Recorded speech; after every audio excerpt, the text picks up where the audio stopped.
Fundur er settur á Alþingi. Fjarvistarskrá liggur fram á skrifstofu. Í dag, mánudaginn 14. mars, tekur Halldóra Mogensen sæti á ný á Alþingi og víkur þá varamaður hennar Lenya Rún Taha Karim af þingi. Borist hefur bréf frá formanni þingflokks Pírata að Þórhildur Sunna Ævarsdóttir verði fjarverandi á næstunni. Einnig hafa borist bréf frá Jóhanni Friðrikssyni, Hildi Sverrisdóttur og Oddnýju G. Harðardóttur að þau geti ekki sótt þingfundi á næstunni. Í dag taka því sæti á Alþingi 1. varamaður á lista Pírata í Suðvesturkjördæmi Eva Sjöfn Helgadóttir, 1. varamaður á lista Framsóknarflokksins í Suðurkjördæmi Halldóra Fríða Þorvaldsdóttir, 1. varamaður á lista Sjálfstæðisflokksins í Reykjavíkurkjördæmi Suður Friðjón R. Friðjónsson og 1. varamaður á lista Samfylkingarinnar í Suðurkjördæmi Viktor Stefán Pálsson. Eva Sjöfn Helgadóttir, Friðjón R. Friðjónsson og Viktor Stefán Pálsson hafa áður tekið sæti á Alþingi og eru boðin velkomin til starfa að nýju. Kjörbréf Halldóru Fríðu Þorvaldsdóttur hefur verið rannsakað og samþykkt en hún hefur ekki tekið sæti á Alþingi áður og ber því að undirskrifa drengskaparheit að stjórnarskránni. Ég vil biðja hv. þingmann að rita undir heitstafinn.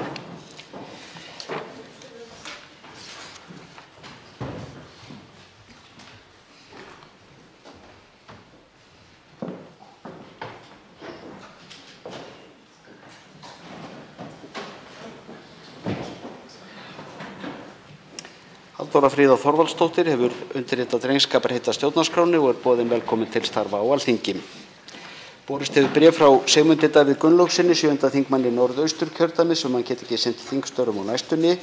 Því er óskað eftir að í dag taki Ágústa Ágústsdóttir sæti á Alþingi en hún er 3. varamaður á lista Miðflokksins í kjördæminu. 1. og 2. varamaður á lista í kjördæminu hafa boðað forföll. Að ósk forseta hefur landskjörstjórn gefið út tilkynningu á grundvelli 1. málsgreinar 113. greinar kosningalaga til Ágústu Ágústsdóttur. Jafnframt hefur stjórnskipunar- og eftirlitsnefnd fundað til þess að fjalla um kosningu og kjörgengi hennar.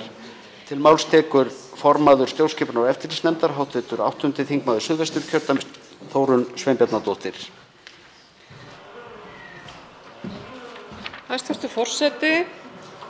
Stjórnskipunar- og eftirlitsnefnd hefur fengið til meðferðar tilkynningu landskjörstjórnar um kosningu Ágústu Ágústsdóttur sem 3. varaþingmanns Miðflokksins í Norðausturkjördæmi. Nefndin hefur fundað til að fjalla um kosninguna og kjörgengi hennar og mælir nefndin einróma með staðfestingu kosningar Ágústu Ágústsdóttur. Stjórnskipunar- og eftirlitsnefnd mælir einróma með staðfestingu kosningu Ágústu og telst það samþykkt án atkvæðagreiðslu ef enginn hreyfir andmælum. Ágústa Ágústsdóttir hefur ekki tekið sæti á Alþingi áður og ber því að undirskrifa drengskaparheit að stjórnarskránni. Ég vil biðja hv. þingmann að rita undir heitstafinn.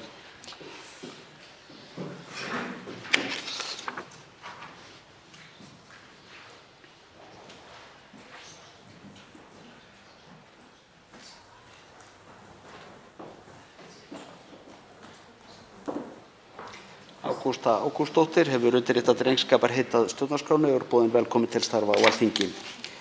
Forseti vill tilkynna að honum hefur borist erindi frá þingflokki Samfylkingarinnar um mannaskipti í nefndum, samanber 1. málsgrein 16. greinar þingskapa, þannig að Kristrún Frostadóttir taki sæti sem varamaður í umhverfis- og samgöngunefnd í stað Þórunnar Sveinbjarnardóttur og að Oddný G. Harðardóttir taki sæti sem varamaður í atvinnuveganefnd í stað Helgu Völu Helgadóttur. Þessar mannabreytingar skoðast samþykktar án atkvæðagreiðslu ef enginn hreyfir andmælum. Forseta hefur borist bréf frá matvælaráðherra þar sem óskað er eftir fresti til þess að veita skrifleg svör við fyrirspurnum á þingskjali 372 um ráðstöfun Fiskistofu á aflaheimildum og þingskjali 387 um línuívilnanir til fiskiskipa, báðar frá Lilju Rafneyju Magnúsdóttur, og fyrirspurn á þingskjali 383 um aflaheimildir frá Ingu Sæland. Einnig hefur borist bréf frá utanríkisráðherra þar sem óskað er eftir fresti til þess að veita skriflegt svar við fyrirspurn á þingskjali 508 um dvalar- og atvinnuréttindi fyrir ungt fólk frá Höllu Signýju Kristjánsdóttur. Útbýtt var utan þingfundar laugardaginn 12. mars kl. 15:10, þingskjali 630 Vestnorræna ráðið 2021, skýrsla frá Íslandsdeild Vestnorræna ráðsins, þingskjali 631 Evrópuráðsþingið 2021, skýrsla frá Íslandsdeild Evrópuráðsþingsins, þingskjali 635 Norrænt samstarf 2021, skýrsla frá Íslandsdeild Norðurlandaráðs, þingskjali 651 Norðurskautsmál 2021, skýrsla frá Íslandsdeild þingmannaráðstefnunnar um norðurskautsmál, Þingskjali 655 undanþágur frá sóttvarnareglum, skriflegt svar heilbrigðisráðherra. Þingskjali 657 evrópskir áhættufjármagnssjóðir og evrópskir félagslegir framtakssjóðir, nefndarálit með breytingartillögu frá efnahags- og viðskiptanefnd. Þingskjali 659 fjáraukalög 2022 stjórnarfrumvarp. Þingskjali 660 hollustuhættir og mengunarvarnir og fleira stjórnarfrumvarp. Þingskjali 663 slysavarnaskóli sjómanna stjórnarfrumvarp. Þingskjali 664 kirkjugarðar, greftrun og líkbrennsla stjórnarfrumvarp. Þingskjali 665 meðferð einkamála og fleira stjórnarfrumvarp og þingskjali 666 fjarskipti stjórnarfrumvarp. Útbýtt á þessum fundi þingskjali 654 samningar Sjúkratrygginga Íslands við veitendur heilbrigðisþjónustu, skriflegt svar heilbrigðisráðherra. Þingskjali 656 samskipti við hagsmunaverði og skráning þeirra, skriflegt svar forsætisráðherra. Og þingskjali 668 ákvörðun nr. 274/2021 breyting á 11. viðauka og bókun 37 við EES-samninginn og fleira stjórnartillaga. Forseti vill vekja athygli á því að dagskrárliðurinn óundirbúinn. Fyrirspurnatími getur staðið lengur í dag en þingsköp gera ráð fyrir, þannig að alltaf 6 fyrirspurnir komi í stað. Hv. þingmaður Guðmundur Ingi Kristinsson óskar eftir að taka til máls fundarstjórn forseta.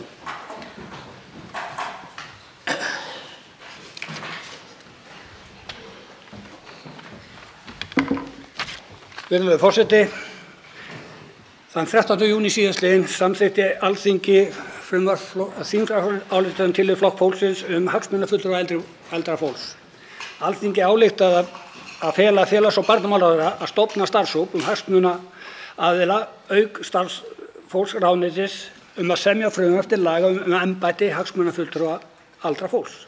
Starfshópurinn meti hvar slíkt embætti væri best fyrir komið og hvert umfang þess skuli vera. Starfshópurinn skal skila ráðherra drögum að frumvarpi fyrir 1. apríl 2022 eða eftir hálfa mánuð. Við fyrirspurn til ráðherra kemur fram að það ekki búið að skipa starfshópinn ennþá og ráðherra tekur bara leyfi það að virða ekki lög og reglur og segist ætla að fara í að skipa þennan starfshóp og skila áliti í lok september 2022. Það hlýtur að vera eitthvað skrítið við það ráðherravald sem getur tekið sér leyfi bara að virða ekki lög og reglur og svara okkur hvernig hann túlkar það og hvernig honum þóknast að vinna í þessu máli. Það hlýtur að vera lágmarkskrafa að ef ráðherra þarf að breyta einhverju og getur ekki staðið við það sem lög og reglur að búa samþykki hérna á þingi, hann hafi þá allavega samband við Flokk fólksins og tali við okkur það hvað okkur hentar en ekki hvað honum hentar. Þá tekur til máls fundarstjórn forseta hv. þingmaður Jóhann Páll Jóhannsson. Virðulegi forseti, ég vil taka undir með hv. þingmanni Guðmundi Inga Kristinssyni. Ég vil líka benda á að núna þegar við horfum upp á stóraukna verðbólgu og hækkandi vexti þá varla komið eitt einasta stjórnarmál hérna inn í þingið sem lýtur með beinum hætti að heimilisbókhaldi fólks og fjölskyldna í landinu, að húsnæðismálum, að kjaramálum, lífskjörum almennt. Ráðherrar tjá sig út og suður, þeir eru með digurbarkalegar yfirlýsingar hitt og þetta, meðal annars hvað þurfa að gera til þess að styðja betur við tekjulág og skuldug heimili, en svo kemur bara ekkert slíkt hérna inn í þingið. Nú er hins vegar þannig að Samfylkingin og fleiri flokkar í stjórnarandstöðu hafa lagt fram fjölda þingmála sem lýtur að nákvæmlega þessu, lífskjörum fólks, húsnæðismálum, skuldum heimilanna. Við erum meira að segja með mál sem ráðherrar hafa talað fyrir eins og varðandi húsnæðisliðinn í vísitölunni. Það er hitt og þetta hérna sem var hægt að taka fyrir og ég vil svona leggja það til við forseta Alþingis að dagskránni næstu vikurnar verði forgangsraðað, að á dagskránni verði forgangsraðað þeim málum sem lúta að þessu á þessum svona fordæmalausu tímum. Mál sem fundarstjórn forseta hv. þingmaður Logi Einarsson.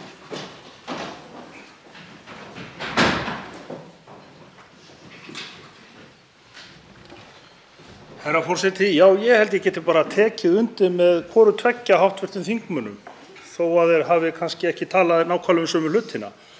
Vegna þess að þetta á það sameiginlegt að við erum hérna að fást við ríkisstjórn sem svifasein, andvaralaus.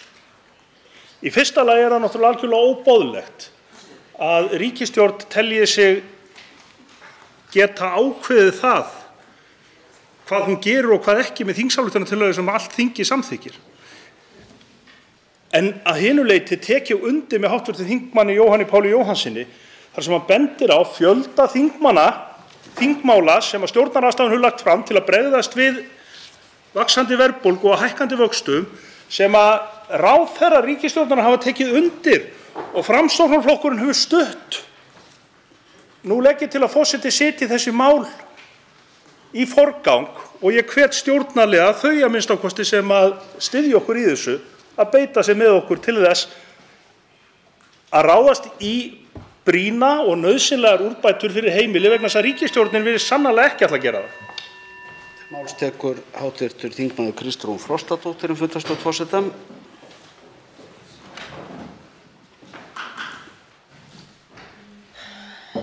Virðulegi forseti, ég að fá bara svona déjà vu frá því hver staðan var hér fyrir 2 árum síðan. Nú hrannast upp fordæmin erlendis frá. Núna rétt í þessu voru Svíar að kynna mótvægisaðgerðir fyrir heimilin. Noregur, Bretland, Frakkland, við vorum í nákvæmlega sömu stöðu fyrir 2 árum síðan. Þar sem að hvert annar landið var á undan okkur í að grípa til mótvægisaðgerða vegna erfiðleika í efnahagslífinu og aftur ætlar ríkisstjórnin að vera eftir á. Það er algjör pólitísk ákvörðunarfæling til staðar. Það er talað hitt og þetta en það kemur ekkert mál hér inn í þingið og svo er ekkert vilji sem til í að styðja þau þingmál sem koma vel útfærð frá stjórnarandstöðunni þegar það tekið mið af nákvæmlega þeim aðgerðum sem verið að ráðast í löndunum kringum okkur. Erum við að fara að horfa upp á það að eftir 2, 3, 4, kannski 9 mánuði eins og fyrir 2 árum síðan, þá koma inn þingmál, þá koma inn aðgerðir, þegar verðbólgan er komin hérna upp úr öllu korti, þegar kjarasamningar blasa við. Hvar eru þingmálin frá ríkisstjórninni sem snúa að stöðunni í dag? Tekur til máls fundarstjórn forseta hv. þingmaður Björn Leví Gunnarsson.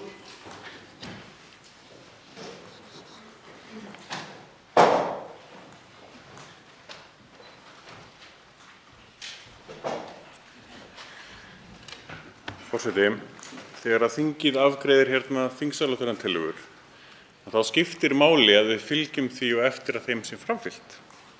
Maður myndi ætla að ríkisstjórnin sinni þeim verkefnum sem að þingið afhendir ríkisstjórninni, enda eru við lýðræðið með þingbundinni stjórn. Hér má minnast á til dæmis þingsályktunartillögu Pírata aðgengi að stafrænum smiðjum sem var samþykkt í júní 2018. Það er ekkert búið að gerast þar síðan þá. Eða aðild að Geimvísindastofnun Evrópu sem var samþykkt 13. október 2016. Ekkert ennþá. Eða tölvutækt sniðmót þingskjala í júní líka 2016. Ekkert ennþá. Maður verður að svona íhuga hver er tilgangur þess að vera að samþykkja þingsályktunartillögurnar þegar síðan ríkisstjórnin gerir ekkert í málunum. Og hvernig ef að hugsa það þegar að ríkisstjórn segir bara já, þingsályktun sem var samþykkt hérna af þinginu, við ætlum bara að líta sem svo á að við þurfum ekki framfylginni, varðandi til dæmis aðildarumsókn að ESB. Það virkar ekki þannig.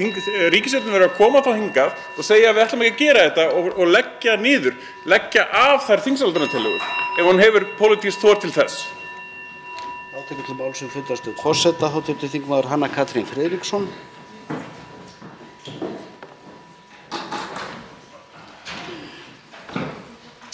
Herra forseti, ég kem hingað upp til að taka undir þá sem gagnrýnt hafa það mynstur sem er að teiknast hérna upp að það verið sliklu máli skipta hvaða samþykktir eiga sér stað hérna innan þessa þingsals, hversu mikill meirihlutinn er, ekki að það eigi að skipta máli svona. En það virðist eiginlega gilda einu hvort er að ræða beiðnir skýrslur til ráðherra, samþykktar þingsályktunartillögur einhver verkefni sem ráðherra er falið fyrir hönd þingsins að framkvæma í þágu almennings, aldraðra eins og í tilfelli sem hér er rætt, eða hvort er að ræða það einfalda verkefni að framfylgja lögum. Og ég sé eiginlega fyrir mér að við verðum kannski að færa þessi verkefni bara hingað inn í þingsal og tala vel og tala lengi í þeim málum sem að þetta snýst en það virðist ekkert gerast eftir að þing hefur sagt sitt orð með samþykkt mála og vísa þeim til framkvæmdarvaldsins. Þau hafa einfaldlega tilhneigingu til að andast þar. tekur til máls fundarstjórn forseta hv. þingmaður Andrés Ingi Jónsson.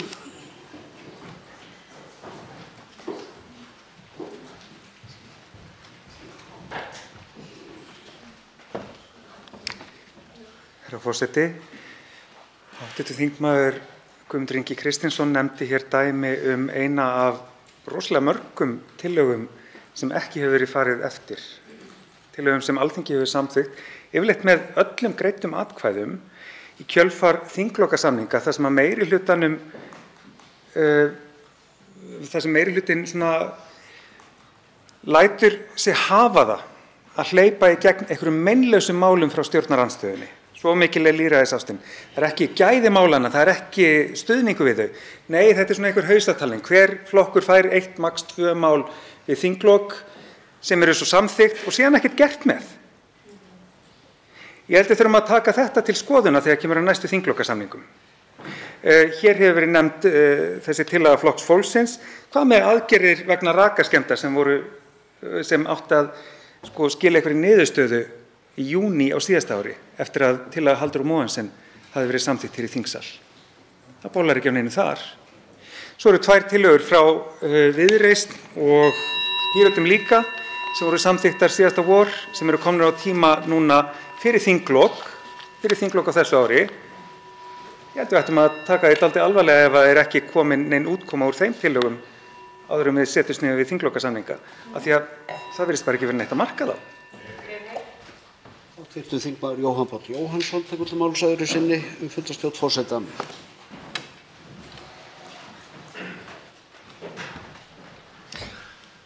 Já, virðulegi forseti. Það eru kjarasamningar fram undan þar sem stjórnvöld munu gegna mjög mikilvægu hlutverki. Það er mjög alvarlegt að núna þegar það er að hefjast kjarasamningar þá er ríkisstjórnin enn ekki búin að standa við loforð sem voru gefin við undirritun lífskjarasamningsins 2019. Eitt af þeim loforðum lýtur að réttarbótum fyrir leigjendur, breytingum á húsaleigulögum, ákveðnum vörnum til dæmis gegn skyndilegri hækkun leigufjárhæðar. Þetta er ofboðslega mikilvægt núna þegar það er útlit fyrir að leiguverð fara að rjúka upp og elta fasteignaverð. Annað lýtur til dæmis að launaþjófnaði. Það hefur ekkert verið gert, það hefur ekkert komið hérna inn í þingið til þess að taka á því. Þessu var lofað við gerð lífskjarasamningsins. Húsaleigulagafrumvarpið það var á þingmálaskrá, átti að koma hérna fram 31. janúar ef ég man rétt. Það bólar ekkert á því. Þannig að ég held að sé mjög mikilvægt bara upp á félagslegan stöðugleika og kjaraviðræðurnar sem fram undan eru að það verði staðið við þetta og þetta komið fram hérna sem fyrst svo þingið hafi líka tíma til að ræða þetta almennilega og tryggja að þetta verði gert almennilega. Þá tekur til máls öðru sinni hv. þingmaður Guðmundur Ingi Kristinsson.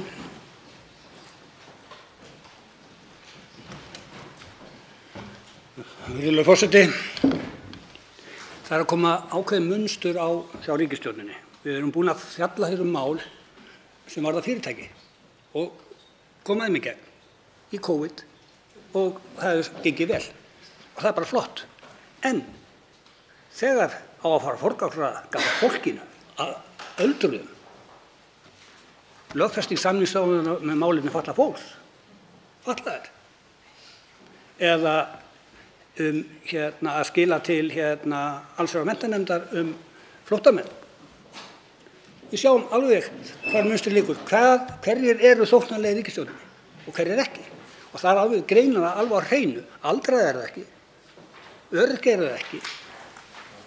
Þannig að það virðist vera að eina sem þessi ríkisstjórn getur komið í gegn og gert fljótt og vel, það er að varða fyrirtækin, ekki fólkið. Nú tekur til máls fundarstjórn forseta hv. þingmaður Ásthildur Lóa Þórsdóttir.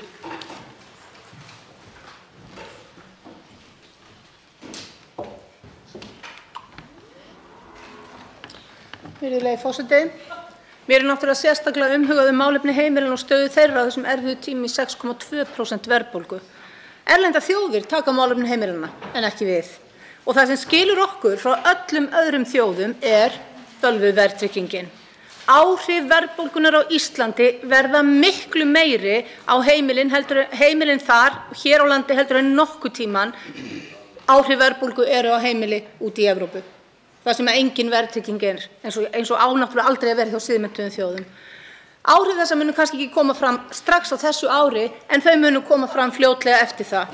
Og það eitt að taka húsnæðisliðinn úr vísitölunni sem ég mælti fyrir í síðustu viku fyrir hönd Ingu Sæland myndi breyta alveg gríðarlega miklu. En það er ekki einu sinni hægt að gera það.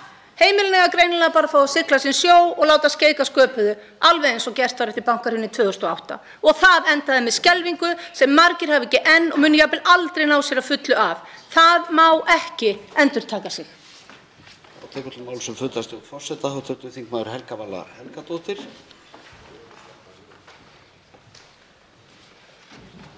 Virðulegur forseti, ég tek undir það sem hefur komið fram hér í dag. Meiri hluti á þingi vill mögulega koma til móts við þarfir almennings í landinu. Þó að ráðherrar í ríkisstjórn séu verkstóla þegar kemur að þessum nauðsynlegu verkefnum núna þegar verðbólgan er rúmlega 6%, þá held ég samt sem áður að innan stjórnarflokkanna leynist einstaklingar. Ég leyfi mér að trúa því að innan stjórnarflokkanna leynist jafnvel einstaklingar sem vilja hjálpa fólkinu í landinu. Ég skora á þingmenn að fylgja stjórnarskránni og fylgja eigin sannfæringu í þessum málum. Styðjum við góð verk, styðjum jafnvel við tillögur stjórnarandstöðu þegar kemur að nauðsynlegri aðstoð við almenning í landinu. Þá tekur til máls fundarstjórn forseta hv. þingmaður Þorbjörg Sigríður Gunnlaugsdóttir.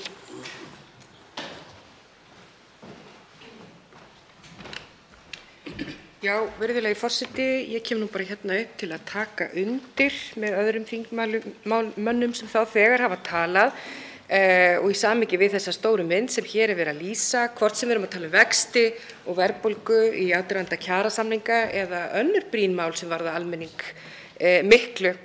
Og það held ég að hafi með mál og frumvörp sem að virðast nú ekki mikið vera að koma fram hjá nýrri ríkisstjórn en líka svör við fyrirspurnum. Ég spurði hæstv. Heilbrigðisráðherra til dæmis að í byrjun desembermánaðar hvað liði aðgerðum ríkisstjórnarinnar varðandi samþykkt lög frá Alþingi. Alþingi hefur samþykkt lög að niðurgreiða sálfræðiþjónustu en það virðist heldur ekki duga til. Það er stundum eins og ríkisstjórnin hér, eins ágæt og hún nú er og eins fjölmenn og hún nú er, sé reyndar ekki mikið annað en bara einhver málstofa. Það tekur til máls öðru sinni fundarstjórn forseta hv. þingmaður Björn Leví Gunnarsson.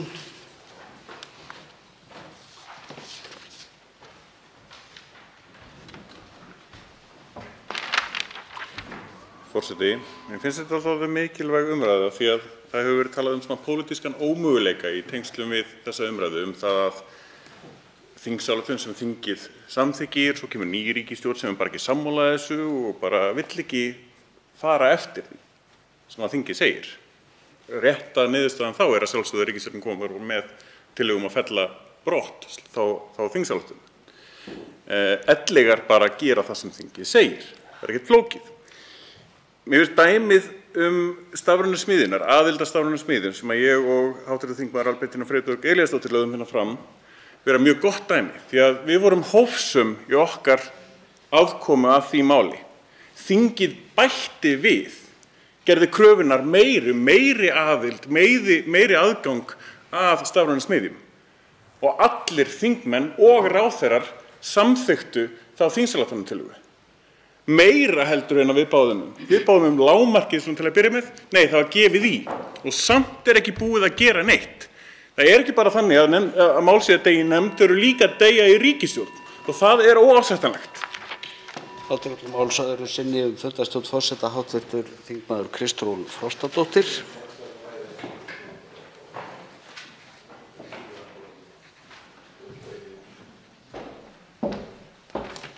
Virðulegi forseti, ég tek undir með hv. þingmanni Jóhanni Páli og fleiri sem hafa rætt hér efnahagsástandið. Hvar eru þingmálin sem snerta heimilin í landinu í þessum efnahagsaðstæðum? Svíar voru rétt í þessu að kynna mótvægisaðgerðir fyrir heimilin sem eru ígildi 8 milljarða króna pakka við setjum það í samhengi við tekjur íslensku þjóðarinnar. Ég auglýsi einfaldlega eftir þingmálin sem varða bara stöðu almennings. Af hverju er ekki tekið mið af stöðunni í landinu í dag? Hvaða verðbólgumælingu er hæstv. Ríkisstjórn að bíða eftir til að koma sér í gang? Eru það 7%, 8%, 9%? Í hvers konar umhverfi þarf að líta aðeins upp og taka með af stöðunu í landinu í dag? Það hefur heyrst hér frá ráðherrum innan þessar ríkisstjórnar alls konar hugmyndir stuðning við heimilin. Það mætti halda að viðkomandi aðilar sitji ekki í hæstvirtri ríkisstjórn og hafi ekki vald til að leggja hér fram þingmál og koma í gegnum aðgerðum. Þetta ekkert annað en bara leikur að orðum. Hér þarf að koma eitthvað mál inn í þingið fyrir almenning í landinu. Tekur til máls fundarstjórn forseta, hv. þingmaður Guðbrandur Einarsson.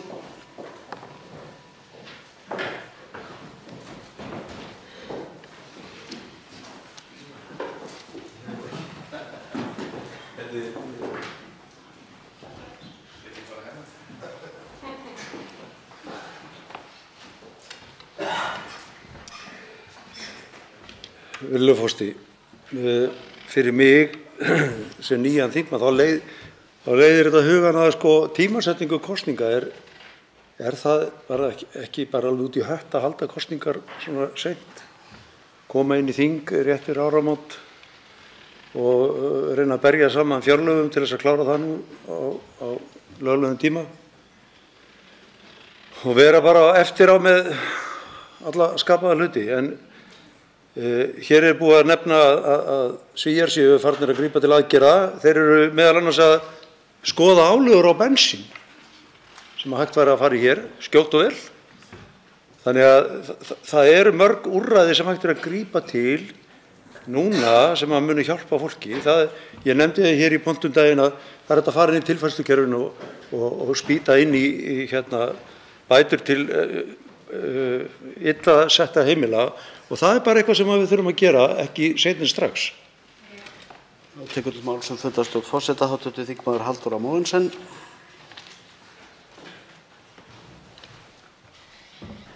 Forseti, þetta skiptir gríðarlega miklu máli. Við tölum hérna það að virðingu þingsins og við sjáum að traust almennings til þingsins og opinberra stofnana hefur verið að dvína, hefur verið að rísa aðeins aftur en alls ekki á þeim stað sem við myndum vilja hafa það.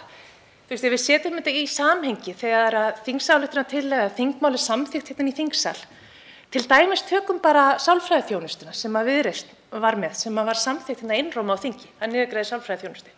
Ég hef talað við fólk sem að búið að upplifa gífurlega erfiðleika í lífinu, hefur ekki efni á því að fara til sálfræðings sem að þeirra svona björg, sem að gladdist svo ofboðslega mikið, fagnaðurinn yfir þeirri tilhugsun að það gæti komist til sálfræðings í fyrsta skipti. Og svo leyfir hæstvirtur fjármálaráðherra sér að fara í viðtal eftir þetta og segja að honum dettur alls ekki í hug að greiða fyrir þetta. Og ég bara þekki nokkra einstaklingar sem grétu. Í alvörunni, bara grétu þegar þessar fréttir komu fram. Þetta á okkar ábyrgð. Hvað í ósköpunum, af hverju erum við að samþykkja einhver þingmál hérna í þessum sal sem að framkvæmdarvaldið ber enga virðingu fyrir? Og af hverju erum við að biðja þjóðina að bera virðingu fyrir okkur þegar við berum enga virðingu fyrir þeim? Þetta ekki hægt, þetta þarf að laga. Þá tekur til máls fundarstjórn forseta, hv. þingmaður Gísli Rafn Ólafsson.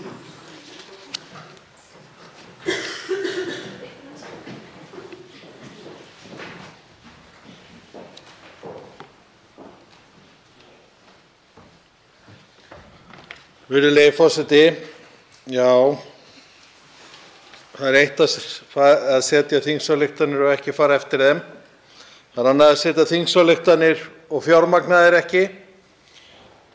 Það eitt að svara ekki fyrirspurnum eins og til dæmis ég sendi inn eina sem að hæstv. Dómsmálaráðherra baði ekki einu sinni, eða ráðuneyti hans baði ekki einu sinni frest til þess að fresta frestinum. En hún átti að koma í síðustu viku. Við verðum að fara að sýna hér á hinu háa Alþingi að við getum unnið saman þvert á flokka með því að sýna hvort öðru virðingu. Það eitt að vera í meirihluta, það annað að kunna vera í meirihluta og kunna að vinna með minnihlutanum í því að gera það sem að fólkið í landinu kaus okkur öll til þess að gera. Þá tekur til máls fundarstjórn forseta öðru sinni hv. þingmaður Helga Vala Helgadóttir.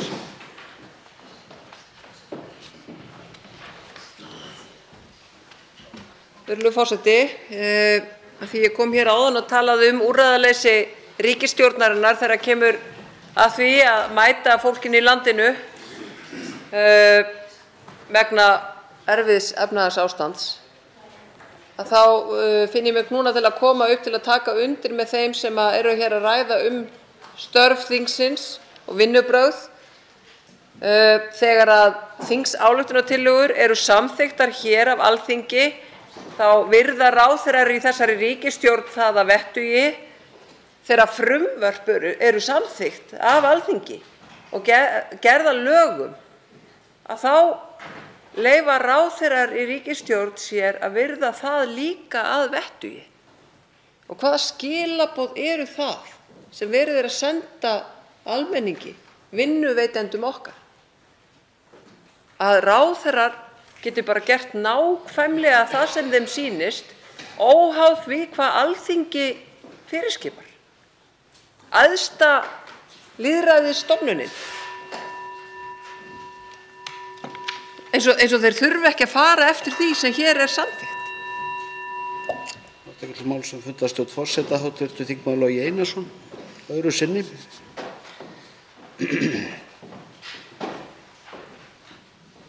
Já, herra forseti, ég kem nú hingað upp vegna orða hv. þingmanns Björns Leví Gunnarssonar sem velti fyrir sér þessum ómöguleika sem kunni að vera uppi þegar að þingsályktunartillögur eru samþykktar og ríkisstjórnin beinlínis á móti þeim, og benti á að þau geti þá afgreitt þær út af borðinu í atkvæðagreiðslu. Ég tel að það þurfi nú ekki að hafa áhyggjur af þessu. Kenningin hinn pólitíska ómöguleika var sett fram fyrir 7 árum síðan af hæstv. Fjármálaráðherra. Ég held að hún hafi verið afsönnuð þegar að Vinstri græn víkja grundvallarstefnu sinni í utanríkismálum til hliðar og ganga inn í ríkisstjórn og taka þátt í sömu þjóðaröryggisstefnu og þau höfðu áður andmælt. Þannig að við skulum ekki hafa áhyggjur af því. Hér er þingið búið að samþykkja þingsályktunartillögur, margar í gegnum tíðina, og ríkisstjórn ber bara einfaldlega að fara eftir henni og allar kenningar pólitískan ómöguleika eru úreltar. Þá tekur til máls öðru sinni fundarstjórn forseta hv. þingmaður Guðbrandur Einarsson.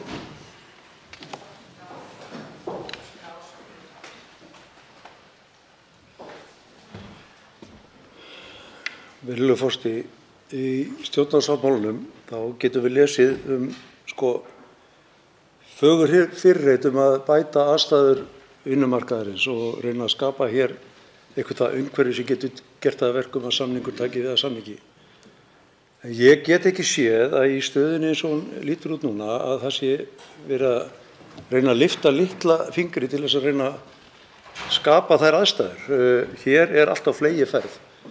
Við erum með verðbólgu sem við höfum ekki séð núna í heilan áratug. Við erum með bensín á fleygiferð upp, við erum með matarverð á fleygiferð, við erum með húsnæðiskostnað á fleygiferð upp og hér sitjum við bara róleg, bara pollróleg, svona bara í okkar stól og það gerist ekkert. Og ég spyr, verkalýðshreyfingin er ekkert að sýna neitt skilning á þessari stöðu og hún mun ekkert gera það. Hún er bara núna að brýna tennurnar og það verður glefsað fast í framhaldinu. Máls fundarstjórn forseta hv. þingmaður Þórunn Sveinbjarnardóttir.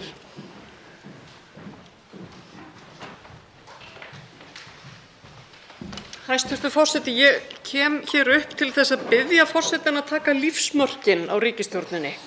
Það er eins og það renni ekki blóðið á ráðherrabekknum. Fólk er reyndar mjög duglegt að skoða símana sína. Við erum náttúrulega flest frekar dugleg hér í salnum að gera það. Hvar er metnaðurinn? Hvar er pólitíkin í þessari ríkisstjórn? Hvernig á að setja þau verkefni á dagskrá sem mestu máli skipta? Það er lífskjarakreppa í allri Evrópu. Það eru allar ríkisstjórnir að grípa til viðeigandi aðgerða. Hér sitja menn og dúlla sér í símanum sínum, bíða þess að kjarasamningar losni og hvað ætla menn að gera þá? Hvenær ætlar blóðið að fara að renna í ríkisstjórnar líkama Katrínar Jakobsdóttur? Hvenær hættir þetta huggulega teboð og fólk fer að beita sér með pólitískum hætti? Hei, hei. Það tekur til máls fundarstjórn forseta, hv. þingmaður Eva Sjöfn Helgadóttir.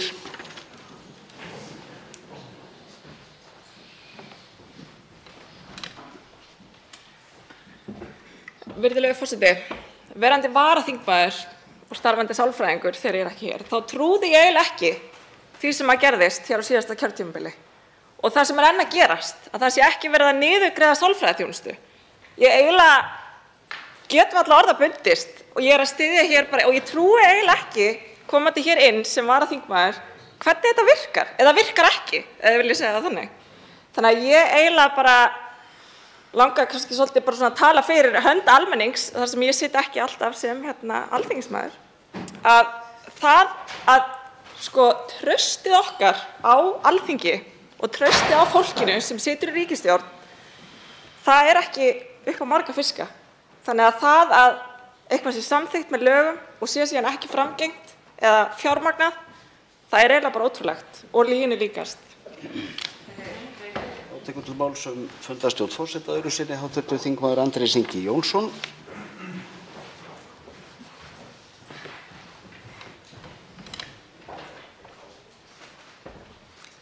Herra forseti, það fer vel á því að koma í ræðustóla eftir Evu Sjöfn Helgadóttur, hv. varaþingmanni, vegna þess að hún lagði fram fyrirspurn fyrir í vetur aðgerðaáætlun stjórnvalda til að fækka sjálfsvígum frá árinu 2018. Hvað kom fram í svarinu? 54 aðgerðir eru í áætluninni, 5 þeirra hefur verið hrint í framkvæmd eða lokið. Þannig að, jú, við megum alveg kvarta yfir því hvernig ríkisstjórnin fer með þær tillögur sem við fáum samþykktar hér í sal, en þau eru ekkert mikið skárri með ýmis af sínum eigin málum, þjóðþrifamálum, eins og fækka sjálfsvígum á sama tíma og andlegir erfiðleikar hafa sennilega aldrei verið fleiri.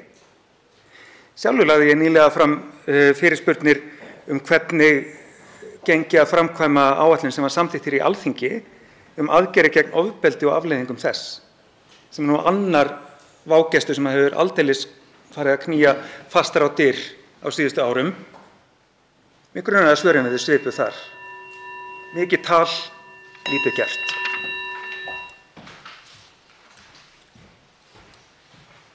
Þá hyggst forseti taka fyrir fyrsta dagskrármálið og vekur athygli á því að dagskrárliðurinn getur staðið lengur í dag en þingsköp gera ráð fyrir, þannig að allt að 6 fyrirspurnir komist að.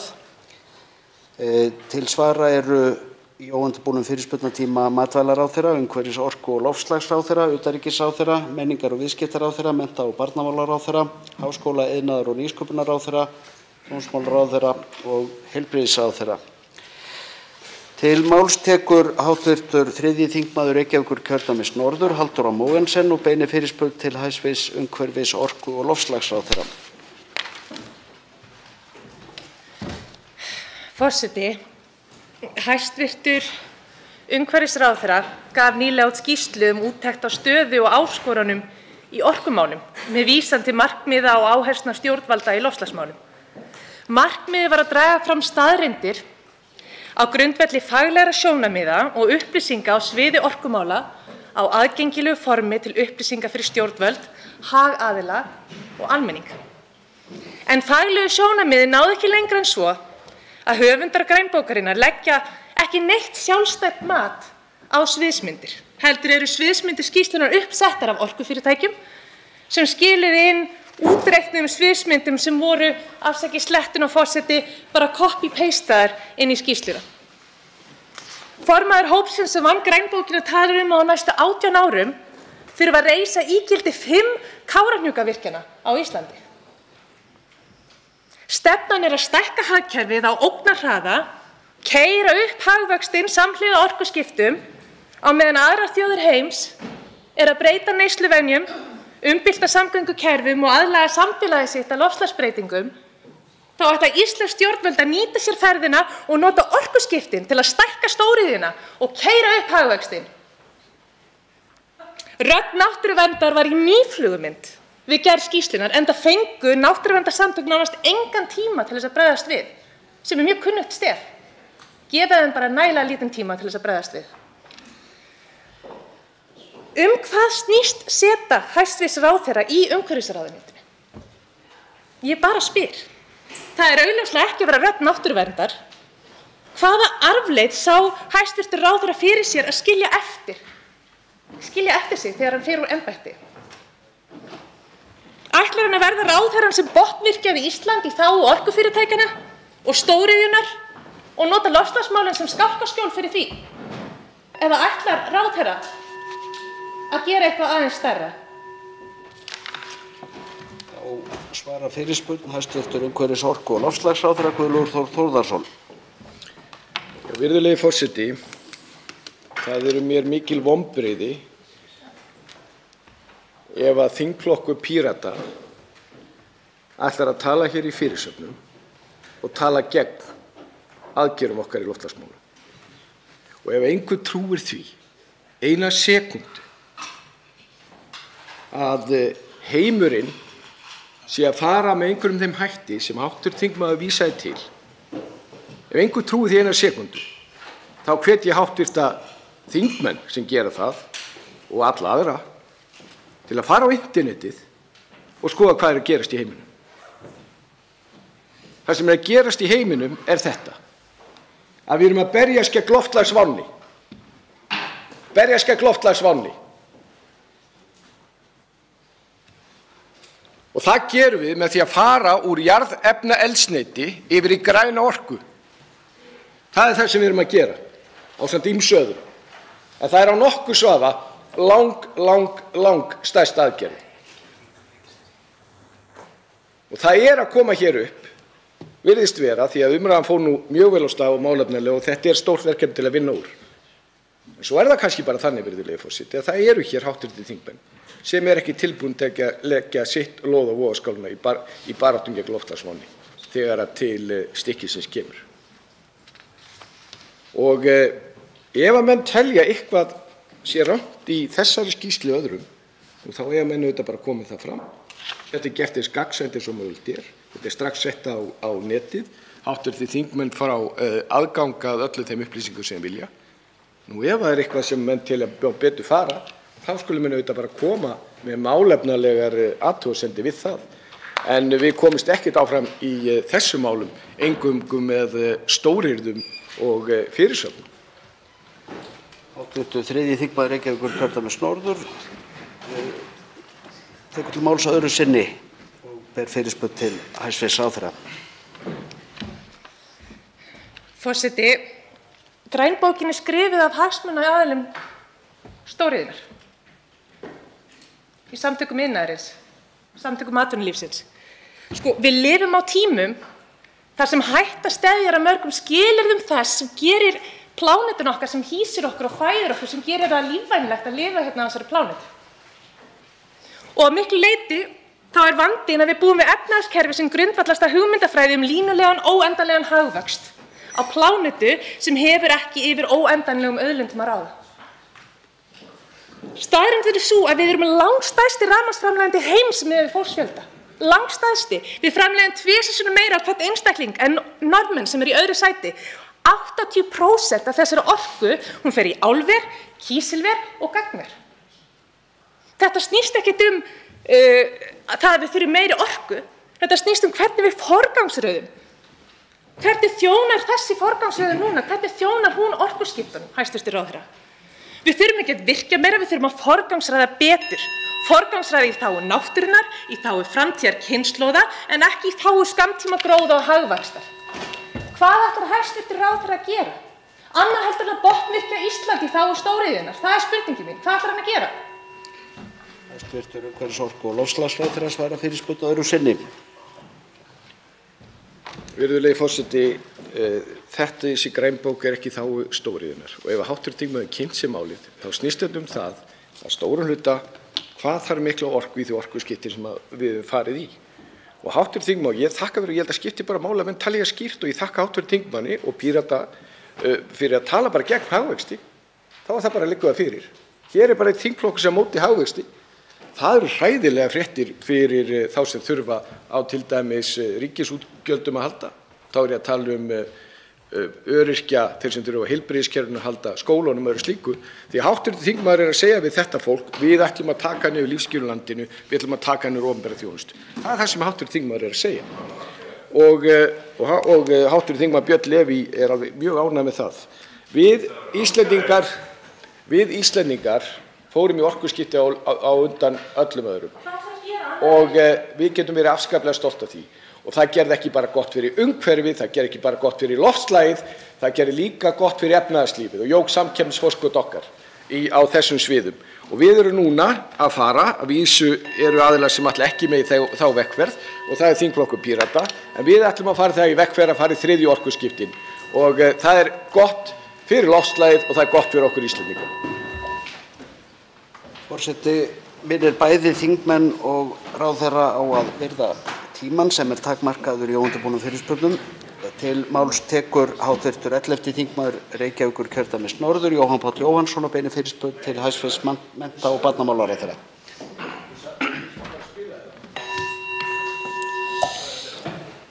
Virðulegi forseti, skulum tala aðeins börn, þjónustu við börn og ekki bara út frá einhverjum svona frösum, heldur út frá beinhörðum staðreyndum. Í desember biðu 738 börn eftir greiningu hjá Þroska- og hegðunarstöð. Hver var meðalbiðtíminn? Jú, 12 til 14 mánuðir. Þetta eru börn sem glíma við ADHD, börn með einhverfu, kvíða, hegðunarvanda og hver einasta vika sem líður án þess að börnin fái viðunandi þjónustu er einni viku of mikið. Það getur aftrað þroska þeirra og það er alvarlegt. Hjá Ráðgjafar- og greiningarstöð ríkisins er tekið á móti börnum með mjög alvarlegar þroskaraskanir. Þar voru 326 börn á biðlista núna í desember og algengur biðtími allt að 22 mánuðir. Og biðlistar hafa lengst og börnum á biðlistum fjölgað og fjölgað síðan ríkisstjórn Katrínar Jakobsdóttur tók til starfa og síðan hæstv. Ásmundur Einar Daðason tók við embætti barnamálaráðherra. Þetta er fyrst og fremst vegna þess að fjárveitingar og auðvitað starfsmannafjöldi er ekki nokkru einasta samræmi við raunverulega þörf fyrir þjónustu. Við sjáum að vist- og meðferðarheimilum er lokað og reksturinn færður yfir til einkaaðila. Barnahús er löngu sprungið, segir forstjóri Barna- og fjölskyldustofu. Og nú kemur líka betur og betur í ljós að farsældarfrumvarp hæstv. Ráðherra er vanfjármagnað. Að minnsta kosti vanfjármagnað nema meiningin hafi alltaf verið að velta bara öllum byrðunum yfir á sveitarfélögin án þess að láta fjármagn fylgja. Nú hefur ríkisstjórnin samþykkt fjármálastefnu þar sem er gert ráð fyrir alveg gríðarlegu útgjaldaaðhaldi næstu árin. Þannig svigrúmið til útgjaldaaukningar samkvæmt þeirri stefnu er mjög takmarkað. Þess vegna vil ég spyrja, hve mikið af þessu svigrúmi verður notað til að bregðast við þessum löngum biðlistum og til að bregðast við vanfjármögnun nauðsynlegrar þjónustu við börn? Hvernig ætlar hæstv. ráðherra Ásmundur Einar Daðason að taka á þeim grafalvarlega vanda sem hefur grasserað og hefur ágerst á hans vakt?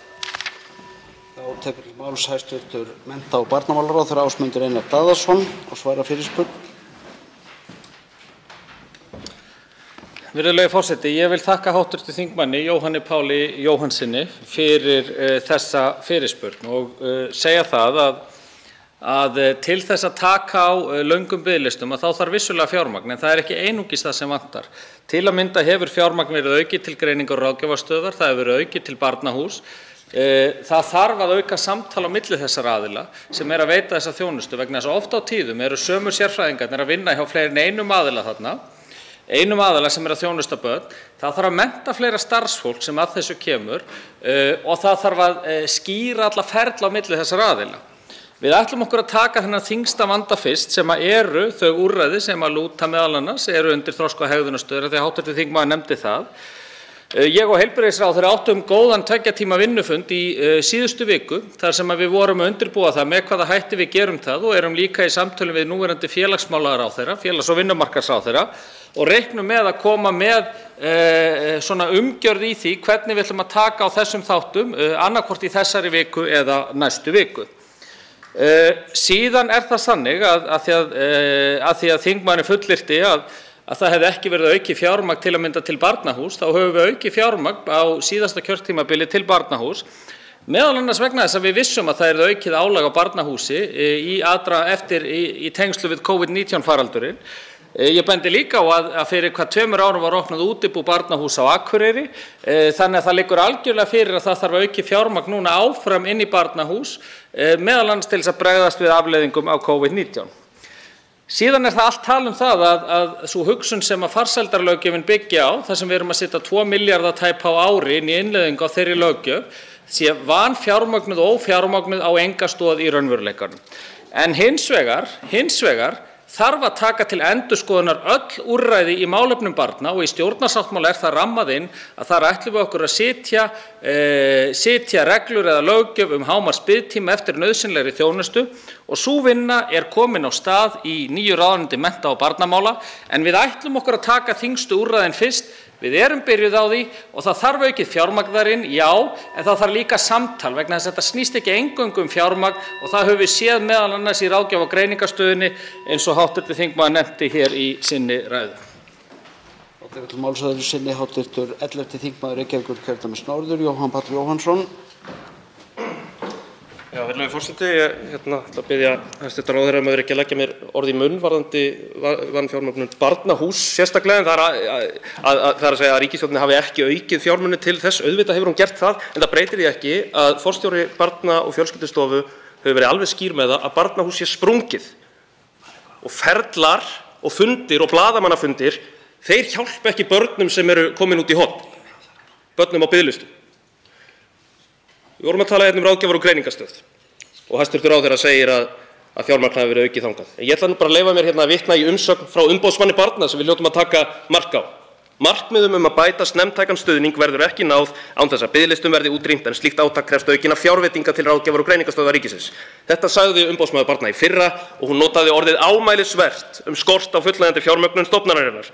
Hún benti á að eitthvað 80 milljóna einskiptisframlag var ekki nándar nóg til þess að taka á þessu. Og hvað gerði svo ríkisstjórnin? Jú, samkvæmt fjárlögum ársins 2020 þá lækka beinlínis framlög til ráðgjafar- og greiningarstöðvar. Bæði núna í ár og samkvæmt þeim römmum sem unnið eftir á næstu árum. Þannig að ég ætla að biðla til hæstv. barnamálaráðherra að koma upp og gefa loforð að hann muni standa undir nafni sem barnamálaráðherra, berja í borðið á ríkisstjórnarfundi og sjá til þess að horfið verði frá þessari fjársveltistefnu gagnvart nauðsynlegri þjónustu við börn. Hæstv. mennta- og barnamálaráðherra tekur til máls öðru sinni. Virðulegi forseti, það algjörlega ljóst að til þess að bregðast við í málefnum barna þá þarf aukið fjármagn. Það hins vegar svo að það þarf fleiri þætti þar til og þar nefndi ég sérstaklega ráðgjafar- og greiningarstöðina vegna þess að þar höfum við verið að setja fjármagn sem ekki hefur nýst, meðal annars vegna þess að það samtalsleysi á milli kerfa, það óskipulag á milli kerfa. Það ekki skýrir ferlar, fólk að vinna á mörgum stöðum og þetta ætlum við að taka saman núna og vinna á milli ráðherra. Og eins og ég sagði þá vorum ég og heilbrigðisráðherra á 2 tíma vinnufundi fyrir helgina þar sem við vorum að forma þetta og ég hef átt samtöl við félagsmálaráðherra líka og við ætlum að taka þennan þunga enda. Þetta algjörlega rammað inn í stjórnarsáttmála núverandi ríkisstjórnar að við ætlum að gera það og við erum að vinna eftir ákveðnu skipulagi sem var að byrja á grunninum, byrja á farsældarlöggjöfinni, innleiða hana og taka síðan núna þunga endan en síðan þurfum við að endurskoða öll úrræði vegna þess að það líka þannig að við eigum að geta notast við hagkvæmari úrræði fyrr til þess að lenda ekki í þessu þunga enda síðar meir. Þannig að sú vinna samhliða í gangi þannig að við ætlum okkur að taka á þessu og ég skal lofa hv. þingmanni því að ég mun gera allt sem ég get til þess. Þá tekur til máls hv. 8. þingmaður Norðausturkjördæmis Jakob Frímann Magnússon og beinir fyrirspurn til hæstv. heilbrigðisráðherra.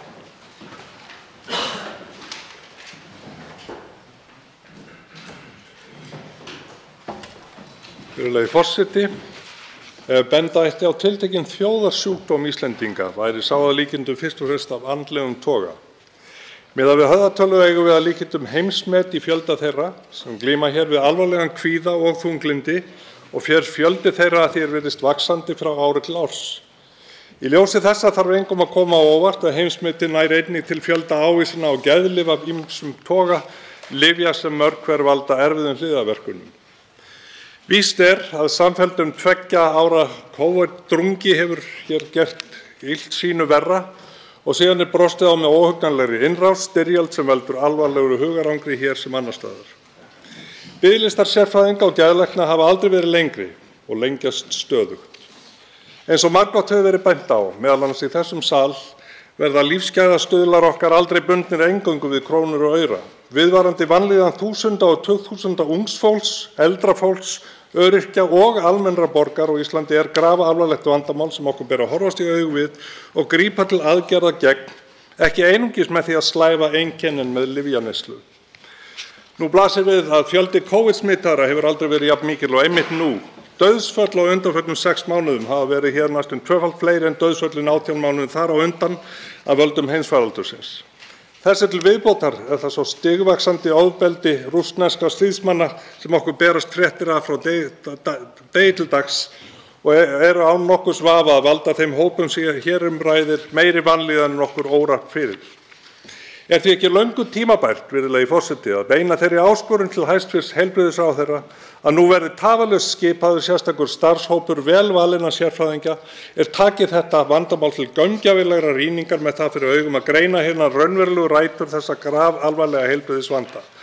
Slíkum sérfræðingahópi var í framhaldinu gert að leggja fram raunhæfar tillögur til bestu mögulegu úrbóta. Starfshópnum var gert að afla upplýsinga og afrakstur rannsókna frá öðrum löndum verða mættu að gagni við að varpa ljósi á hvað kunna liggja baki þessum ógnvænlega og þungbæra geðheilbrigðisvanda Íslendinga. Ég beini því til hæstv. Heilbrigðisráðherra við bregðumst hér við án tafar. Til máls tekur hæstv. Heilbrigðisráðherra Willum Þór Þórsson og svarar fyrirspurn.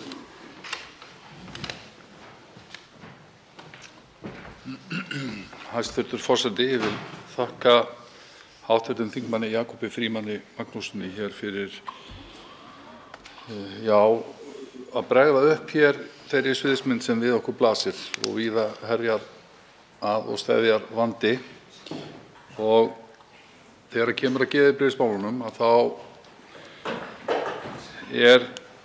auðvelt að draga þá ályktun að hér í gegnum heimsfaraldurinn þá hefur svona bætt í þeim efnum og við höfum brugðist við með sérstakum vöktunarhópum á því sviði og hv. þingmaður kemur hér inn á að það væri þjóðráð að skipa starfshóp til að taka svolítið utan þessa mynd og hver þróunin hefur verið og meðal annars á grundvelli þessara vöktunar og skýrslugjafar þessara vöktunarhópa bæði í heilbrigðisráðuneytinu og félagsmálaráðuneytinu og svona eftirlits á vegum embættis landlæknis að þá hefur verið virkjaður hópur sem að vinna grunn að geðheilbrigðisstefnu sem meðal annars byggir á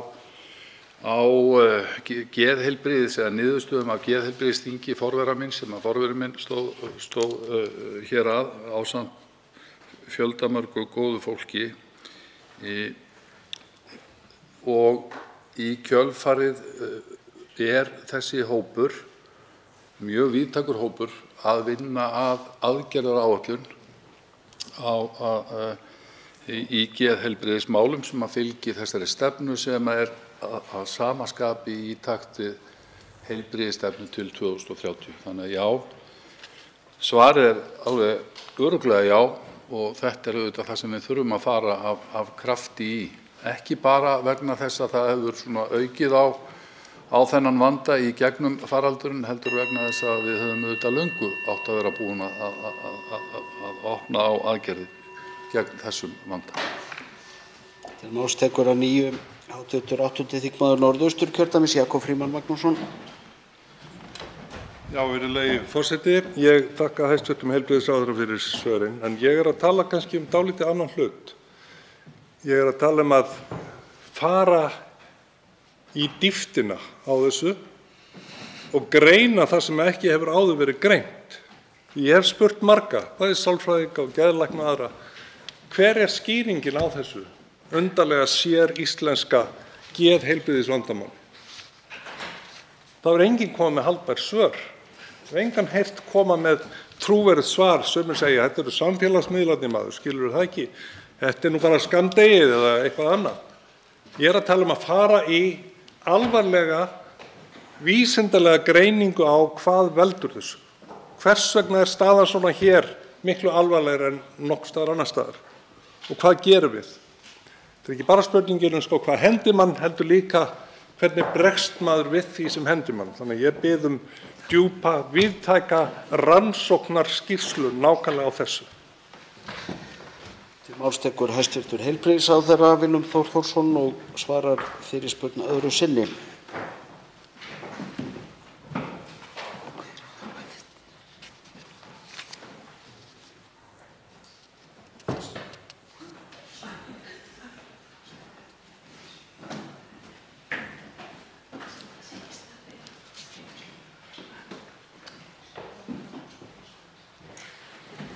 Já, hæstv. Forseti. Ég gríp þetta hér sem að hv. þingmaður Jakob Frímann Magnússon kemur fram með hér að fara í dýptina í vísindalega greiningu á því hvað er að gerast. Og það er eitt sem ég ætla að leggja hér fram, þessu málefni til stuðnings.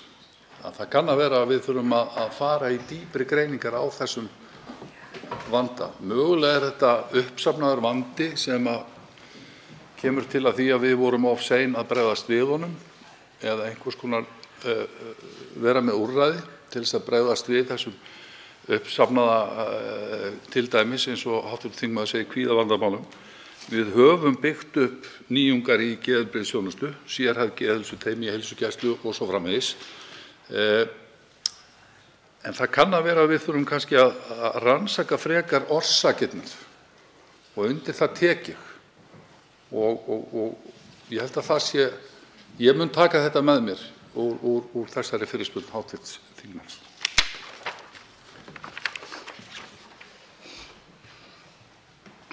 Til máls tekur hv. 12. þingmaður Suðvesturkjördæmis Sigmar Guðmundsson og beinir fyrirspurn til menningar- og viðskiptaráðherra.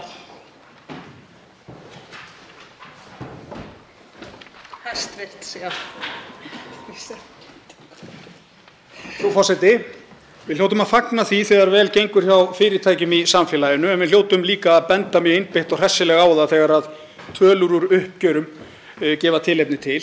Sjávarútvegsfyrirtæki Brim hagnaðist rúma 11 milljarða á síðasta ári. Fyrirtæki greiðir út arð upp á rúma 4 milljarða en greiðir 900 milljónir fyrir réttinn til að veiða fiskinn okkar allra. Síldarvinnslan hagnaðist líka rúma 11 milljarða, greiðir 3,4 milljarða í arð en veiðigjöld fyrir að fá að veiða fiskinn okkar allra voru 500 milljónir. Það blasir við að það er ævintýraleg skekkja í þessum tölum. Hagnaðurinn er ánægjulegur en það hlutfall af hagnaði sem rennur til ríkisins í formi veiðigjalda er allt of lágt. Aðgöngumiðinn af auðlindinni kostar of lítið. Þetta er því miður gömul sá og ný og það væri frumleg sýn á raunveruleikann að búast við því að stefna þessarar ríkisstjórnar breytti miklu, ekki síst vegna þess að þingflokkur Sjálfstæðisflokksins spilar í úrvalsdeild þegar kemur að því að pakka í vörn fyrir útgerðina. Eða hvað? Kannski leynist innan ríkisstjórnarinnar vonarglæta ef að orðum fylgja efndir. Hæstv. Viðskiptaráðherra vakti máls á því fyrir örfáum vikum að nú séu breyttar aðstæður í sjávarútvegi og tímabært að auka gjaldtöku. Hæstv. ráðherrann notaði orðin ofsagróði og ofurhagnaður í þessu samhengi, ofsagróði og ofurhagnaður. Ráðherra sagði jafnframt að þingflokkur Framsóknar væri allur þessarar skoðunar. Þetta þýðir kristalklárt að það er meiri hluti í þinginu fyrir því að hækka veiðigjöld, jafnvel þótt hinir ríkisstjórnarflokkarnir hafi ekki tekið undir þetta. Og hvert verður þá framhaldið? Ætlar ráðherra að standa við stóru orðin, fylgja þeim eftir eins og alvöru forystufólk gerir og sjá til þess að meirihlutavilji þingsins ráði, óháð ríkisstjórnarviljanum, og þjóðin fái hærra og réttlátara gjald fyrir auðlindina? Ætlar hæstv. ráðherra að beita sér fyrir því? Þá svarar hæstv. menningar- og viðskiptaráðherra Lilja Dögg Alfreðsdóttir.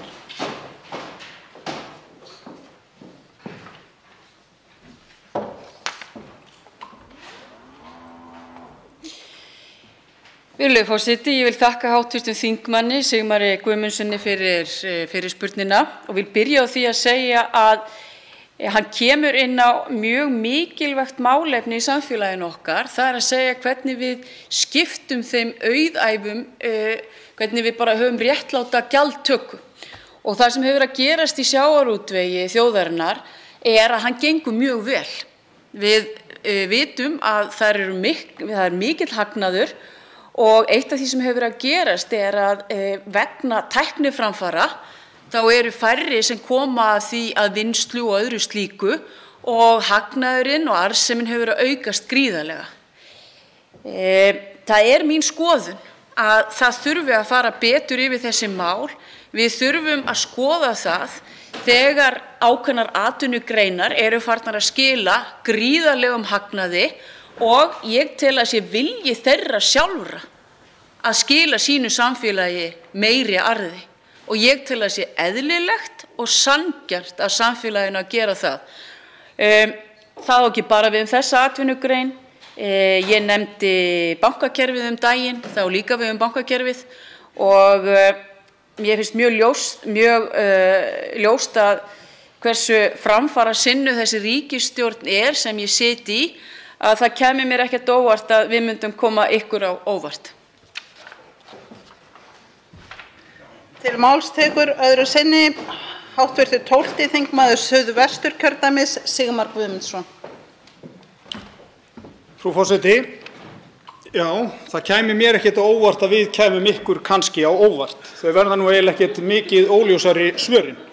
Þetta var óskaplega skýrt spurt og skautað nokkuð hressilega í kringum, svo sem eins og hæstv. Ráðherra hættir stundum til. Spurningin er einföld.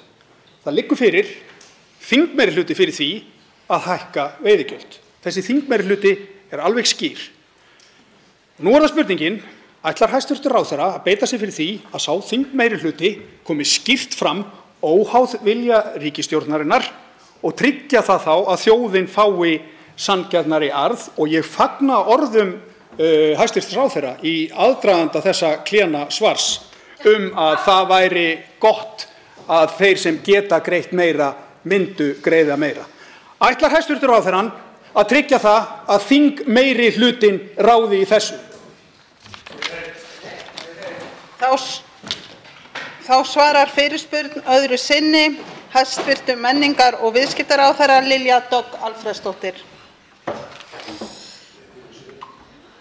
Virðulegur forseti, það er alltaf svolítið gaman að vera þetta þegar menn vera svektir og mér finnst eins og hv. þingmaður Sigmar Guðmundsson hafi verið svektur að þetta var býsna skýrt og öflugt svar hjá viðskiptaráðherranum vegna þess að það er alveg skýrt og heyriði hvernig liðið lætur, formaður Viðreisnar enn og aftur eins ómálefnaleg og hún er nú. Og ég vil bara koma svo framfæri hér, ég vil bara gera það. En það sem ég vildi segja við það sem má ég tala, enn og aftur byrjar formaður Viðreisnar, ræður ekki við sig.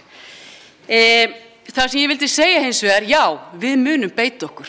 Við erum í stjórnmálum til að hafa áhrif og það hefur við sannarlega gert á síðasta kjörtímabili og munum halda áfram að gera. Það sem ég held að sé að gerast hjá Viðreisn, hún er bara einfaldlega stressuð. Það er verið að taka forystu í málaflokkum sem skipta þjóðina máli í sjávarútvegi og ég minni á það að Viðreisn og hv. Formaður Viðreisnar, hún var sjávarútvegsráðherra. Hvað gerði hún? Ekkert.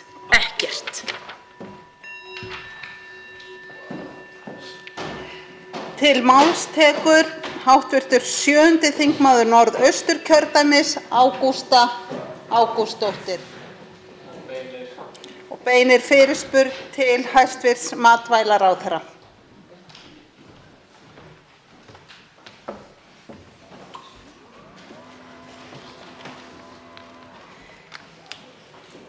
Frú forseti, eftir þyrnirósarblund íslenskra stjórnvalda síðustu áratugina gagnvart íslenskum landbúnaði og einbeittum vilja til niðurbrotsstarfsemi þess greinar með síauknum innflutningi á verksmiðjuframleiddum matvælum lúta langtum lægri kröfum en sá íslenski þegar kemur að eftirliti á gæðum og uppruna sem og lækkun eða afnám innflutningstolla, svo ég tali nú ekki þau tollasvindl sem hafa viðgengist í allt of langan tíma. Ætti í dag að vera kýrskýrt fyrir öllum hversu mikilvægt það fyrir eyju í Norður-Atlantshafi að vera eins sjálfstæð og mögulegt þegar kemur að innlendri grunnmatvælaframleiðslu. Hvort sem ræðir kornrækt, kjötrækt, ávaxta eða grænmetisrækt. Því matur jú undirstaða þess að hér á landi þrífist líf. Ef núverandi ríkisstjórn ákveður nú að vakna af þessum væra blundi, þá spyr ég hæstv. Ráðherra hvort hún hafi áætlanir aðgerðir til að vernda og efla íslenska grunnmatvælaframleiðslu og ef svo hvernig ætlar hún að koma því í framkvæmd? Hefur hæstv. Ráðherra hug á að nota vald sitt til að herða innflutningslög og tolla til að skapa meira jafnvægi og eðlilegra samkeppnissvið milli innlendra og erlendra matvælaframleiðenda? Þá svarar fyrirspurn hæstv. Matvælaráðherra Svandís Svavarsdóttir. Virðulegur forseti, ég þakka hv. þingmanni fyrirspurnina og það gríðarlega mikilvægur málaflokkur sem hv. þingmaður snertir hér á sem innlendur landbúnaður og við erum með búvörusamninga sem gilda núna út árið 2026 og það má segja að þar fari í raun og veru mikilvægasta stjórntæki stjórnvalda til þess að hafa áhrif á það í hvaða átt innlendur landbúnaður þróast og það liggur fyrir að þessi samningar verði endurskoðaðir að nýju núna á næsta ári, 2023, og við þá endurskoðun munum við leggja áherslu á það fyrst og fremst að tryggja fæðuöryggi á Íslandi með því að efla innlenda landbúnaðarframleiðslu. Nú í samráðsgátt stjórnvalda liggja þar fyrir áherslur og verklag við stefnumótun á sviði matvæla, þar að segja þess málaflokks í heild, og þar farið heildstætt yfir vinnu nýhafins kjörtímabils við setningu matvælastefnu fyrir Ísland og þar verður unnið úr fyrirliggjandi drögum að landbúnaðarstefnu sem verður lögð fyrir Alþingi samhliða eða sem hluti af matvælastefnunni og það eru gríðarlega mikil tækifæri í innlendum landbúnaði og hluti af því felst í næstu endurskoðun búvörusamninga. Þar leggjum við líka til og munum leggja til að áherslum í styrkjakerfi landbúnaðar verði breytt í þá veru að draga úr framleiðslutengingu stuðnings og frekar verði stutt við búsetu í sveitum óháð framleiðslugrein og líka aukin áhersla á jarðrækt, aðra landnýtingu, landvörslu og loftslagsmál en ekki síður aukna grænmetisframleiðslu og stór aukningu á sviði lífræns landbúnaðar. Til máls tekur öðru sinni hv. 7. þingmaður Norðausturkjördæmis Ágústa Ágústsdóttir.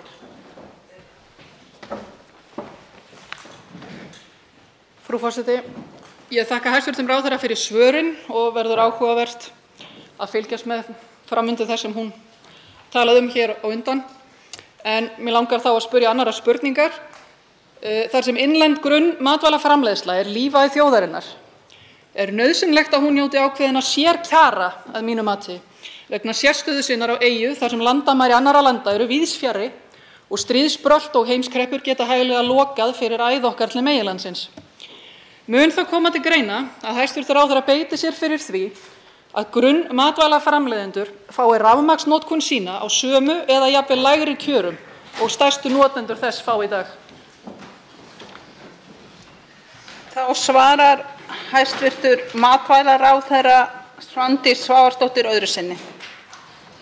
Virðulegur forseti, hv. þingmaður kemur hér inn á mjög mikilvægan þátt sem lýtur að raforkukostnaði við grænmetisframleiðslu og það skiptir miklu máli enda það sérstaklega fjallað í stjórnarsáttmála ríkisstjórnarinnar.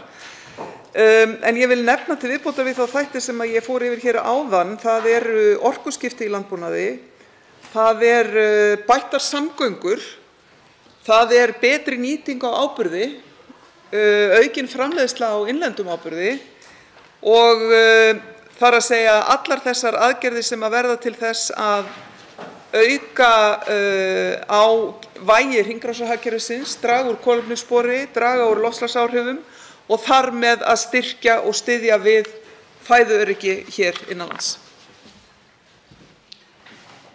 Til máls tekur hv. 10. þingmaður Norðausturkjördæmis, Jódís Skúladóttir, og beinir fyrirspurn til hæstv. Utanríkisráðherra.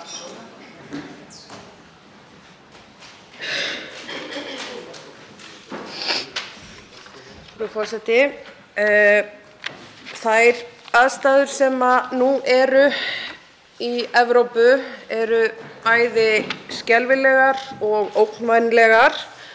Við erum öll meðvituð smæð okkar í því samhengi. Það sem mér finnst mikilvægt að orðræðan sem fram fer bæði hér innan þings og utan sé með þeim hætti að tala sé af ábyrgð og ekki sé alið á ótta, því að nægur harmurinn fyrir. Varðandi öryggis- og varnarmál þá hefur ýmislegt komið fram, hver staðan núna, hvaða sýn ólíkir aðilar hafa á framtíðina í því samhengi, og í ljósi þess langar mig að spyrja hæstv. ráðherra. Í ljósi stöðunnar í Úkraínu hefur umræðan öryggis- og varnarmál á Íslandi farið hátt og mig langar að spyrja hæstv. utanríkisráðherra mat hennar á gagnsemi þess fyrir öryggis- og varnarstöðu landsins að Ísland gangi í Evrópusambandið. Eins langar mig að velta því upp hver afstaða ráðherrans sé varðandi það að taka upp aðildarviðræður í miðju krísuástandi. Þá svarar fyrirspurn hæstv. utanríkisráðherra Þórdís Kolbrún Reykfjörð Gylfadóttir.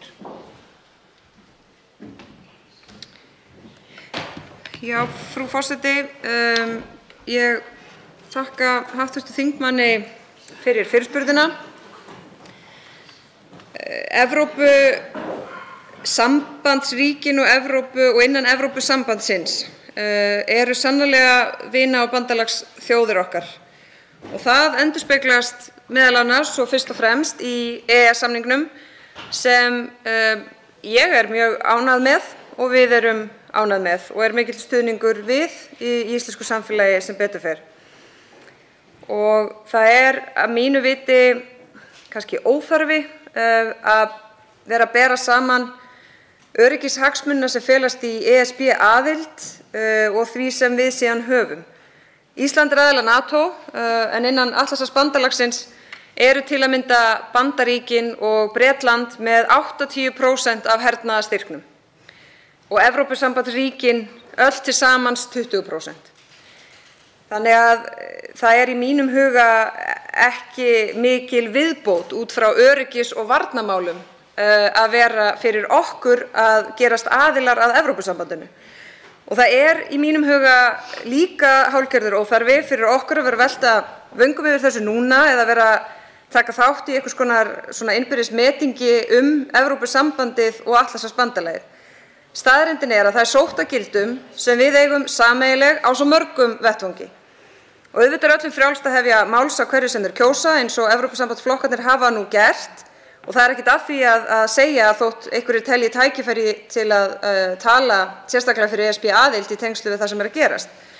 En ég bara ekki að sjá það sem sérstaklega svona rökrétt skref þessar mundir og ekkert af því sem hefur gerst nú breytir þeirri skoðun minni að Ísland sé ákaflega vel sett í sínu alþjóðlega samstarfi á EES-svæðinu með aðild að Atlantshafsbandalaginu og þar að auki með varnarsamning við Bandaríkin. Þannig að ég tel það ekki til bóta að sækja aðild að Evrópusambandinu, sérstaklega þegar að það engin pólitískur stuðningur við það innan ríkisstjórnarinnar. Til máls tekur öðru sinni hv. 10. þingmaður Norðausturkjördæmis Jódís Skúladóttir. Frú forseti, ég þakka hæstv. ráðherra fyrir svarið. Mig langar kannski þá svona að nota þennan stutta tíma sem ég á hér núna að spyrja hæstv. ráðherra út í nánar út í hennar afstöðu. Nú var umræða hér skýrslu ráðherra í síðustu viku og þá heyrðum við mjög skýrt frá fyrrverandi utanríkisráðherra sem sagði hreinlega Evrópusambandið mun aldrei verja okkur. Og eins og ráðherra bendir á að þá þessi skipting, þessi 20%, þau eru ekki rök varðandi varnarsamstarf eða öryggismál þjóðar. Það er ekki rök að ganga í Evrópusambandið á þeim forsendum. Þá svarar fyrirspurn öðru sinni hæstv. Utanríkisráðherra Þórdís Kolbrún Reykfjörð Gylfadóttir. Já, frú forseti, í mínum huga, það sem ég vil skipta mestu máli er að við erum í gegnum EES-samstarfið að ná bæði samstarfi og ávinningi fyrir íslenskt samfélag og í alþjóðlegu samstarfi innan Evrópusambandssvæðisins með fullnægjandi hætti. Og aftur, ég óska Evrópusambandinu góðs gengis í öllu þeirra verkefnum sem þau taka sér fyrir hendur í þessu samhengi og við styðjum þau til allra góðra verka og það höfum við gert. En umræða Evrópusambandsaðild Íslands núna, það er í mínum huga ekki tilefni til að efna til einhvers óvinafagnaðar Evrópusambandsaðild og ég vona að við höfum bara svona þann þroska til þess að setja hlutina í eðlilegt samhengi. Þessi innrás í Úkraínu af hendi rússneskra stjórnvalda og Rússlands forseta snýst ekkert aðild okkar þar inni eða ekki og aðild Íslands að Evrópusambandinu snýst heldur ekkert þá innrás. Við erum vina- og bandalagsþjóðir Evrópusambandsríkjanna, vinnum mjög náið með þeim í gegnum EES-samninginn og verðum ekki varin hernaðarlega eða varnarlega af hálfu Evrópusambandsins, heldur erum við það varnarlega í gegnum Atlantshafsbandalagið. Tekið fyrir til máls tekur fundarstjórn forseta hv. 8. þingmaður Reykjavíkurkjördæmis suður, Hanna Katrín Friðriksson. Frú forseti, ég kem hingað upp til þess að gera athugasemd við framgöngu viðskiptaráðherra Lilju Alfreðsdóttur vegna framkomu hennar við þingmanns Viðreisnar, Sigmar Guðmundsson, sem kemur hér upp og nýti sér þann dagskrárlið sem heitir óundirbúnar fyrirspurnir til að koma með fullkomlega, málefnalega og eðlilega fyrirspurn til ráðherra. Ráðherra er ófær að svara þeirri spurningu að því er virðist vegna persónulegrar óvildar í garð formanns Viðreisnar, óvildar sem hún verður sjálf ráðherra að svara fyrir ef hún treystir sig til hvaðan sprottin. En þessi framkoma hér í þingsal þegar verið að ræða málefni sem varða þing og þjóð er algjörlega óboðleg. Nú er það svo að sá ráðherra sem hér ræðir er ekki beint í fararbroddi þeirra sem hafa lyft veg og virðingu Alþingis sem mest. En frú forseti, það eru einhver takmörk og ég hefði gjarnan vilja sjá forseta grípa hér inn í þessa óhæfu áðan.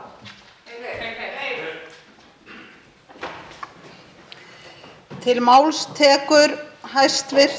menningar- og viðskiptaráðherra Lilja Dögg Alfreðsdóttir og ræðir fundarstjórn forseta. Virðulegi forseti, ég má til með að koma hingað og aðeins fjalla þetta mál. Ég svaraði hv. þingmanni. Það er mín skoðun að það þurfi að auka gjaldtöku á fyrirtæki sem skila ofurhagnaði. Þetta var mjög skýrt. Ég held hins vegar að þessi persónulega óvild sé mun fremur hjá þingflokki Viðreisnar í garð ráðherrans.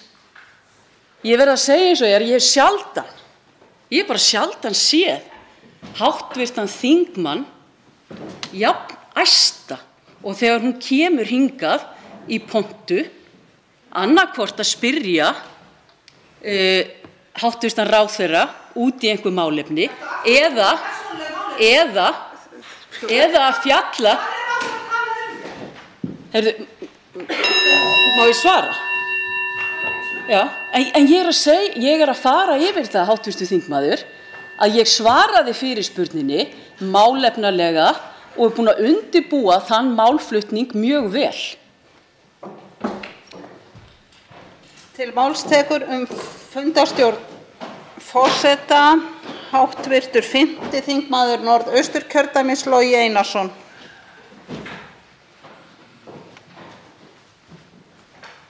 Frú forseti, það var út af fyrir sig ágætt að hæstv. Ráðherra hefði verið skýr með það að hún teldi að það þyrfti að sækja meiri tekjur frá sjávarútveginum. Hins vegar það rétt sem kom fram hjá hv. þingkonu Hönnu Katrínu Friðriksson að ráðherra svaraði ekki þessari einföldu spurningu hv. þingmann það hvort hún myndi nýta þann þingstyrk sem væri hérna. En í staðinn eyddi hún megnið af tímanum í að ráðast á formann Viðreisnar. Mig langar að vekja athygli á öðru, frú forseti. Í fyrra þá ákváðum við það að leggja niður það sem hét samsvör. Þegar að í 3. orkupakkamálinu þingmenn voru að spyrja hvern annan og strjúka rétthæris. Ekki komið tími til þess líka í óundirbúnum fyrirspurnum að stjórnarliðar innbyrðis geti ekki verið að skiptast á skoðunum og kalla fram eitthvað og það sem fyrirsjáanlegt Eigum við ekki að láta þetta frekar vera átök og ágreining skoðanir milli stjórnarandstöðu og stjórnarliða?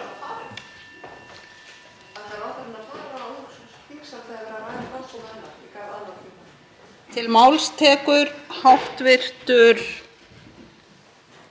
10. þingmaður Reykjavíkurkjördæmis norður, Andrés Ingi Jónsson.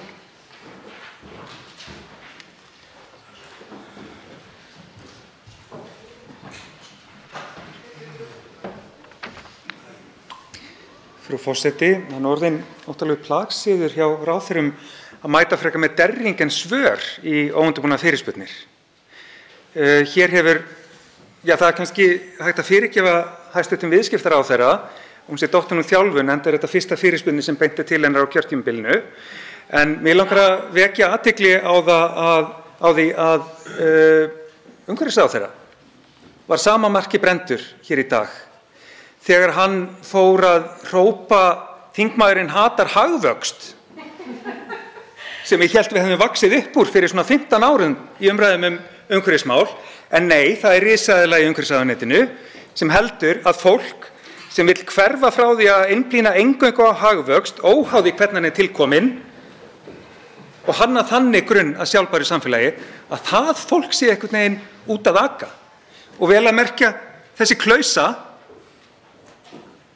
þetta upp úr loftslagsstefnu sem síðasti umhverfisráðherra samþykkti. Þetta opinber stefna ríkisstjórnarinnar sem ráðherrann situr í, en hann ekki sleipari í málaflokknum sem hann fer yfir, en hann kann þetta ekki einu sinni. Hann kann bara gamla jarmið síðan hann var stóriðjusinni í stjórnarandstöðu og nota það sem stóriðjusinni í ráðuneyti. Til máls tekur hv. 8. þingmaður Reykjavíkurkjördæmis norður, Þorbjörg Sigríður Gunnlaugsdóttir, og ræðir fundarstjórn forseta. Já, virðulegi forseti, ég vil kannski koma hérna upp í því samhengi að forseti þingsins auðvitað forseti þingsins alls. Og sannarlega sjáum við það oft gerast hér inn í þingsal að forseti grípi í sín verkfæri og sýni sitt vald þegar að þingmenn, jafnvel stjórnarþingmenn, hafa gengið of langt. Það gerðist ekki í þetta sinn, einhverra hluta vegna. Heyriði hvernig liðið lætur, orð hæstv. Ráðherra. Heyriði hvernig liðið lætur. Hæstv. Ráðherra hér að tala til Alþingis. Heyriði hvernig liðið lætur.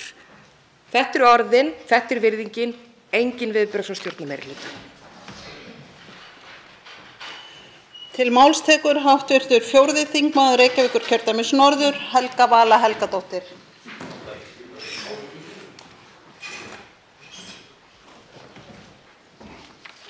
Frú forseti, ég held að ég verði að taka undir með síðasta ræðumanni, hv. þingmanni Þorbjörgu Sigríður Gunnlaugsdóttur, að biðja hæstv. forseta að koma þinginu nú til aðstoðar. Þetta gegndarlausa virðingarleysi hæstv. ráðherra viðskipta- og menningarmála er algjörlega farið að keyra allt þverbak hér.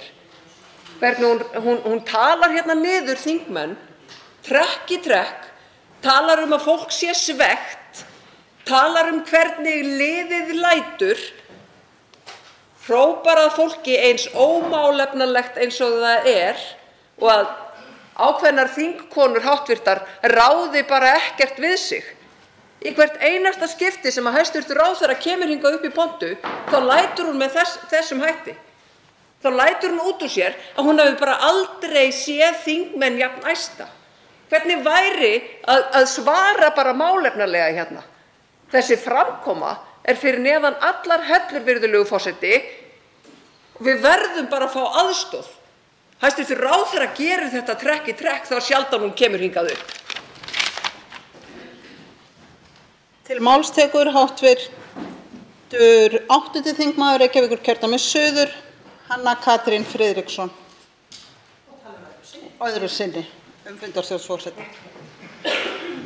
Frú forseti, nú getur vel verið, í ljósi þess að hér hefur verið rifjað upp að hæstv. Ráðherra kemur hingað ekki oft, og hún hafi talið sig við að tala við ráðuneytið sitt. Þetta getur mögulega verið þannig sem orðræðan þar af hálfu hæstv. Ráðherra. En þetta gengur náttúrulega ekki hér, og að koma svo upp til að svara fyrir sig og telja sér það til happs og hrós að ég hafi verið reið og æst þegar ég fer upp áður.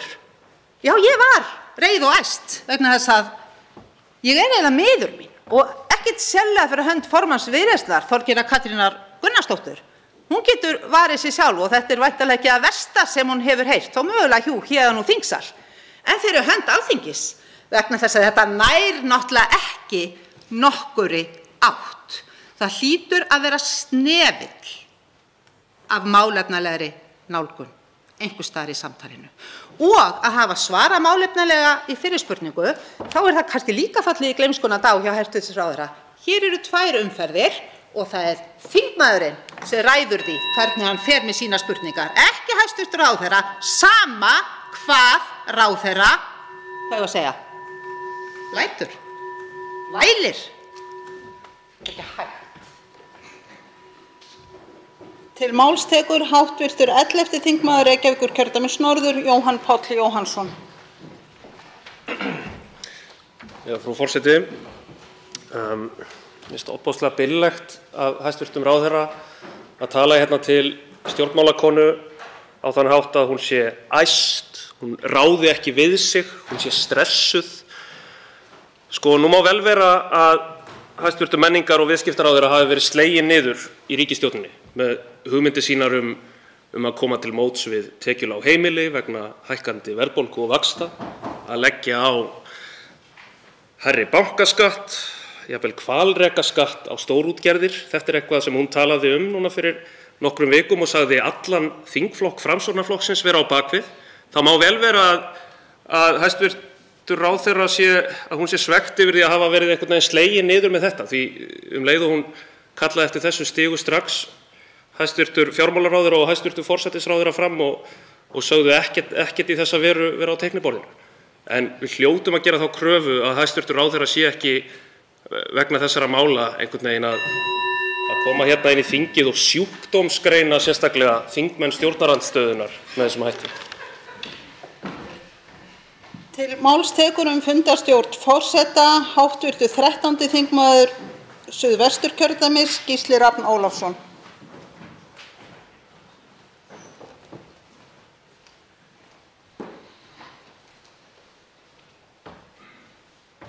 Frú forseti, já, það skrítið. Við stöndum hér á tölum orð hæstv. Ráðherra sem virðist hafa hlaupið af vettvangi í stað þess að ræða málin á málefnalegan hátt. Ég hélt hér áðan að ég hefði kannski ruglast og ekki komið inn í þingsalinn heldur fundið skólaþingið.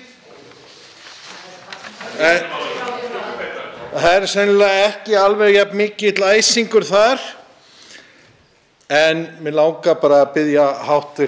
Þingmenn og virðulegi forseti, kannski beðið hv. Þingmenn og hæstv. Ráðherra að sýna hvort öðru virðingu. Tölum hér saman málefnin sem að skipta máli fyrir fólkið í landinu og hættum að vera í einhverju skítkasti við hvort annað.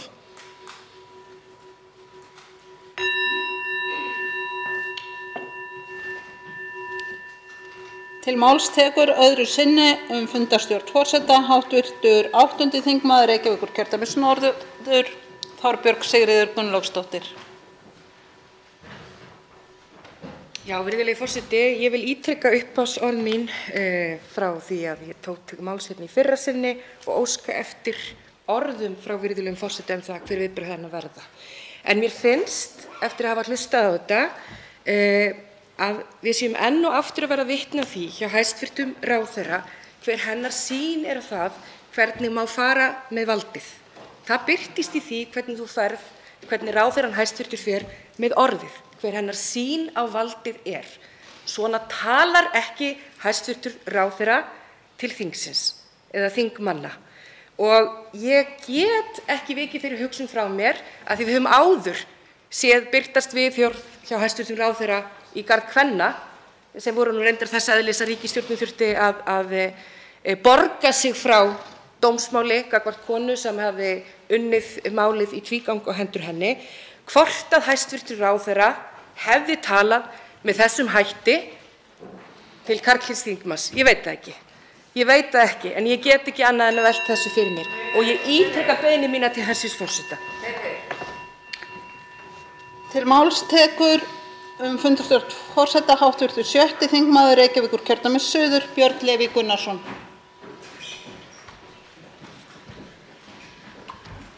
Forseti, það að gríðarlega mörgu að taka hérna í nákvæmlega þessari umræðu. Stundum erum við þingmenn æstir en af góðu tilefni. Það einfaldlega þannig.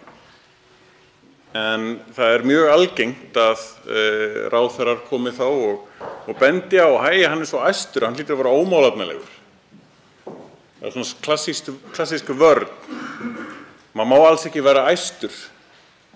Þá sé maður einhvern veginn ómálefnalegur og sá sem með leiðindin. Nei, þegar það verið að koma með svona ákveðnar ómálefnalegar dylgjur, til dæmis formann Viðreisnar, þegar að hún var sjávarútvegsráðherra í heila 10 mánuði. Og hún hafði ekki gert neitt í heila 10 mánuði í stjórn sem sprakk þarna út á uppreist æru. Að það sé einhvern veginn dómur á hana eða hennar flokk að gera ekkert í sjávarútvegsmálum bara alveg fáránlegt og mjög ómálefnalegt að leggja fram. Og að sjálfsögðu tilefni til þess að benda á að ráðherra bara einfaldlega með ómálefnalegan flutning í þess háttar umræðu. Og ég hef engan áhuga á þessari umræðu ríkisstjórnarinnar að vera að leggja okkur þingmönnum sífellt orð í munn, eins og hæstv.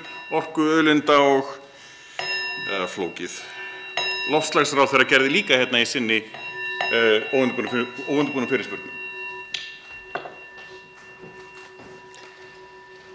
Til máls tekur öðru sinni fundarstjórn forseta hv. 5. þingmaður Norðausturkjördæmis, Logi Einarsson. Já, ég vona að frú forseti virði það nú við mig að ég kippti mig nú ekkert upp við að vera kallaður eitthvað lið og hef oft verið kallaður það.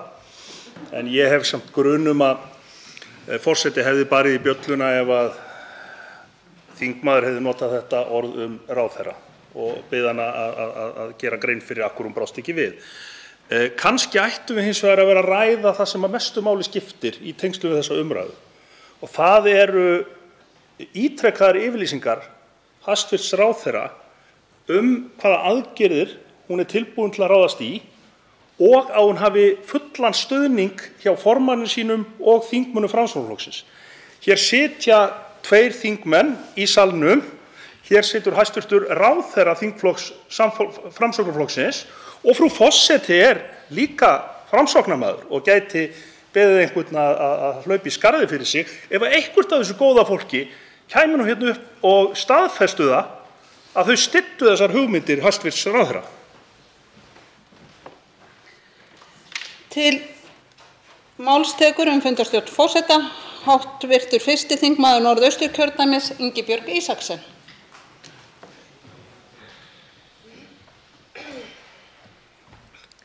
Virðulegi forseti, mér fannst ég knúin til þess að koma hingað upp aðeins og tjá mig undir fundarstjórn forseta.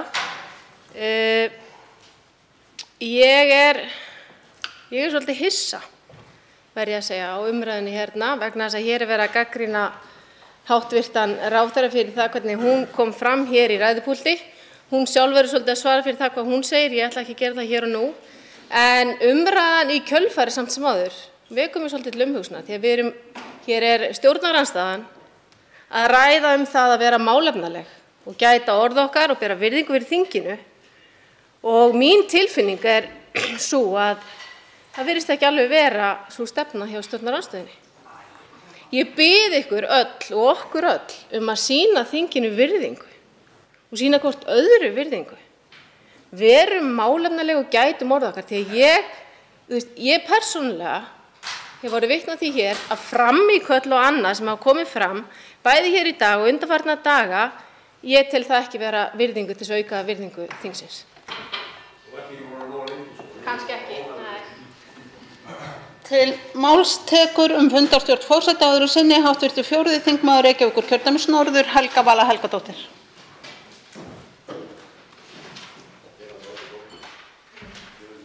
Frú forseti, já, sýnum hvort öðru virðingu. Við skulum gera það. Hér kom upp hv. þingmaður Sigmar Guðmundsson og spurði mjög eðlilegra spurninga, spurði út í orð hæstv. Ráðherra ákveðnar aðgerðir til þess að afla tekna fyrir ríkissjóð, mögulega ef stjórnarliðar þora og hafa hugrekki til þess að hjálpa fólkinu í landinu. Þetta er mjög eðlileg spurning af hálfu þingmannsins. Hæstv. Ráðherra kom hingað upp og sýndi samþingmönnum, af því hún er jú líka þingmaður, slíka óvirðingu að hér blöskraði fólki. Hún talaði þetta lið þegar hún er að tala háttvirta þingmenn. Og okkur ber að ávarpa þingmenn með ákveðnum hætti. Hún talar þingmenn sem þetta lið.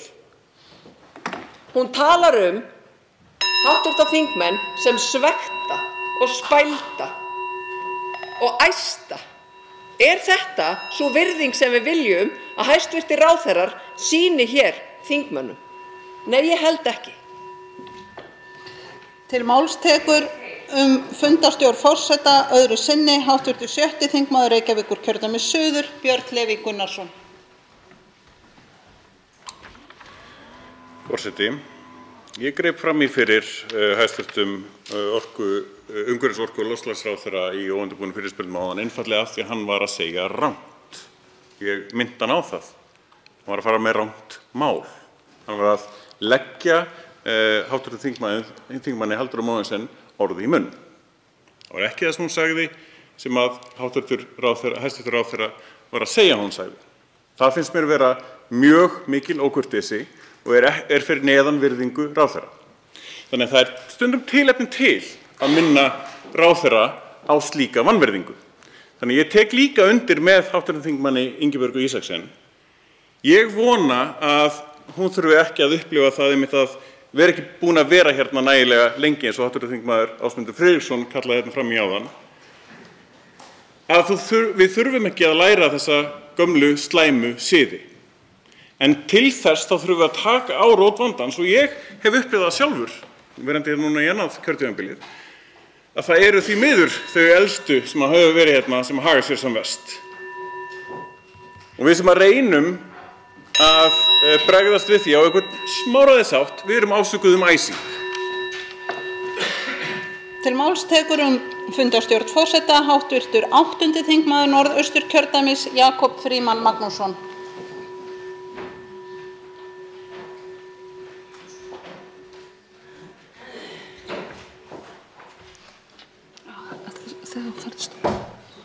Háttvirtur forseti, í krafti aldurs og fyrir reynslu ætla ég að leyfa mér að segja þetta.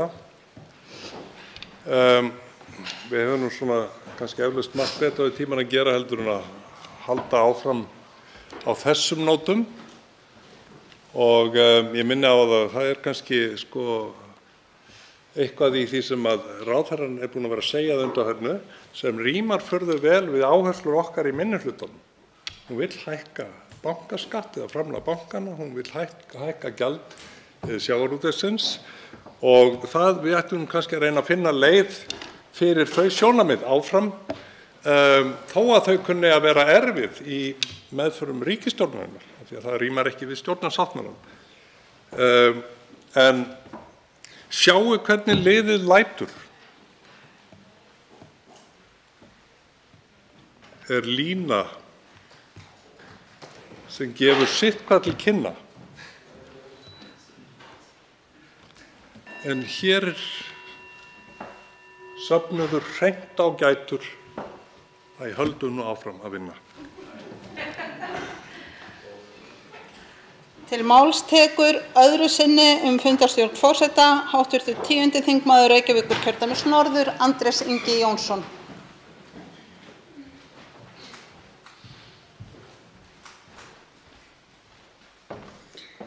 Frú forseti, mig minnir að það hafi verið 2014 sem við stóðum þarna út í horni, Bjarni Benediktsson og Sigmundur Davíð Gunnlaugsson.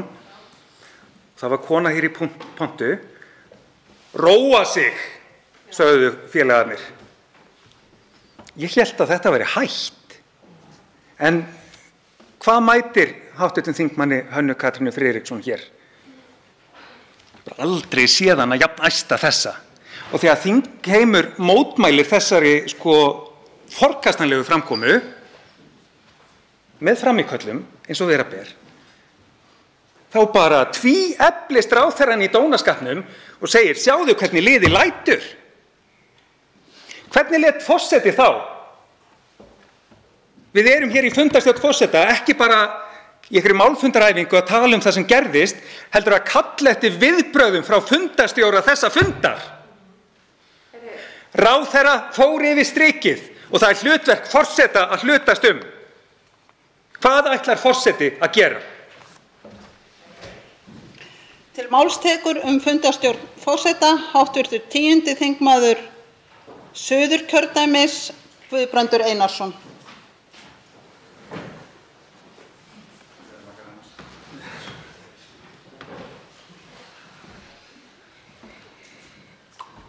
Já, virðulegur forseti, þetta er áhugaverð umræða sem hér á sér stað. Og ég velti fyrir mér hvort að það að láta út úr sér þessi orð svokallaðan ofurhagnað banka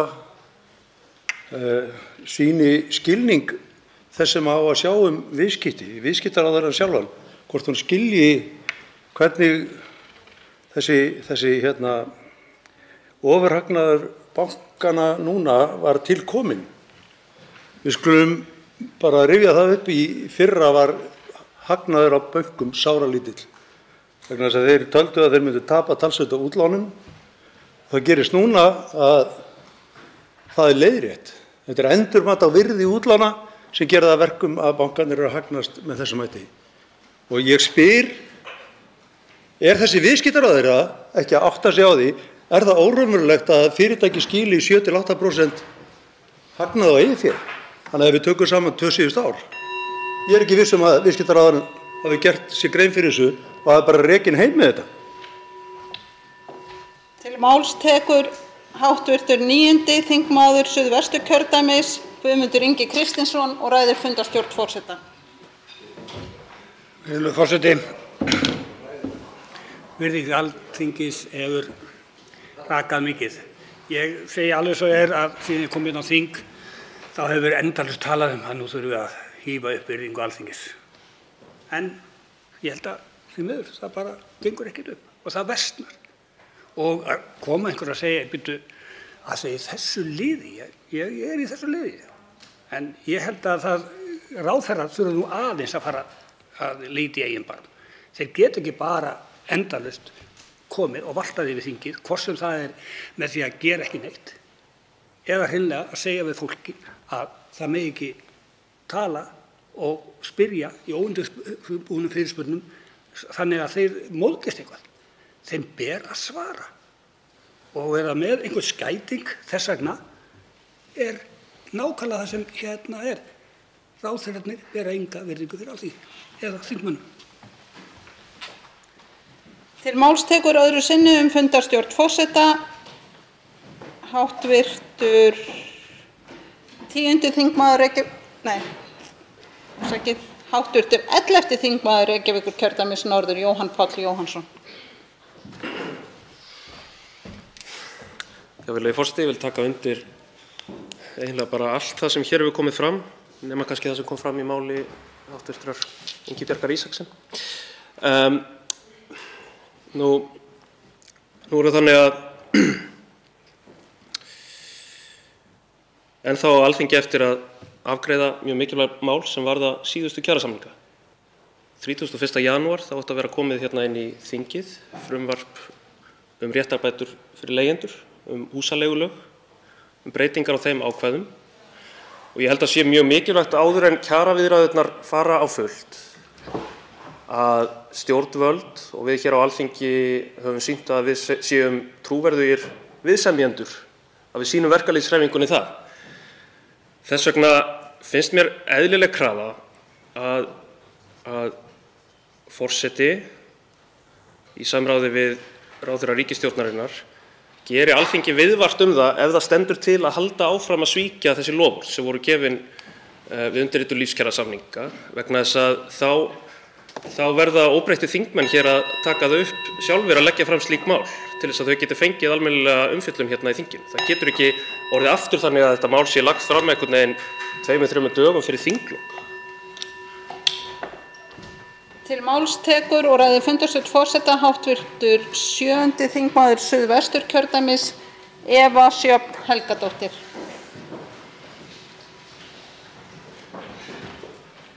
Já, frú forseti. Ég eiginlega bara í barnslegri trú minni hélt að við værum öll í sama liði.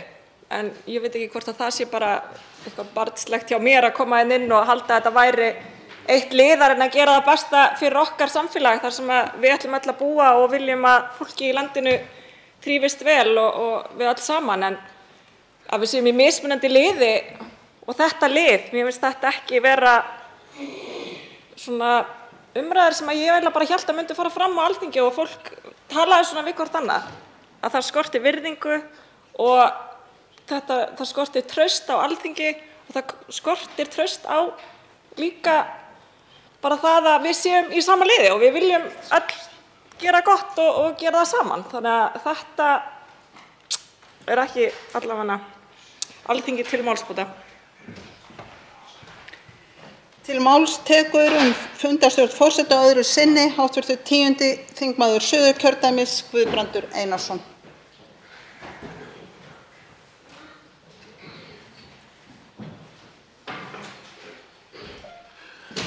Virðulegur forseti, einhvern veginn finnst mér skorta upp á samtal á milli þings og ráðherra.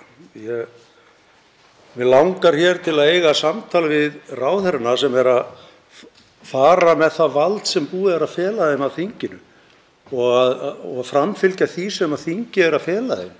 Þannig að við getum svo sem svolítið bara átt okkur á því á hvaða vegferð við erum og á hvaða vegferð ráðherrarnir eru. Ég bara upplifa þannig að maður settur einhvern veginn skörinni lægra hérna inn í þingsal heldur en ráðherrarnir. Og svo hér hefur verið bent á, þeir sitja meira minn í símanum allan tíman með tyggjóði sem var búið að banna mér að vera með í munninum. En þeir nota það alveg óspart hérna þegar þeir sitja hérna. Þannig ég held að ég muni bara leggja það til og styðja þá tillögu sem hefur komið fram. Við þurfum að breyta þessum ávarsormum að það sé verið að setja okkur þingmenn eitthvað skörinni lægra heldur en þessar ráðherra.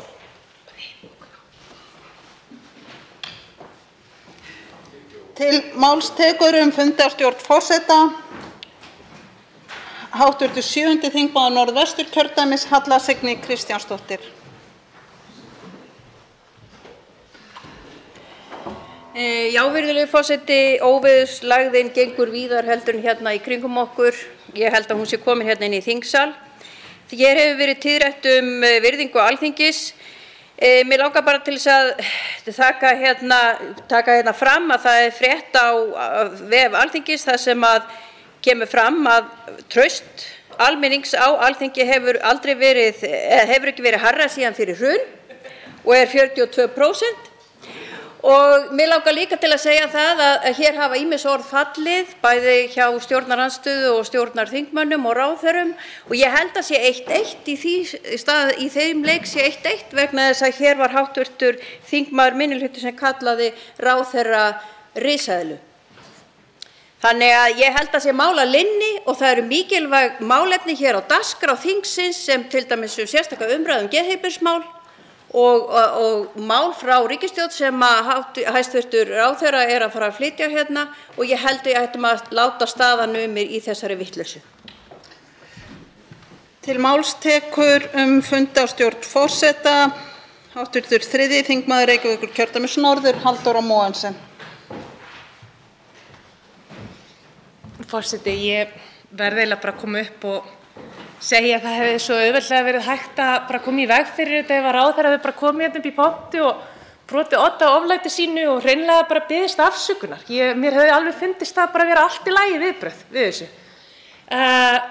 Það er líka allt í lagi að ráðherrar átti sig á valdamismunum hérna inn í þessum sal og þegar að við komum hérna upp í pontu og spyrjum sjálfsagðar spurningar. Ég veit að við tölum oft hérna óvarlega og það eru alls konar orð sem við hreytum hérna fram í salinn. En þetta var sérstaklega mikið, ég veit ekki alveg hvað rétt á orðið en þetta er bara svona, bara persónuárás og virðingarleysi að algjöru óþörfu. Og það hefði verið svo auðvelt að koma upp og segja bara, ég biðst afsökunar á þessu, ég hefði ekki átt að tala svona. Þá var þetta bara búið og það hefði verið virðingarvert að gera það. Stundum þá þarf bara aðeins að taka egóið sitt, leggja þetta til hliðar og hugsa hvað er einhvern veginn svona heildinni fyrir bestu þegar kemur umræðinu hérna inni.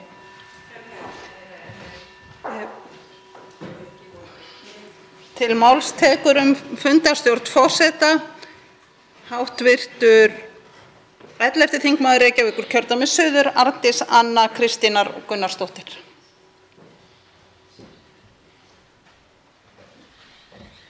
Virðulegi forseti, biðst afsökunar á því hvað ekki seint inn í þessa umræðu. Einstæð móðir og lenti í vandræðum með starfsdag í dag en ég hingað komin. Ég kom hérna inn þegar hv. þingmaður Halla Signý var hér að tala það hversu að það væri kominn tími til þess að hætta þessari vitleysu. Ég ætla kannski svolítið bara hreinlega að taka undir með Höllu Signý en ég vil bara benda hv. meirihluta á það og hæstv. ríkisstjórn að þau vita mæta vel hvað þarf að gera til þess að hætta þessari vitleysu, við hættum þessari vitleysu sem að í okkar huga er nú ekkert annað en umræður og það eina sem við höfum til þess að láta hafa áhrif hér á þessu þingi, það er að láta í okkur heyra. Það er að leggja á borðið þau rök, þær áhyggjur sem við höfum. Og það er alveg á tæru hvað þarf til þess að hér færist sátt í þingsalinn og það er að það sé haft samráð við minnihlutann, það sé borin virðing fyrir Alþingi og að það sé ekki farið hér með öll mál eins og meirihlutanum komi ekki við hvað minnihlutanum finnst og eins og minnihlutinn sé ekki hluti af þessu þingi. Þá hafa ekki fleiri óskað eftir að ræða fundarstjórn forseta. Tekið er fyrir annað dagskrármálið sérstök umræða geðheilbrigðismál. Málshefjandi er hv. þingmaður Helga Vala Helgadóttir. Hæstv. heilbrigðisráðherra Willum Þór Þórsson verður til andsvara og hefst nú umræðan og til máls tekur hv. 4. þingmaður Reykjavíkurkjördæmis norður, Helga Vala Helgadóttir.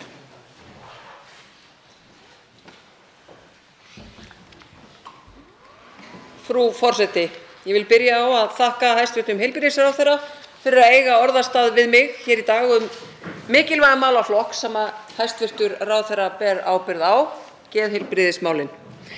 Þegar ég óskaði eftir umræðunni var í huga mér hvernig stjórnvöld hafa brugðist við varnaðarorðum Alþjóðaheilbrigðisstofnunarinnar afleiðingar heimsfaraldurs vegna COVID-19 á geðheilbrigði jarðarbúa. Engum dylst það grettistak sem varð á upplýsingagjöf og meðvitund heilbrigðisyfirvalda vegna þeirrar heilsuvár sem veiran hafði, en því miður hefur minna farið fyrir viðbrögðum varðar áhrif veiru á geðheilbrigði landsmanna. Það kann að vera að margt hafi verið gert, þótt þess sjái engin merki. Og því þótti mér rétt að spyrja einfaldlega nokkurra spurninga mótvægisaðgerðir stjórnvalda vegna COVID-19 og eru spurningar mínar eftirfarandi. Hverjar eru sérstakar mótvægisaðgerðir vegna geðheilbrigðis í kjölfar COVID-19 skilgreindar eftir eftirfarandi hópum: börn, ungmenni, eldra fólk, fólk utan vinnumarkaðar, fólk af erlendum uppruna, fólk í sérstaklega viðkvæmri stöðu. Og þá vil ég biðja hæstv. Heilbrigðisráðherra að greina Alþingi frá hver meðalbiðtími er eftir geðheilbrigðisþjónustu hjá heilsugæslunni á höfuðborgarsvæðinu annars vegar og á heilbrigðisstofnunum á landsbyggðunum hins vegar, og þá hvort biðtíminn hafi breyst á tímum heimsfaraldurs. Ég vil einnig biðja svör við því hver meðalbiðtími er eftir innlögn og þjónustu á barna- og unglingageðdeild og hvort þessi biðtími hafi breyst á COVID-tímum, hver meðalbiðtími er eftir innlögn og þjónustu á geðsviði á Landspítala og geðdeild Sjúkrahússins á Akureyri og hvort biðtíminn hafi breyst á þessum tímum. Frú forseti, ég held að það sé óhætt að halda því fram fullum fetum að geðheilbrigðisþjónusta sé olnbogabarn íslensks heilbrigðiskerfis. Það virðist sem hvorki þyki sjálfsagt að almenningur eigi greiða leið að slíkri þjónustu né að hún sé hluti af okkar sjúkratryggingakerfi. Þá er húsakostur 2 sjúkrahúsa sem hýsa geðdeildir svo gjörsamlega óboðlegur að enginn skilur hvernig stjórnendum heilbrigðismála dettur í hug að fólk nái bata í svo hrörlegum húsakynnum. Stór orð, já, en í alvöru talað þá getur maður ekki annað en velt fyrir sér hvort fordómar gagnvart þessari tegund heilsubrests sé að kenna þegar að þessi sjúklingahópur á lítinn og jafnvel engan kost á útiveru, hreyfingu utandyra eða dvalar í fallegu umvefjandi umhverfi. Þessi tiltekni sjúklingahópur sem ætla má að verði helst fyrir áhrifum af gráum og hrjúfum veggjum og innilokun án möguleika á útiveru og hreyfingu. Frú forseti, það er heldur ekki úr vegi að velta fyrir sér hvort það eru innbyggðir fordómar kerfisins sem komi í veg fyrir að fjölskyldur þeirra sem glíma við geðrænar áskoranir fái áfalla og viðtalsmeðferð í kjölfar mikilla veikinda og mögulega fráfalls nákominna ættingja vegna sjúkdóma þeirra. Þegar foreldri missir barn fyrir sjálfs síns hendi mætir ekkert teymi til að umvefja fjölskyldu, foreldra, systkini, heldur þarf fjölskyldan sjálf að leita allra leiða til að finna einhverjar bjargir. Þegar foreldri missir barn vegna krabbameins eða annarra langvinnra veikinda þá mætir áfallateymi á staðinn frá fyrsta degi greiningar, enda öllum ljóst að veita þarf fjölskyldunni ríkulegan stuðning vegna sorgarinnar sem í þessu felst. Hvers vegna er þessi munur á þjónustu? Hvernig stendur á því að sá sem er fótbrotinn getur gengið inn á sjúkrastofnun og fengið þjónustu við sínu meini en sá sem fæst við geðrænar áskoranir fær að bíða á biðlistum mánuðum og árum saman? Frú forseti, það er ekkert þríeyki að störfum. Það eru engir upplýsingafundir í beinni útsendingu vegna nærri 50 dauðsfalla á síðasta ári vegna sjálfsvíga. Það ríkir þögn utan þess sem talað er á tyllidögum að hrinda af stað stóra átaki sem hvergi sést. Hæstv. Heilbrigðisráðherra, hvað veldur þessu? Til máls tekur hæstv. Heilbrigðisráðherra Willum Þór Þórsson.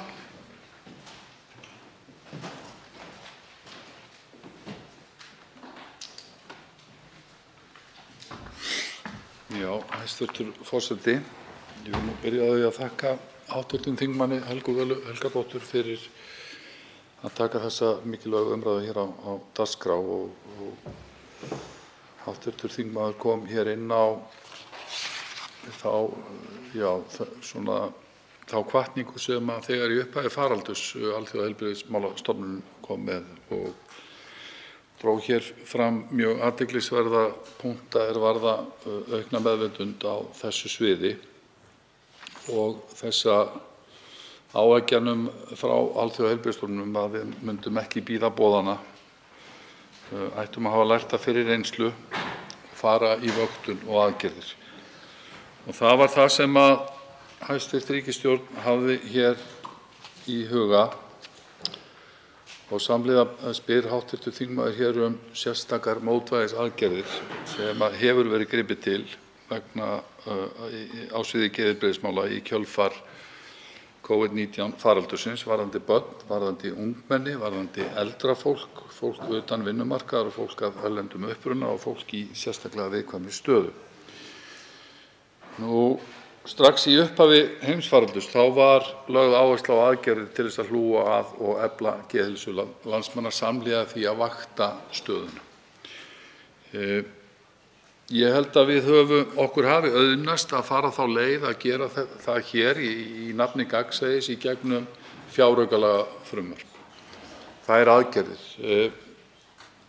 Ég ætla nú svona að leyfa mér að vera svo djarfur að taka undir það með hv. þingmanni af því mér fannst það á ræðu hv. þingmanns að þær aðgerðir hefðu mögulega ekki verið mjög markvissar, en þær eru til staðar. Ég held að við séum ekki komin á einasta leiðarenda með að átta okkur á umfanginu eða átta okkur á upprunanum eða stöðu þessara ólíku hópa sem hv. þingmaður dregur hér fram. Og þess vegna finnst mér þessi umræða hér alveg sérstaklega mikilvæg og hvernig hv. þingmaður setur þetta hér upp. Ég ætla nú að leyfa mér að draga hér fram, hæstv. forseti, þær aðgerðir sem var farið í meðal annars til verndar geðheilbrigði vegna heimsfaraldurs. Þar voru fjármögnuð þverfagleg geðheilsuteymi fyrir börn á landsvísu. Geðheilbrigðisþjónusta í framhaldsskólum og háskólum með sérstökum framlögum var efld ásamt aukinni geðheilbrigðisþjónustu við aldrað fólk í heimahúsum til að rjúfa þessi einangrun sem við öll könnumst við að verður við þessar aðstæður og takmarkanir sem fylgja því að fást við slíkan faraldur. Þá voru einnig fjármögnuð endurhæfingarúrræði fyrir ungt fólk sem ekki í námi, vinnu eða sérstakri þjálfun. Þá var sett á fót sérstakt geðráð með fulltrúum notenda og heilbrigðisráðuneytisins sem hafði það hlutverk að hnýta saman aðgerðir og tryggja samræmda upplýsingagjöf til viðkvæmra hópa. Og þetta var reynt að vinna í nánu samráði við bæði skólamálaráðherra og félagsmálaráðuneyti vegna þess að þetta skarast og sveitarfélögin.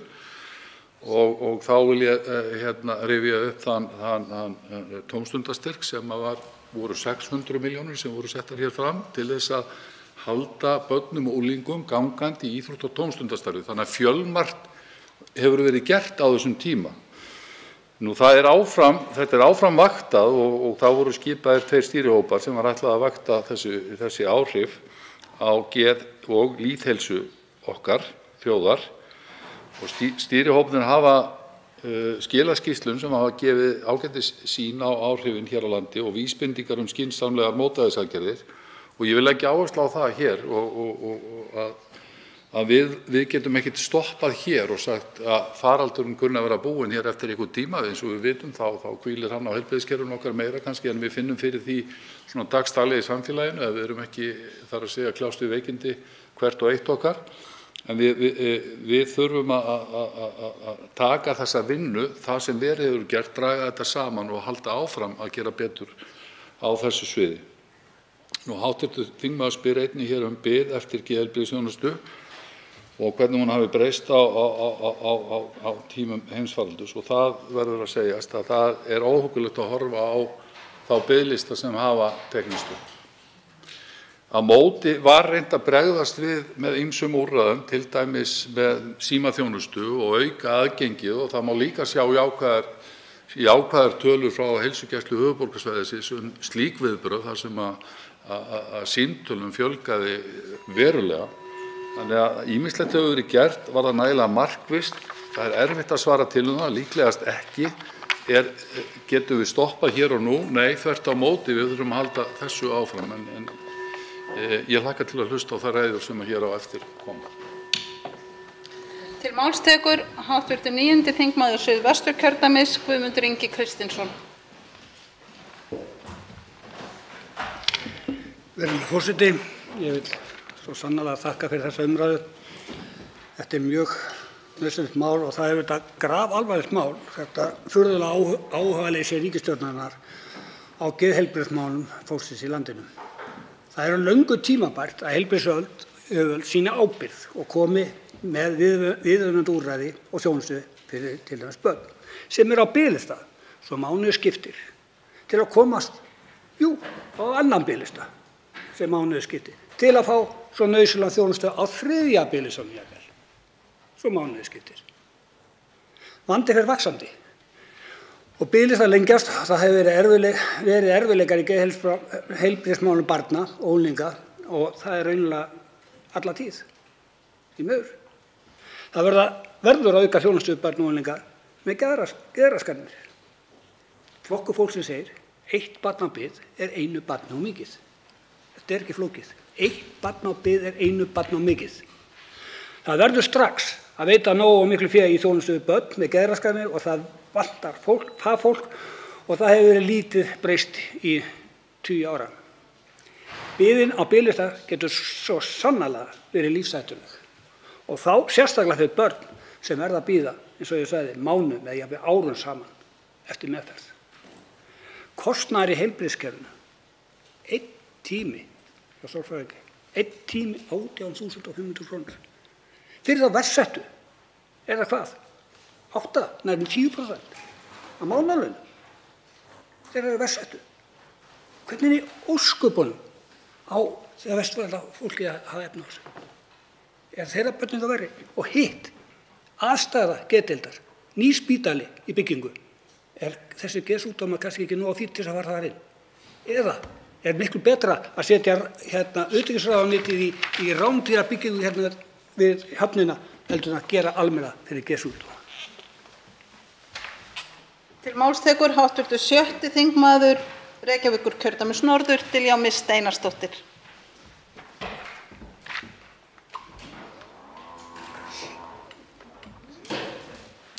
Virðulegi forseti, ég þakka hæstv. Heilbrigðisráðherra fyrir yfirferðina og hv. þingmönnum sem hafa talað hérna. Rannsóknir sýna okkur að andleg vanlíðan barna og ungmenna hefur aukist á undanförnum árum. Líðan sem fór síst batnandi síðastliðin 2 ár.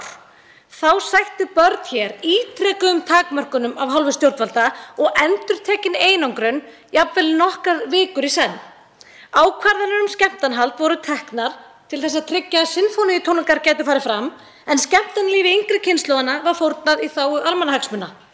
Og það þrátt fyrir þá vitneskju sem lá fyrir lengst af að börnum stafaði lítil hætta af COVID. Á þessum 2 árum fjölgaði tilkynningum til barnaverndaryfirvalda mikið. Það er því jákvætt að við ræðum þessi mál sérstaklega hér í dag. 2 ár eru langur tími í lífi barna og nú þegar rykið er að setjast er ég ekki viss að allar þessar ákvarðanir eldist vel. En það er annað sem mig langar að beina athygli hæstv. Ráðherra að og það er bætt aðgengi að geðheilbrigðisþjónustu með fjarheilbrigðisþjónustu. Hún var rædd hér í þinginu á dögunum en nú þegar margar einkareknar stofur í geðheilbrigðisþjónustu nýta sér þessa tækni með góðum árangri má ég til með að spyrja af hverju hið opinbera nýtir ekki þetta úrræði? Af hverju gengur hinu opinbera svona mun hægar að brjóta niður veggi og múra? Við búum hér yfir íslenskri tækni sem hefur öll tilskilin leyfi en engin opinber þjónustustofnun nýtir hana. Getur verið að gamaldags hugsun komi í veg fyrir skynsama uppbyggingu á heilbrigðiskerfinu. Með því að bjóða bæði upp á stað og fjarþjónustu allt land er hægt að stytta biðtíma og lista, nýta tíma heilbrigðisstarfsfólks betur og byggja upp sterkt teymi stuðnings og aðstoðar. Til máls tekur hv. 7. þingmaður Suðvesturkjördæmis, Eva Sjöfn Helgadóttir. Frú forseti, við skulum aðeins horfa til fullorðna fólksins og ungmenna. Á síðustu 5 árum féllu 55 einstaklingar fyrir eigin hendi á aldrinum 18 til 29 ára. Veltum aðeins fyrir okkur hvernig stjórnvöld eru að bregðast við þessum hræðilegu tölum. Ég hefði haldið að það hefði verið farið í heildarendurskoðun á geðheilbrigðiskerfinu okkar og aldeilis spýtt í lófana í þeim málum. En hvað gerist? Ekkert. Mig langar einnig að tala um þá staðreynd að á bráðaþjónustu geðdeilda Landspítala leituðu 6.000 manns á síðasta ári og bráðaþjónustu tilfellin voru 37.000. Og ekki hafa þeir hugmynd hversu margum var vísað frá. En sögusagnir segja að það fullt af fólki sem vísað frá geðdeild Landspítalans. Á síðasta ári leituðu 360 einstaklingar að meðaltali á mánuði á bráðamóttöku geðdeildar. Utan opnunartíma leituðu að meðaltali 92 einstaklingar á bráðamóttöku í Fossvogi. Þannig að 25% af þeim heildarfjölda sem leitar á bráðamóttöku fer í Fossvogin, þar sem ekki sérhæft starfsfólk við geðheilbrigðisvanda. Þar eru aðstæður ekki góðar til að taka á móti fólki með geðsjúkdóma. Það til háborinnar skammar að það sé lengur opið í verslunarmiðstöðvum landsins heldur en á geðdeild Landspítalans. Það sem að mér blöskraði þó mest við að sjá við svarsfyrirspurn minni til hæstvirts heilbrigðisráðherra var að geðdeildir á sjúkrahúsum landsins hafa ekki hugmynd það hvort að einstaklingar sem að leita til þeirra vegna sjálfsvígshugsana eða annars, hvort að þau taki sitt eigið líf eftir vistun eða þjónustu á spítalanum. Það fylgja ekki eftir fólki í mögulega ár eða lengur sem telst í hættu að taka sitt eigið líf ótrúlega vanræksla af hálfu stjórnvalda. Og ef þú ert með einstaklings, til dæmis í krabbameinsmeðferð, en það ekki það sama, þá bara alltaf fylgt eftir einstaklingnum. Þetta eins og til dæmis að vera með manneskju í lyfjameðferð og ekki fylgja því eftir hvort að lyfin sé að virka. Við vitum ekki hvort að geðheilbrigðiskerfið okkar virkar. Það virkar bara ekki. Það bara svo deginum ljósara. Og hvað ætli þetta kosti okkur, almenning, þetta aðgerðaleysi í geðheilbrigðismálum? Til máls tekur hv. 3. þingmaður Norðausturkjördæmis Bjarkey Olsen Gunnarsdóttir. Já, frú forseti, geðheilbrigðismál bera hér oft á góma. Þegar ég tók sæti á Alþingi í maí 2006 fjallaði ég einmitt þennan málaflokk þá sem nú með áherslu á geðheilbrigðisþjónustu fyrir börn og unglinga. Grunnurinn að góðri geðheilsu lagður í æsku og mikilvægt að hlúa vel að börnum og fjölskyldum þeirra. Forvarnir hafa aukist og geðheilbrigði fengi verður í sess bæði innan heilbrigðis- og skólakerfisins enda tilefnið ærið. Rannsóknir benda til að 20% barna og unglinga glími við vanlíðan eða geðraskanir eins og kvíða eða þunglyndi og má ætla að hlutfallið sé enn hærra. Því rannsóknir sýna sömuleiðis að börn segja ekki endilega frá því ef þeim líður illa. 7–10% barna eiga við geðheilsuvanda að stríða á hverjum tíma og þurfa á geðheilbrigðisþjónustu að halda. Samkvæmt Alþjóðaheilbrigðisstofnuninni þá greinast helmingur þeirra sem að greinast yfir höfuð með geðraskanir fyrir 14 ára aldur og heimsvísu það þannig að stór hluti þeirra fær ekki viðeigandi meðferð. Vitundarvakning undanfarinna ára og efling grunn- og sérfræðiþjónustu við börn og unglinga með geðrænan vanda hefur sýnt okkur að betur má ef duga skal.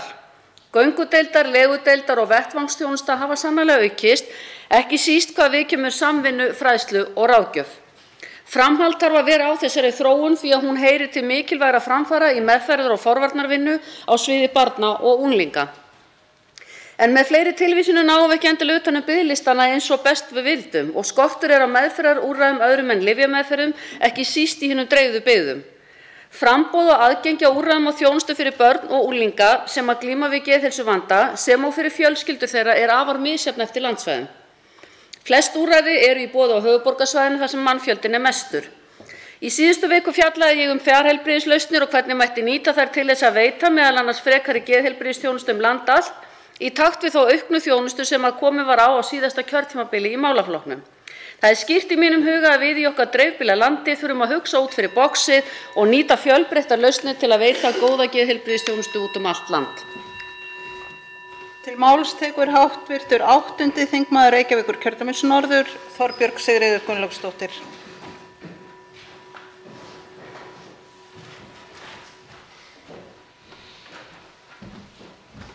Virðulegi forseti,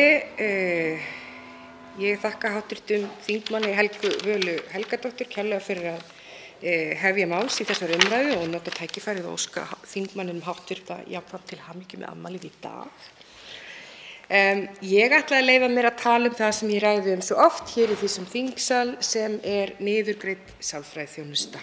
Ég lagði fram fyrirspurn til hæstv. Heilbrigðisráðherra þegar hann var nýtekinn við embætti þann 8. desember síðastliðinn af því ég hefði áhuga á því að ná fram skoðun hans og vonandi gjörðir á kjörtímabilinu hvað þennan málaflokk varðar. Ég spurði hann þeirra spurningar og ég ætla bara að spyrja hann hér í þingsal núna vegna þess að þrátt fyrir að mánuðirnir hafi liðið þá hefur því miður ekkert svar borist.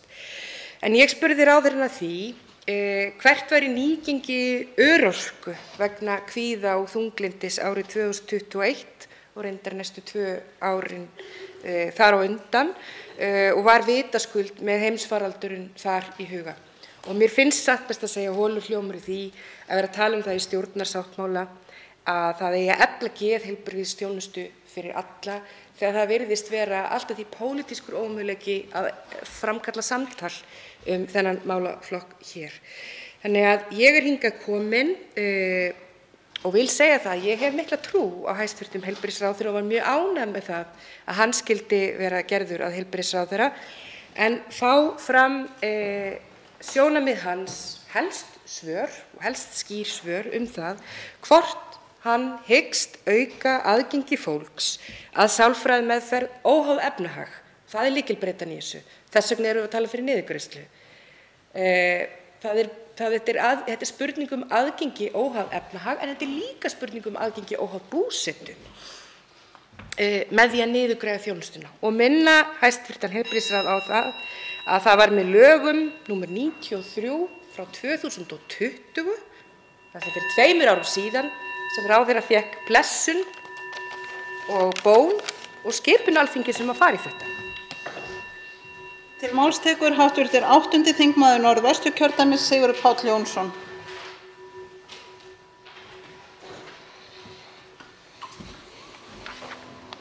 Já, hæstv. forseti.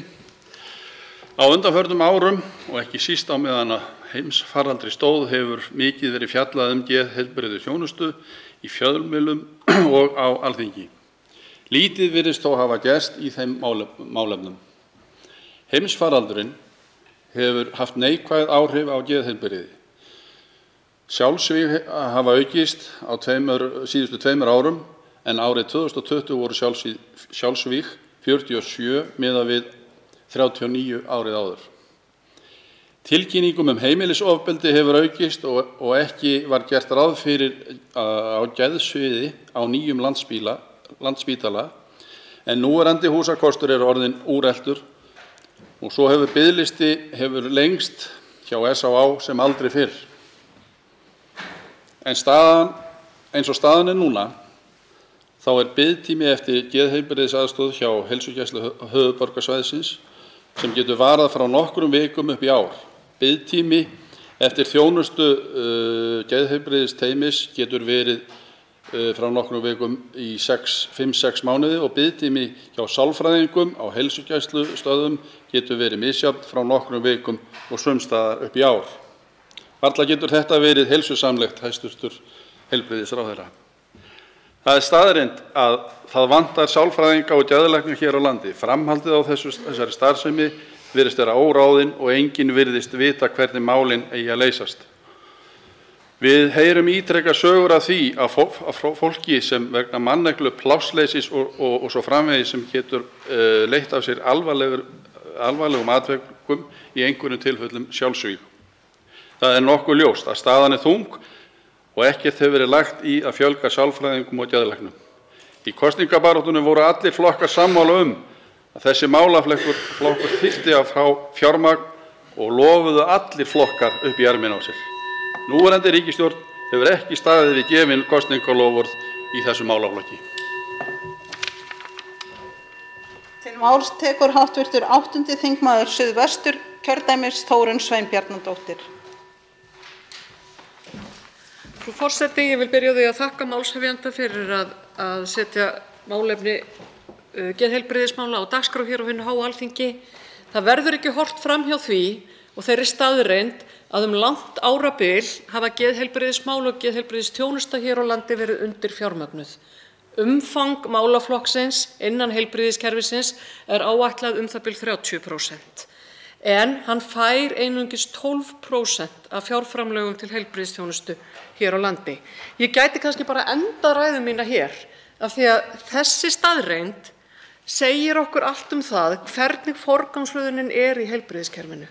Og ég hygg að við stöndum frammi fyrir því, hvort sem við tilheyrum stjórnarmeirihluta eða minnihluta, að horfast í augu við það að það þurfi að stokka upp í ríkisfjármálunum, að það þurfi að endurforgangsraða í opinberum fjármálum og gera áætlun til stutts og langs tíma sem að tryggir þjónustu í geðheilbrigðisþjónustu við fólk á öllum aldri.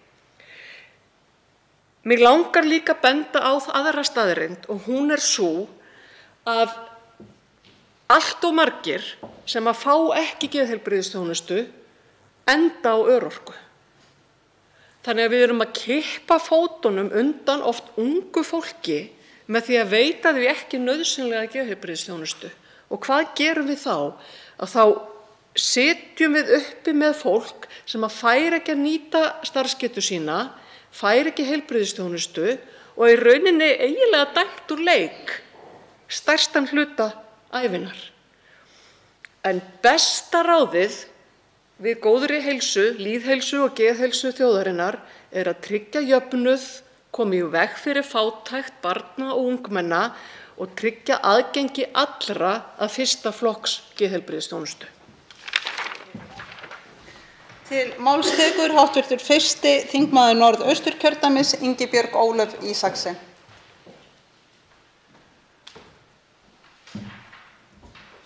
Frú forseti. Umræða geðheilbrigðismál alltaf nauðsynleg. Ekki síst núna þegar við erum að koma úr óvenjulegu tímabili sem reynt hefur á þjóðina á margan hátt. Líkt og ráðherra kom inn á hér á undan þá hafa fjölmargar góðar aðgerðir verið settar af stað til þess að efla geðheilbrigði landsmanna. Brugðist var við aðkallandi vanda í upphafi faraldursins og aukið fjármagn sett inn til málaflokksins. En í umræðunni geðheilbrigði langar mig þó að ræða mikilvægi þess að horfa í auknum mæli á heildarmyndina í stað þess að horfa á hvert úrræði fyrir sig. Huga þarf að öllum þáttum heilbrigðis, ekki eingöngu geðheilbrigðis. Heilbrigð sál í hraustum líkama. Það sem einhverjum finnst kannski orðaprjál, en það verður ekki litið fram hjá því að með því að hlúa að lýðheilsu hlúum við jafnframt að geðheilbrigði þjóðarinnar. Þá tel ég að heilsugæslan eigi að hafa enn stærra hlutverk en hún hefur í dag. Þörf á að stórefla hana enn frekar sem fyrsta stigs þjónustu. Þá sérstaklega á landsbyggðinni. Vissulega hafa verið stigin nauðsynleg skref á síðustu árum í að fjölga sálfræðingum á heilsugæslum og nú eru geðheilbrigðisteymi starfandi í öllum heilbrigðisumdæmum. Staðan þó víða þannig á landsbyggðinni að skortur á sérfræðingum. Nauðsynlegt að tryggja betra aðgengi að sérfræðingum all land og veita eftir fremsta mætti þjónustu á heimasvæði. Hér þarf að bæta í. Þá má segja að kerfið eins og það hefur sett upp skipti þjónustuna upp í sílum. Og einstaklingar og foreldrar hafa stundum verið óvissir hvert eigi að leita og hvenær. Notandi þjónustunnar á að upplifa hún sé til staðar og hún leiðbeini honum í þær áttir sem þörf á að fara. Ég treysti heilsugæslustöðvunum víða land vel til þess að sjá þetta hlutverk og styðjar heilsugar áfram í þeirri vinnu. Til máls tekur hv. 8. þingmaður Norðausturkjördæmis, Jakob Frímann Magnússon.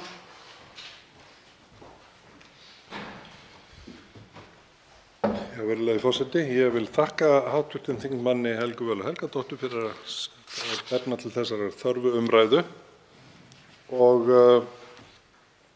sömuleiðis vil ég þakka hæstv. Heilbrigðisráðherra Willum Þór fyrir þau svör sem hann hefur þegar gefið okkur.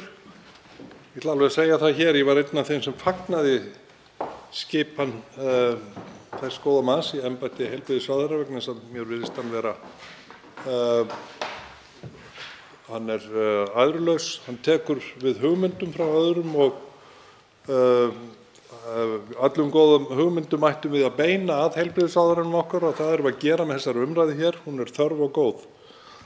Og ég kýs að líta á svona ljósin í myrkrinu, hv.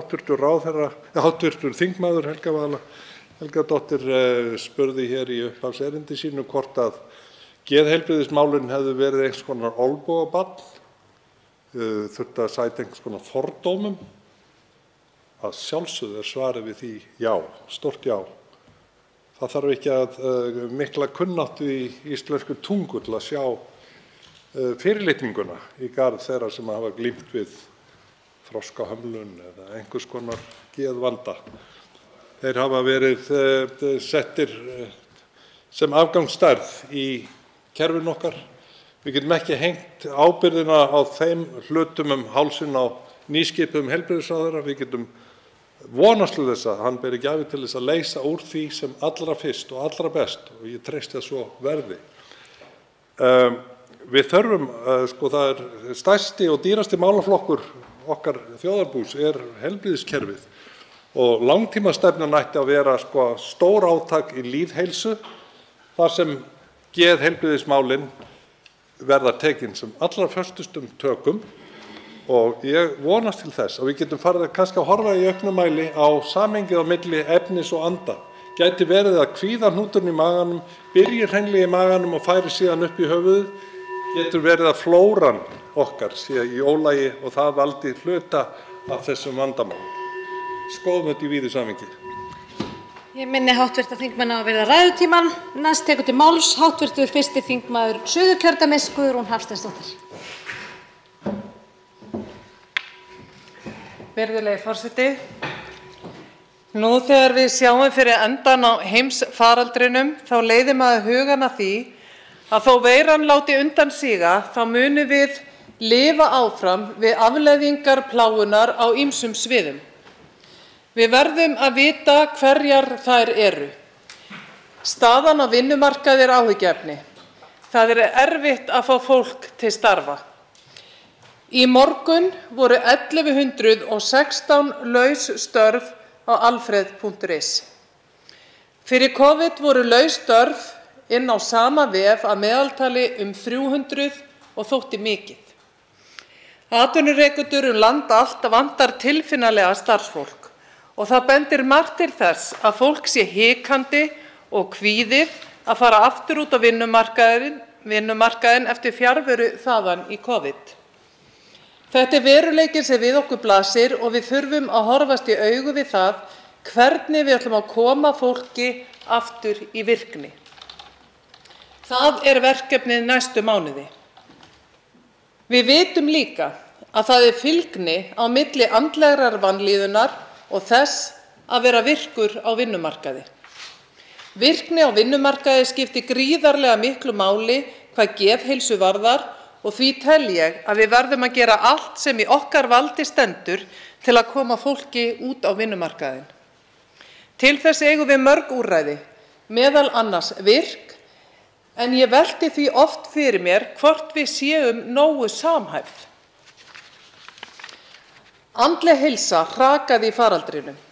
Því tel ég löngu tímabært að opna sérstaka geðheilsumiðstöð til að styrkja allt umhverfi og aðhald geðheilbrigðisþjónustu hér á landi, þar sem aðgerðir í geðheilsumálum yrðu samhæfðar.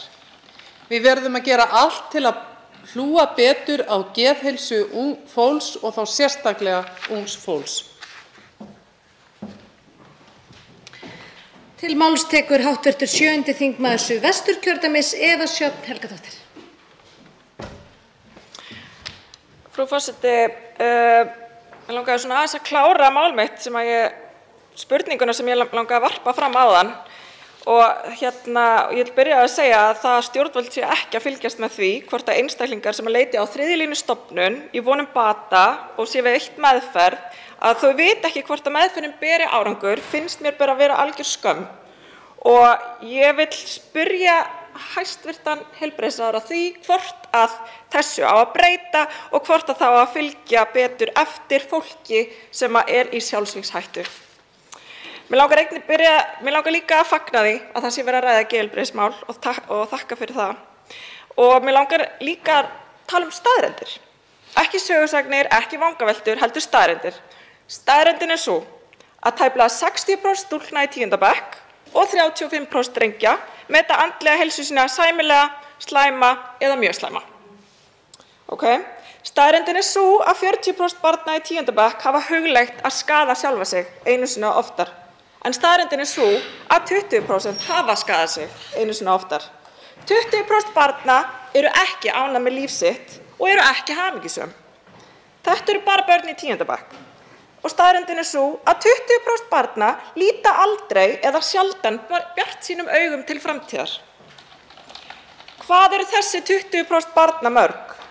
Þetta eru svona 900 börn, eitthvað svoleiðis, sem að skaða sig, ekki hamingjusöm, horfa ekki björtum augum til framtíðarinnar. Hvað segir þetta okkur íslenskt geðheilbrigðiskerfi? Það mölbrotið og mætir algjörum afgangi. Það að biðlistar eru hvert sem litið innan heilbrigðiskerfisins mér fyrirmunað að skilja hvernig þetta hefur orðið svona, en það þarf eitthvað að gerast og það þarf að gerast strax og það svo mikilvægt að sinna þessum börnum og ungmennum á fullnægjandi hátt vegna þess að samfélag okkar græðir á því. Og svo vil ég líka segja að skýrslan geðheilbrigðismál sem verið að vinna í, hún þarf að mæta miklum breytingum til þess að hún sé fullnægjandi. Hvað ætli þetta aðgerðaleysi kosta okkur? Það líka spurningin mín. Þá tekur til máls hv. 10. þingmaður Norðausturkjördæmis Jódís Skúladóttir.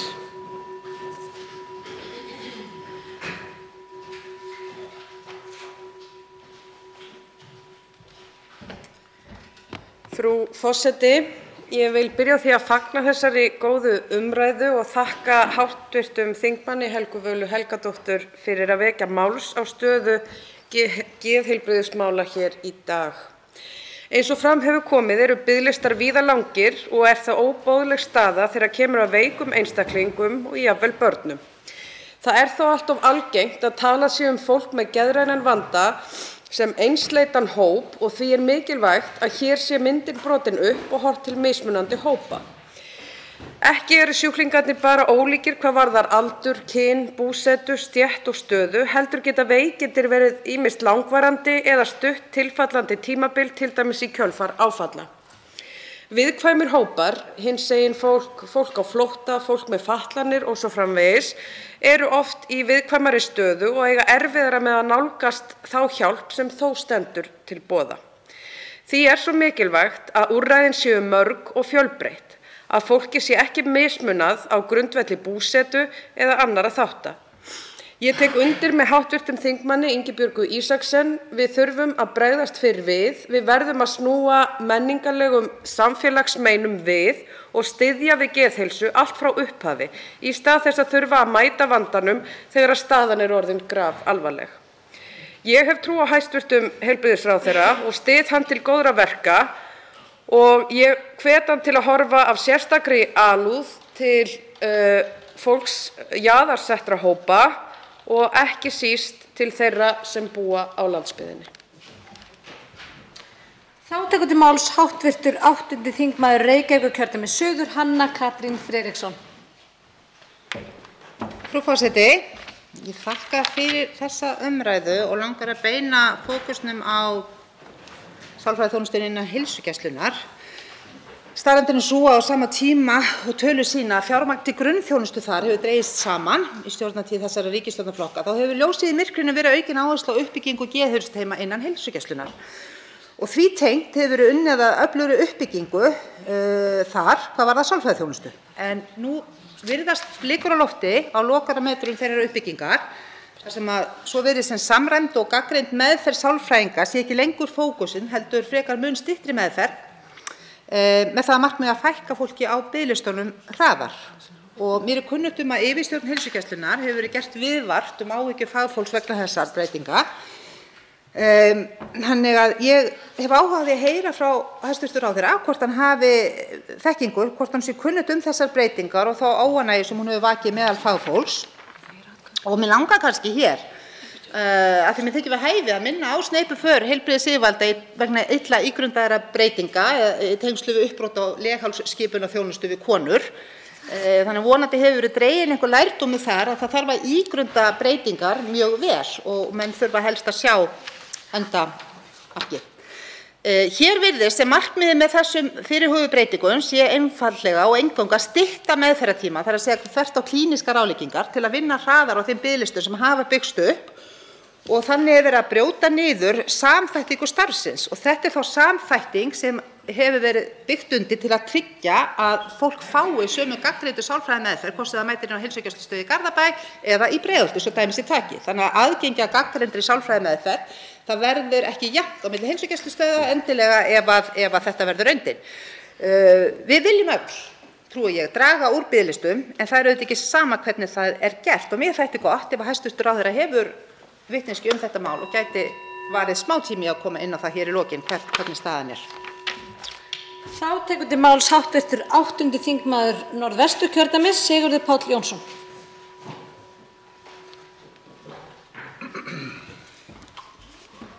Hæstv. forseti.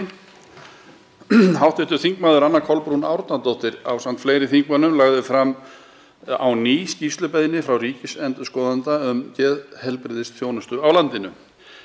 Þessi skýrslubeiðni var endurflutt frá fyrra þingi þar sem skýrslan barst ekki þinginu. Í skýrslunni er óskað eftir því að fram komi stefna, skipulag, kostnaður og árangur í geðheilbrigðismálum. Geðhjálp hefur verið með á síðustu árum öflugar herferðir sem hefur vakið almenning til athygli á mikilvægi geðheilbrigðisþjónustu. Árið 2020 rak Geðhjálp herferð undir yfirskriftinni 39 sem táknaði fjölda sjálfsvíga árið 2019 og að meðaltali undanfarin ár. Með herferðinni voru lagðar til 9 aðgerðir til að setja geðheilsu í forgang. Fyrsta aðgerðin er sú að gerð verði heildarúttekt á umfangi og framkvæmd geðheilbrigðisþjónustu. Þar segir að úttektin sé nauðsynleg svo hægt sé að ná utan málaflokkinn og auka samhæfingu þeirra stoða sem eru á hendi ríkisins. Það er mikilvægt að við fáum þessa skýrslu sem fyrst svo hægt sé að átta sig á stöðunni. Í dag er á dagskrá þingsins frumvarp frá hæstv. Heilbrigðisráðherra, frumvarp til laga breytingu á lögum réttindi sjúklinga. Í dag fengum við þingmenn erindi frá stjórn Landssamtaka Geðhjálpar þar sem vinnubrögð ráðherra komu Geðhjálp og umbjóðendum samtakanna verulega óvart. Geðhjálp gerði athugasemdir við ráðherra í lok síðasta árs við frumvarpið skort á samráði. Ráðherra virtist virða sjónarmið Geðhjálpar og hugðist kalla á samráð áður en frumvarpið var lagt fram. Hins vegar var ekkert frekar samráð haft við Geðhjálp og frumvarpið lagt fram. Geðhjálp hefur kallað eftir því að frumvarpið verið dregið til baka og haft verið samráð við hagaðila. Þá tekur til máls hv. 4. þingmaður Reykjavíkurkjördæmis norður, Helga Vala Helgadóttir. Frú forseti, ég vil þakka fyrir þessa umræðu og þakka fyrir svör ráðherra sem áður en hæstv. Ráðherra varð að hæstv. Ráðherra var hv. formaður fjárlaganefndar og því manna gleggstur þegar kemur að krónum og aurum. Nýgengi örorku er mest í hópi þeirra sem eiga við geðrænar áskoranir. Þegar sjúkraþjálfun var sett inn í sjúkratryggingakerfi dró mjög úr nýgengi örorku vegna stoðkerfisvanda og það má ætla að það sama verði upp á teningnum þegar stjórnvöld fjármagna loksins vilja Alþingis að setja sálfræðiþjónustuna inn í greiðsluþátttökukerfið. Frú forseti, við eigum heimsmet í geðlyfjanotkun og aukning notkunar hjá börnum er sérstakt áhyggjuefni. Ávísun á kvíða og þunglyndislyf meðal barna jókst tæp 20% á 2 ára tímabili milli 2018 og 2020. Ávísun á ADHD-lyf jókst rúm 80% á sama tímabili. Það er óhuggulegt að horfa á biðlista, sagði hæstv. Ráðherra. 13 ára drengur er á margra mánaða biðlista, líklega 12 mánaða biðlista, eftir ítrekaðar sjálfsvígstilraunir á síðustu 10 mánuðum. Þetta er staðreynd. Fjármagn til málaflokksins geðheilbrigðismál eru líklega 13% af þörfinni, 15%. Á sama tíma og sjálfsvíg barna og ungs fólks hefur aukist verulega. Í aldurshópnum 18 til 29 ára var hlutdeild sjálfsvíga í andlátum þeirra á árunum 2016 til 2020 36%. Það voru 36% þeirra sem létust vegna þess að þau tóku ákvörðun að taka eigið líf. Hvaða fjárhæð ákvað hæstv. Heilbrigðisráðherra að setja í málaflokkinn? Jú, líklega sem samsvarar verði á einni íbúð á Hafnartorgi.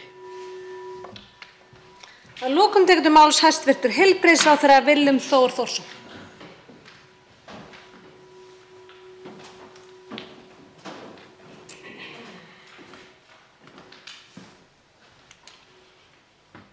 Hæstvirtur forseti, ég vil nú ítreka þakkir fyrir þessa umræðu og fjölmargar góðar ábendingar og spurningar sem hafa komið fram í þessari umræðu. Hér hefur aðeins verið komið inn á áhersluna á fjargeðheilbrigðisþjónustu og ég kom hér að í fyrri ræðu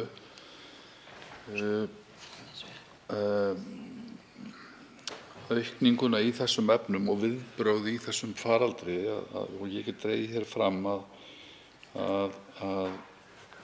hálfu Heilsugæslu höfuðborgarsvæðisins voru tekin 70.000 netspjöll árið 2020 samanborið við 3.000 árið á undan. Það auðvitað hægt að túlka þessar upplýsingar margvíslega, bæði þannig að hér hafi verið brugðist við, en það má líka horfa á þessar gríðarlegu tölur það þörfina fyrir þjónustu. Og ég vil líka koma hér að því hér hefur verið spurt út í samninga við sálfræðinga þessa takmörkuðu fjármuni sannarlega 250 milljónir sem eru til ráðstöfunar en samkvæmt mínum bestu upplýsingum þá mjög góður gangur í þeim viðræðum skynsamlega og góða ráðstöfun á þeim takmörkuðu fjármunum.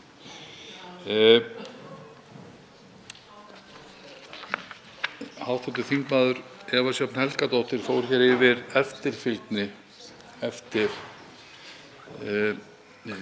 meðhöndlun og ég horfi til þess, ég þekki þetta ekki nákvæmlega, ég skal alveg viðurkenna það, ég mun alveg örugglega spyrja sérfræðinga mér fremri í þessu, en fyrir mér þetta þessi faglega nálgun að þriðja stigs aðgerðir þurfi endurhæfingu á öllum sviðum. Þannig ég mun sannarlega spyrja þessu, en ég því miður kemst ekki yfir fleira en fjölmargt skrifaði hér hjá mér úr þessari góðu umræðu sem ég þakka fyrir. Næst verður tekið fyrir 3. dagskrármálið og forseti hringir nú inn til atkvæðagreiðslu.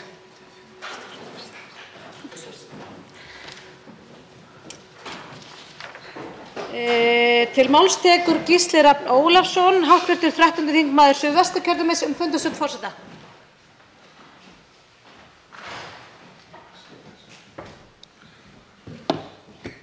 Frú forseti, dag eftir dag heyrum við í fjölmiðlum sögur af þolendum skelfilegs kynferðis, ofbeldis og ofbeldis í nánum samböndum. Það skýr og sterk krafa í samfélaginu fyrir aðgerðum af hálfu löggjafar og framkvæmdarvaldsins. Fyrir þinginu liggja nú þegar 4 þingsályktunartillögur og 1 frumvarp þingmanna á nær öllum flokkum hér á Alþingi, þingmál nr. 16, 20, 173, 207 og 233 sem snerta þessi mál. Öll hafa þau farið í gegnum fyrstu umræðu og sitja nú í nefnd. Virðulegi forseti, mig langar því að fara þess á leit við hæstv. Allsherjar- og menntamálanefnd að hún flýti gestakomum og meðferð sinni á þessum málum svo að þingheimur geti sýnt samhug sinn í verki með öllum þeim þolendum sem þurfa að segja erfiðar sögur sínar opinberlega til þess að orsaka þá vitundarvakningu sem orðið hefur hér á landi. Þá verður tekið fyrir 3. dagskrármálið og forseti hringir nú inn til atkvæðagreiðslu.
Tekið er fyrir 3. dagskrármálið, kosningalög og starfsemi stjórnmálasamtaka, viðmiðunardagur kjörskrár og fleira, frumvarp 424. mál, þingskjal 605, framhald annarar umræðu, atkvæðagreiðsla. Fyrst verða greidd atkvæði 1. grein og hefst nú atkvæðagreiðslan.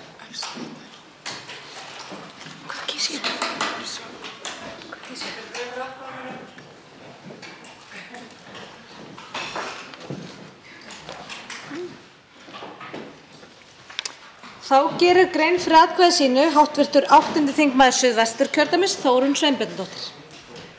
Frú forseti, nú hefur hv. stjórnskipunar- og eftirlitsnefnd í annað sinn á þessum vetri tekið að sér að gera nauðsynlegar breytingar á kosningalögunum sem gengu í gildi síðustu áramótin, 1. janúar 2022.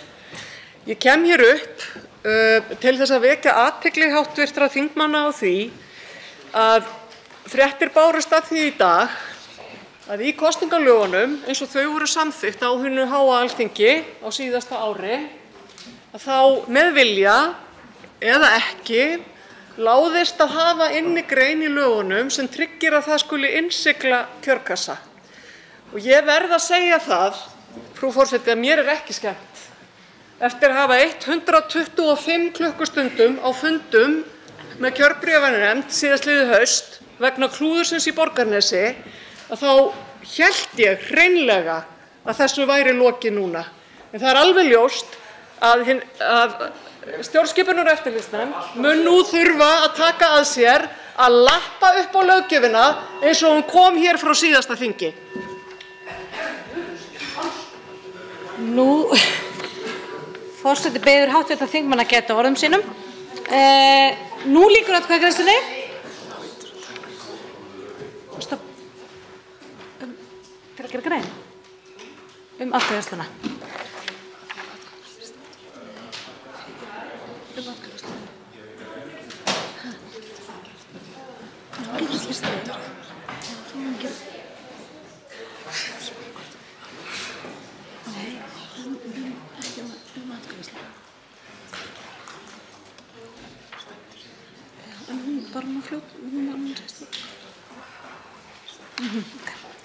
Til máls tekur, þá gerir grein fyrir atkvæði sínu hv. 4. þingmaður Reykjavíkurkjördæmis norður, Helga Vala Helgadóttir. Frú forseti, ég er eiginlega alveg sjokkeruð eftir orð hv. formanns stjórnskipunar- og eftirlitsnefndar sem benti okkur á að við þyrftum hér milli 2. og 3. umræðu greinilega að gera breytingar á því frumvarpi sem við erum hér að fjalla vegna niðurstöðu sem barst í dag frá lögreglustjóranum á Vesturlandi sem benti á ágalla á lögunum. Það virðist vera sem að þar hafi verið beitt ákveðinni svokallaðri afturvirkni laga þar sem að vantar að gera skýra kröfu ákveðið form og ákveðnar reglur meðferð kjörgagna í kosningalögunum eins og þau birtast okkur núna. Og ég held að hæstv. forseti verði að taka þetta til alvarlegrar skoðunar varðandi dagskrá þingsins, af því að ég held að við getum ekki bara að tilliti við þingið og virðingu Alþingis sent málið frá okkur sem lög frá Alþingi án þess að gera umræddar lagfæringar á frumvarpinu. Og nú lýkur atkvæðagreiðslunni.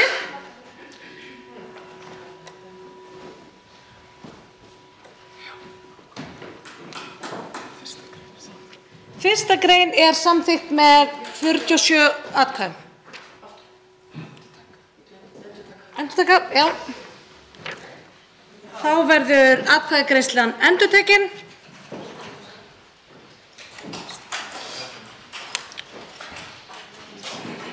Fyrstu grein.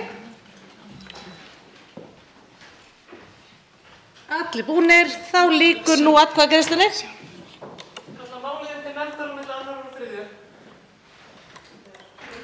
Þið eru að gera mér óbúslega erfitt fyrir fyrstu atkvæðagreiðslunni minni.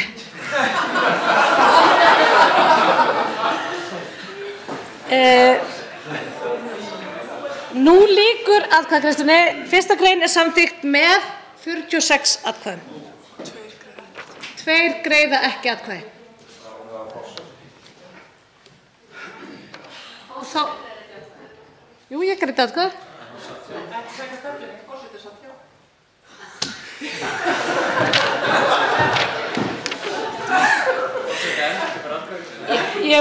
Forseti endurtekur atkvæðagreiðsluna, óskar eftir því sjálfur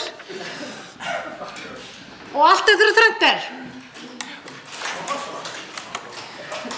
Grænt hjá mér.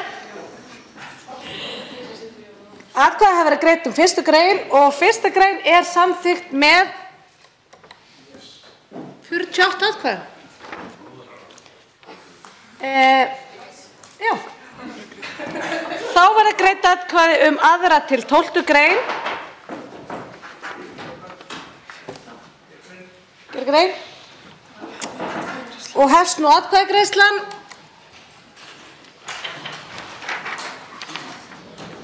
Þá gerir grein fyrir atkvæði sínu hv. 5. þingmaður Norðausturkjördæmis Logi Einarsson.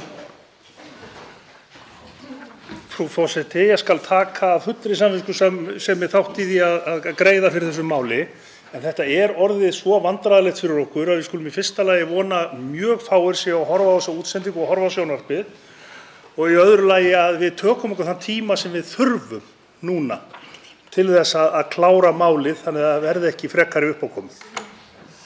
Við urðum náttúrulega vitni af ótrúlegustu hlutum í haust og það tók nú sinn tíma og hafði áhrif á ýmislegt, og í guðanna bænum vöndum okkur núna og felum nefndinni að fara yfir málið á milli þessara 2 umræða og koma með að fullbúið hingað inn. Takk fyrir.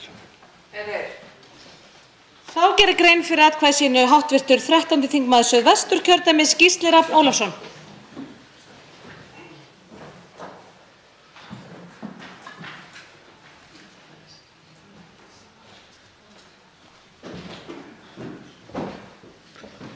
Frú forseti, biðjast afsökunar á að vera að trufla fyrstu atkvæðagreiðsluna, en mig langar bara að taka undir með hv. þingmönnum sem hafa komið hingað upp.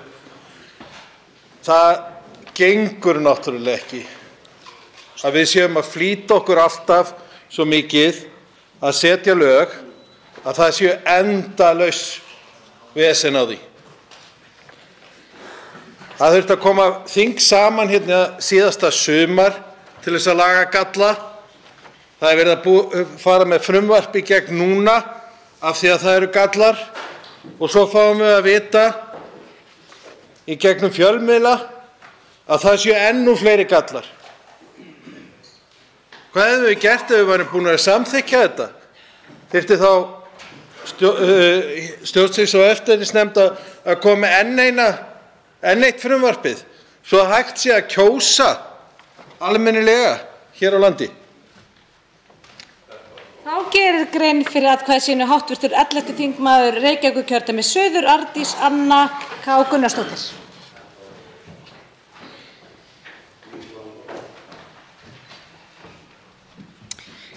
Virðulegi forseti, ég greiði atkvæði með þessu þar sem að það er ekki, ég hef ekki í hyggju að standa í vegi fyrir því að þessar breytingar gangi í gegn sem er verið að leggja hér til. Ég vil hins vegar taka undir með fleiri sem að hér hafa komið og bent á það hversu vandræðalegt þetta er orðið. Í fyrsta lagi þá þurfti að gera gríðarmiklar breytingar á þessu frumvarpi þegar það kom til afgreiðslu nefndar hér á síðasta þingi og það dugði ekki til. Svo má velta fyrir sér hvort þetta frumvarp hafi komið fram og verið samþykkt og snemma þar sem að við fengum eina mestu prófraun á okkar löggjöf og framkvæmd á henni í kosningunum núna í haust. Þetta mál sem er hér er í annað skipti á þeim stutta tíma sem að við erum búin að sitja hérna, sem að við höfum þurft að breyta þessum lögum. Og nú er komið upp enn annað atvik sem að maður velti fyrir sér hvort það kalli ekki enn frekar á breytingar. Ég hef ekki borið saman nýju kosningalögin við eldri kosningalög eða sett mig inn í þetta í þaula, en ég velti fyrir mér hvort að það sé ástæða til þess að skoða þetta allt bara í heild sinni upp á nýtt. Þetta fer að vekja upp miklar áhyggjur, þessar ítrekuðu þessu ítrekuðu gallar sem við erum að sjá hérna á þessum lögum. Þá gerir grein fyrir atkvæði sínu hv. 6. þingmaður Reykjavíkurkjördæmis suður, Björn Leví Gunnarsson.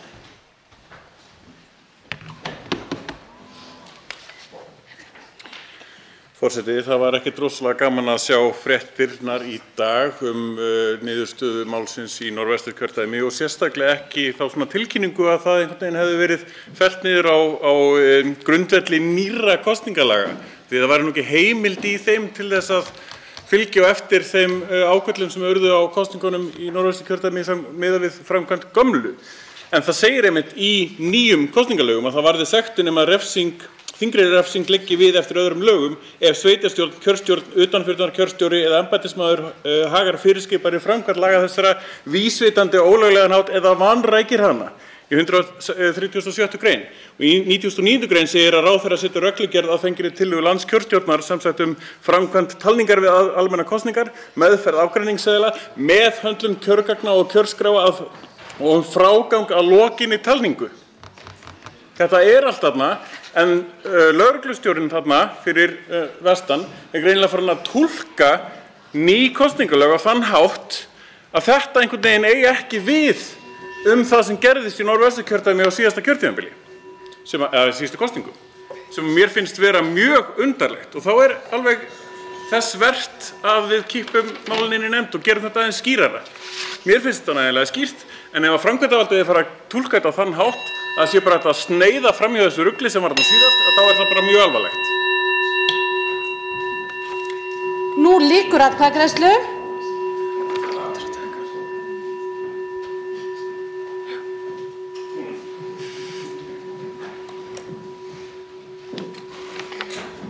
Önnur til 12. greinar eru samþykktar með 48 atkvæðum. Fyrirsögn frumvarpsins skoðast samþykkt ef enginn hreyfir andmælum. Frumvarpið gengur nú til 3. umræðu og stjórnskipunar- og eftirlitsnefndar ef enginn hreyfir andmælum. Það samþykkt.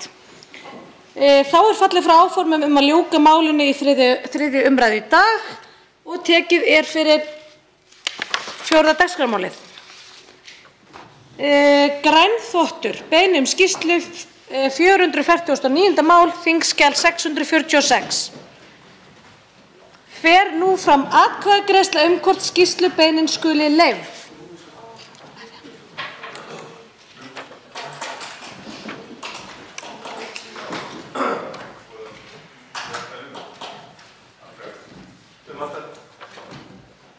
Atkvæðagreiðsla.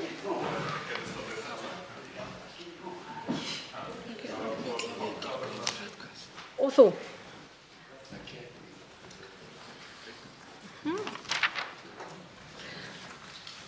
Þá tekur til máls atkvæðagreiðsluna. Nei.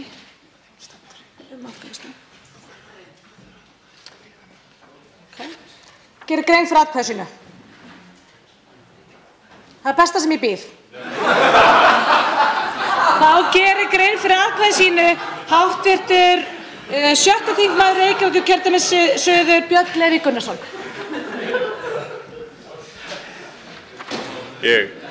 Forseti, ég tek boði forseta með þökkum og ætla að lágmarkið þetta til lagi. Það alltaf erfitt stundum að vera hérna á réttum tíma að berja og láta vita hvort þetta sé atkvæðagreiðslu eða gera grein fyrir atkvæði sínu. Það lítill tími sem að fólk hefur, allavega.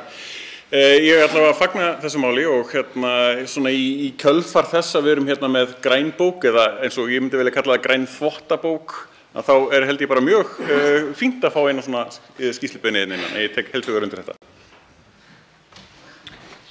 Þá gerir grein fyrir atkvæði sínu hv. 11. þingmaður Reykjavíkurkjördæmis norður, Jóhann Páll Jóhannsson. Virðulegi forseti, ég vil fagna þessu góða máli. Ég styð þessa skýrslubeiðni heils hugar. En ég held að sé ekki síður mikilvægt að skoða vel og vinna gegn því sem má kalla pólitískan grænþvott. Hvað það til dæmis annað en pólitískur grænþvottur þegar leiðtogi ríkisstjórnar segir standa fyrir grænni byltingu en ver minna en 1% af vergri landsframleiðslu til loftslagsaðgerða? Þegar 23 bílaleigufyrirtæki fá 2 milljarða styrk til þess að kaupa bensín- og dísilbíla og það kallað græn aðgerð? eða þegar við tölum Ísland sem grænasta land í heimi en erum leið með eitthvað stærsta neysludrifna kolefnisfótspor í heimi. Þetta allt saman svona pólitískur grænþvottur og við viljum varla að Stjórnarráðið sé ein risastór svona, hvað ég að segja, grænþvottastöð. Þannig að því sögðu vil ég kalla eftir því að reglugerð Evrópusambandsins sem kveður á samræmdan ramma til að stuðla að sjálfbærum fjárfestingum verði lögfest sem allra fyrst. En hún felur einmitt í sér ákveðnar varnir gegn grænþvotti, flokkunarkerfi með skilgreiningum á því hvað teljist sjálfbær atvinnustarfsemi. Að því sögðu styð ég þessa skýrslubeiðni og hvet til þess að við spornum ekki bara gegn grænþvotti einkafyrirtækja heldur göngum líka sjálf fram með góðu fordæmi. Þá gerir grein fyrir atkvæði sínu hv. 10. þingmaður Reykjavíkurkjördæmis norður, Andrés Ingi Jónsson.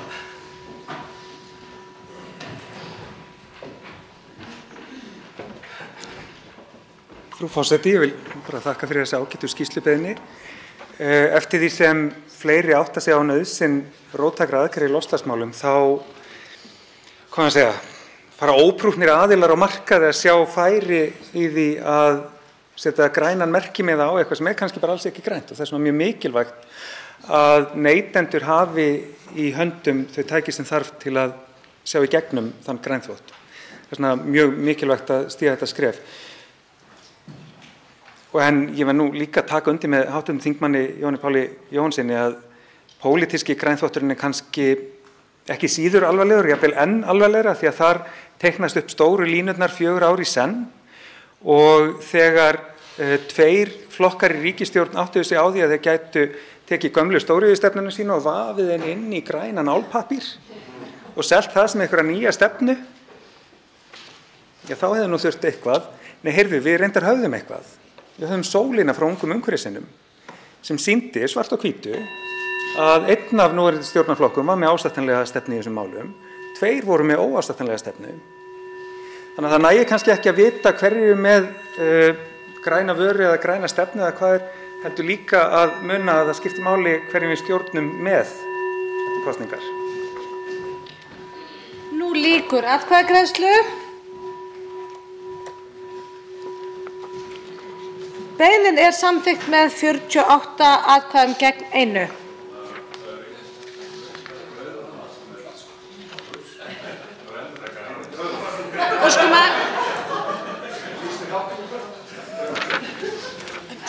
Ef við óskum endurtaka.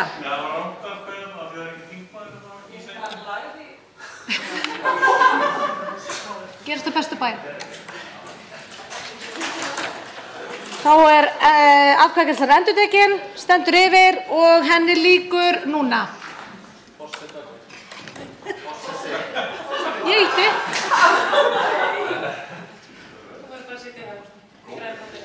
Herri, jæja, við reynum þetta einu sinni enn. Atkvæðagreiðsla skýrslubeiðnina. Ýta aftur.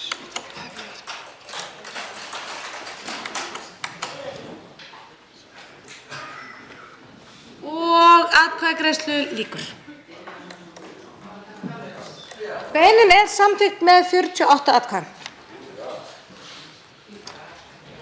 Og þá tekið fyrir 5. dagskrármálið.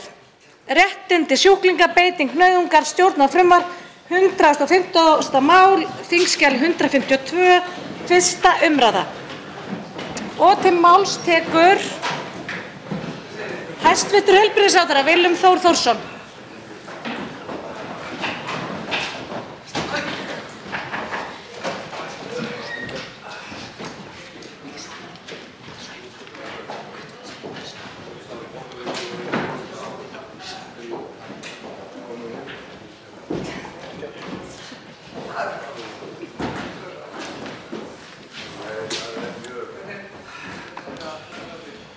Hæstv. forseti, ég mæli hér fyrir frumvarpi til laga breytingu á lögum réttindi sjúklinga beitingu nauðungar. Frumvarpið var lagt fram á 151. löggjafarþingi en náði ekki fram að ganga og nú endurflutt nánast óbreytt en tekið var þó tillit til breytinga sem hv. velferðarnefnd Alþingis lagði til í júní síðastliðinn. Það lagði nefndin til breytingartillögur sem fólu í sér minniháttar breytingar á skilgreiningum og nefndin vildi bæta við að aðstandendur sjúklinga yrðu ekki upplýstir beitingu nauðungar nema að sjúklingur myndi óska þess og nefndin lagði einnig til að gildistími ákvarðana beitingu nauðungar mætti í lengsta falli vera í 3 mánuði, fremur en þá 6 mánuði sem lagðir voru til í frumvarpinu.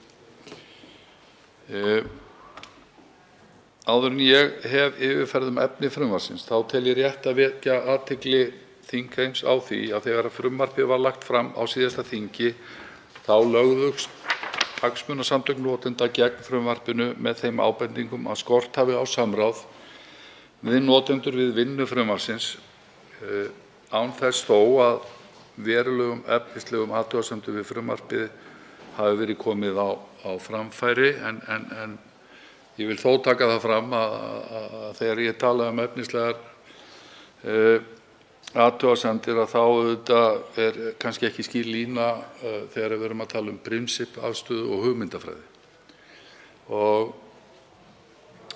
mér mikið í mun að standa virku samráði við notendur heilbrigðisþjónustu og ég hef fundað með hagsmunasamtökum til þess að ná fram sameiginlegri sýn á þá réttarbót sem frumvarpið sem hér ræðir færir fram fyrir sjúklinga en hér mikilvægt að sama skapi að Alþingi fá að fjalla málið og koma að umræðinu réttindi sjúklinga. Ég vil árétta mikilvægi þess að stjórnvöld vinni að réttarbótum fyrir fólk í viðkvæmri stöðu og þessu frumvarpi ætlað að bæta réttindi sjúklinga meðal annars í samræmi við athugasemdir sem umboðsmaður Alþingis beindi til stjórnvalda í kjölfar eftirlitsheimsóknar hans á 3 lokaðar deildir geðsviðs Landspítala á Kleppi í október 2018. Það þannig að OPCAT-eftirliti valfrjáls bókun við samning Sameinuðu þjóðanna gegn pyndingum og ómannúðlegri meðferð og sem sinnt með eftirliti og heimsókn á staði þar sem eru einstaklingar sem kunna að vera sviptir á faglegum forsendum frelsi sínu. Umboðsmaður Alþingis sinnir þessu eftirliti af frumkvæðiseiningu embættisins og lögfræðingur og sálfræðingur sinna þessu hlutverki á vegum umboðsmanns Alþingis. Heimsókn á réttar- og öryggisgeðdeild á Klepp, geðsvið Landspítalans, leiddi af sér ábendingar í skýrslugjöf að lagastoð skorti fyrir beitingu nauðungar sem auðvitað í algjörum undantekningartilvikum og á faglegum forsendum. Frumvarpið sem ég að mæla fyrir hér og hefur áður komið hér fyrir Alþingi svar við því ákalli og þeim ábendingum sem koma fram í skýrslu umboðsmanns Alþingis. Ég vil líka draga það fram hér að í júní 2019 þá samþykkti Alþingi þingsályktunartillögu þess efnis að fara skyldi fram heildarendurskoðun á lögræðislögum númer 71/1997 og var sérnefnd þingmanna kosin til að fara í það verkefni. Þingmannanefndinni falið víðtækt verkefni í þeirri þingsályktun en nefndinni var einnig gert að flýta eins og kostur breytingum sem ætlað að afnema ólögmæta mismunun gegn fötluðum sem sæta ýmiss konar þvingaðri meðferð, frelsissviptingu eða frelsisskerðingu. Og einnig vil ég hér benda á að hæstv. félags- og vinnumálaráðherra vinnur að frumvarpi framkvæmd öryggisráðstafana og öryggisþjónustu en það frumvarp hefur margþætt markmið meðal annars að tryggja að framkvæmd öryggisráðstafana og öryggisvistunar sé í samræmi við mannréttindi og réttaröryggi einstaklinganna sem sæta slíkum ráðstöfunum. Þegar þetta frumvarp var samið var horft til 5. kafla laga réttindagæslu fatlaðs fólks, nr. 88/2011, sem fjallar ráðstafanir til að draga úr nauðung í þjónustu við fatlað fólk. Enn fremur höfðu fulltrúar heilbrigðisráðuneytis, félagsmálaráðuneytis og dómsmálaráðuneytis samráð ákvæði frumvarpsins til að tryggja samræmi ákvæða sem fjalla beitingu nauðungar. Í ljósi alls þessa, virðulegi forseti, þá mikilvægt að horfa til þess að samræma reglur og verklag þegar kemur að beitingu nauðungar gagnvart fólki í viðkvæmri stöðu. Í fyrrgreindri skýrslu umboðsmanns Alþingis er því beint sérstaklega til heilbrigðisráðherra að verulega skorti á fullnægjandi lagaheimildir og að umbúnaður sé í núgildandi lögum vegna þeirra inngripa sem eru viðhafðar á þeim deildum Landspítala sem umboðsmaður heimsótti. Umboðsmaður tekur fram í sinni skýrslu að Alþingi þurfi að fá tækifæri til þess að taka afstöðu til þess í hvaða mæli löggjafinn telur tilefni til þess að heimila með lögum þau inngrip sem eiga sér stað á heilbrigðisstofnunum. Nú með framlagningu þessa frumvarps fær Alþingi það tækifæri. Og ég vil beina því hér þegar til hv. velferðarnefndar í ljósi þessa sem ég hef þegar sagt að skoða þetta frumvarp í samhengi við lögræðislög og frumvarp félags- og málaráðherra framkvæmd öryggisvistunar og svona eins og kostur í samræmi við þá umfjöllun sem málið fær og þær ábendingar og umsagnir sem munu koma við þetta mál. Ég leyfi mér að leggja áherslu á það með því að leggja til að fært verði í lög að heimila ákveðið verklag á heilbrigðisstofnunum í undantekningartilvikum. Þá er ekki verið að mæla því bót, heldur er markmiðið að draga úr beitingu nauðungar, meðal annars með því að leggja til að sett, eins og hér er lagt til í þessu frumvarpi, að verði sett á fót sérfræðiteymi sem er ætlað að veita ráðgjöf til stofnana aðferðir til að komast hjá beitingu nauðungar og að sjúklingar geti kært ákvarðanir beitingu nauðungar þegar það á við eða ákvörðun slíkt er tekin af hálfu sérfræðinga í undantekningartilvikum eins og þetta er sett upp hér í þessu frumvarpi, virðulegi forseti. Markmið frumvarpsins er að skapa lagaramma það verklag sem getur átt sér stað á heilbrigðisstofnunum hér á landi þegar kemur að atvikum þar sem grípa þarf til þvingana, valdbeitingar eða annars konar inngripa í sjálfsákvörðunarrétt, frelsi og friðhelgi einkalífs sjúklinga. Með frumvarpinu eru því lagðar til breytingar á lögum réttindi sjúklinga sem fela meðal annars í sér bann, og ég ítreka, virðulegur forseti, bann við beitingu nauðungar. Það er meginreglan. Ný ákvæði skilgreiningu nauðungar og fjarvöktunar, skilyrði sem þurfa að vera til staðar ef læknir tekur ákvörðun að beita nauðung til að tryggja öryggi sjúklinga og fjarvöktunar auk málsmeðferðarreglna sem fylgja þar við og í kjölfar beitingar slíkra inngripa, þar með talið skráningarskyldra tilvika, kæruheimildir og réttur til að bera mál undir dómstóla. Ég held að umbúnaðurinn hér sé til bóta, ég held að allir séu sammála það sem veittu málinu umsögn hér á sínum tíma.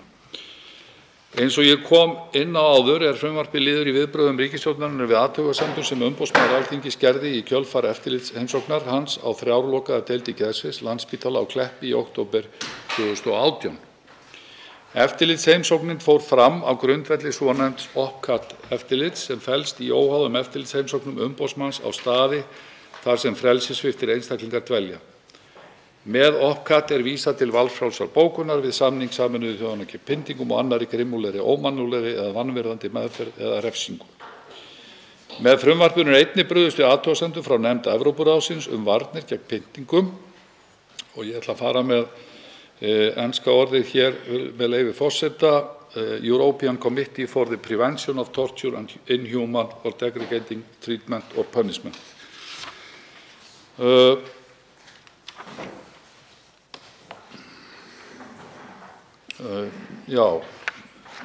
Nefndin þessi hefur ítrekað bent á skort á skýrum lagaramma er viðkemur beitingu hvers kyns nauðungar á heilbrigðisstofnunum hér á landi, ekki síst til að draga úr hættunni á beitingu ómannúðlegrar meðferðar. Með frumvarpinu stendur ekki til að auka við úrræði til að beita sjúklinga nauðung, heldur er ætlunin að lögfesta skýrar reglur með það fyrir augum að tryggja betur réttindi sjúklinga og bregðast þannig við ábendingum umboðsmanns Alþingis. Verði frumvarpið að lögum þá skulu heilbrigðisstofnanir og starfsmenn þeirra sem endranær forðast að beita sjúklinga hvers kyns nauðung og ekki grípa til slíkra ráðstafana nema brýn nauðsyn krefji og í samræmi við fyrirmæli laga. Ég ætla nú að víkja hér að meginefni frumvarpsins, virðulegi forseti, en þar er lagt til að bætt verði við kafla við gildandi lög sem fjallar bann við nauðung þar sem tiltekið er í hvaða undantekningartilvikum verði heimilt að taka ákvörðun slíka beitingu nauðungar, skráningu tilvika í sjúkraskrá, málskotsrétt sjúklinga og skipun sérfræðiteymis beitingu nauðungar. Þá eru jafnframt í frumvarpinu lagðar til nýjar skilgreiningar til viðbótar þeim skilgreiningum sem er að finna í gildandi lögum og þar sem ætlunin er að bæta við kaflann bann við nauðung er þörf á því að skilgreina hvað geti talist til nauðungar í skilningi laga réttindi sjúklinga. Nauðung getur falið í sér líkamlega valdbeitingu, til dæmis í því skyni að koma í veg fyrir að sjúklingar skaði sig eða aðra, eða að sjúklingi er haldið aðskildum frá öðrum eða aðgangur sjúklings að síma er takmarkaður. Einnig er lagt til að bæta við skilgreiningu á hugtakinu fjarvöktun sem felur í sér rafræna vöktun með myndavél eða hljóðnema. Almenna reglan hér er bann við beitingu nauðungar en hér er lagt til að bætt verði við lögin grein það að banna beitingu nauðungar á heilbrigðisstofnunum. Enn fremur að fjarvöktun herbergja eða vistarveru sjúklings verði bönnuð. Þá er sérstaklega tekið fram í frumvarpinu að beiting nauðungar í refsiskyni skuli vera óheimil. Þá er fjallað undantekningar en það er lagt til að í sérstökum einstaklingsbundnum tilvikum sé yfirlækni eða vakthafandi sérfræðilækni heimilt að taka ákvörðun að víkja frá banni við beitingu nauðungar eða fjarvöktunar. En slíka ákvörðun þarf að vera í þeim tilgangi að annars vegar komi í veg fyrir að sjúklingur valdi sér eða öðrum líkamstjóni eða stórfelldu eignatjóni. Það á einnig við fyrirbyggjandi aðgerðir sem ætlað er að forða því að aðstæður komi upp sem geta leitt til líkamstjóns eða stórfellds eignatjóns.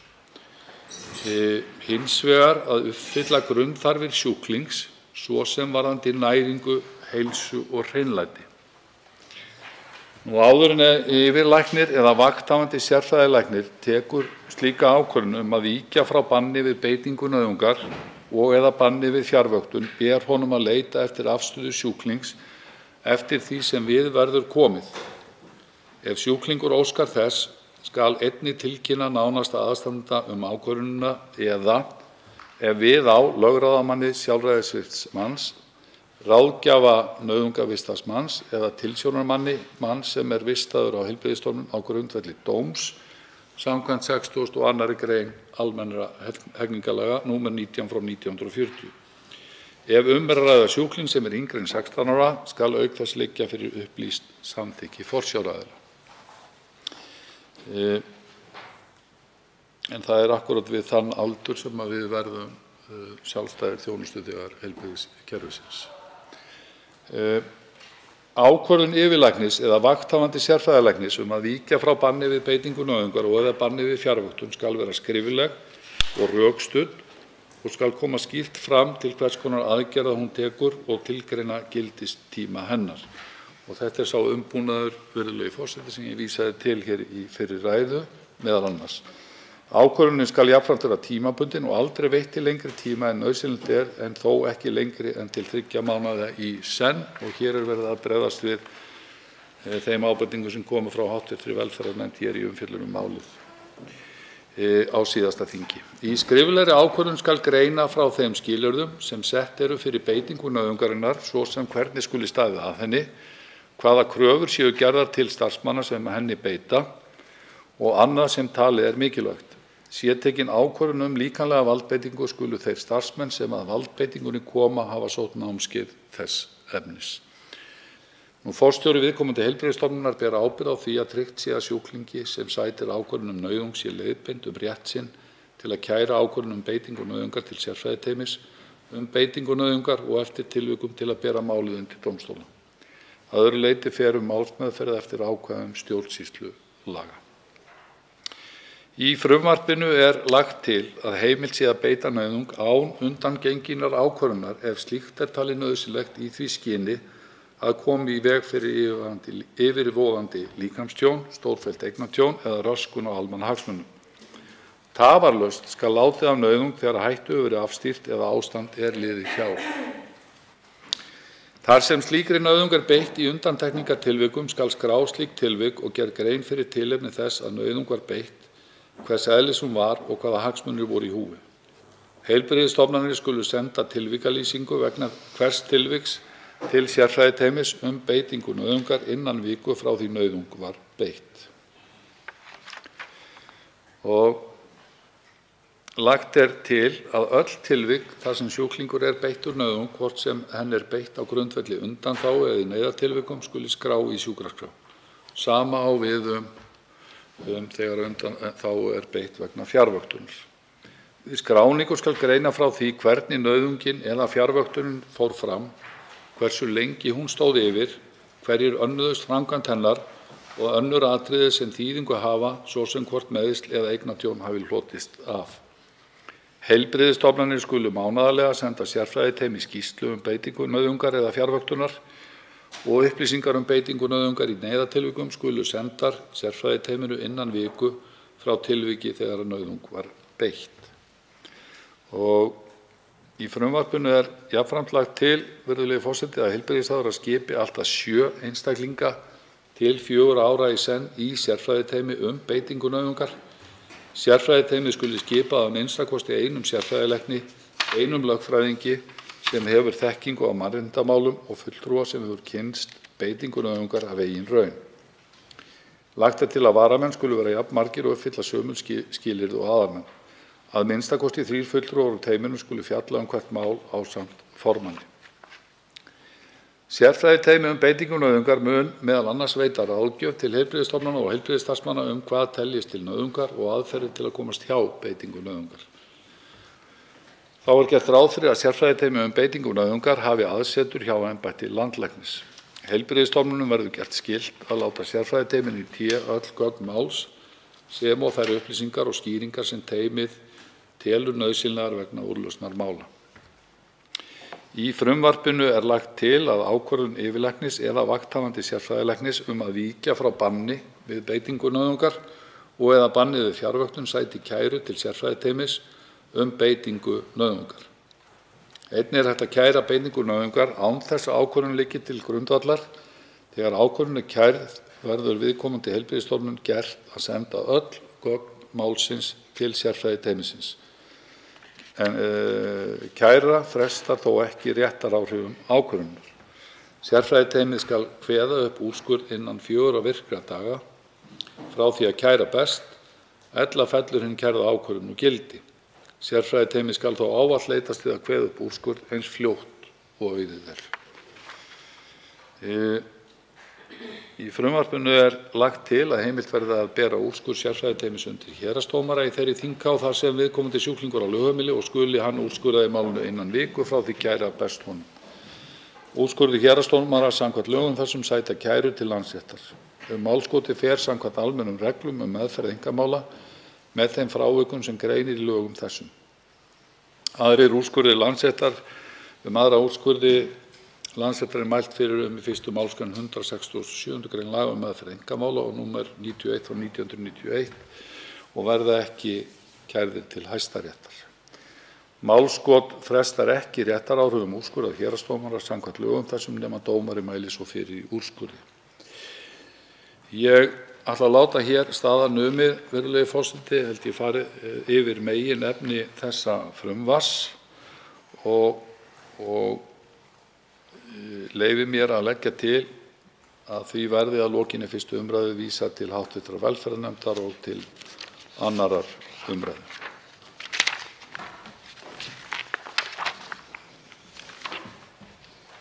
Svo háttar til að 4 hv. þingmenn hafa óskað eftir því að veita andsvar og er ræðutíminn því styttur í 1 mínútu. Fyrstur veitir andsvar hv. 5. þingmaður Norðausturkjördæmis, Logi Einarsson.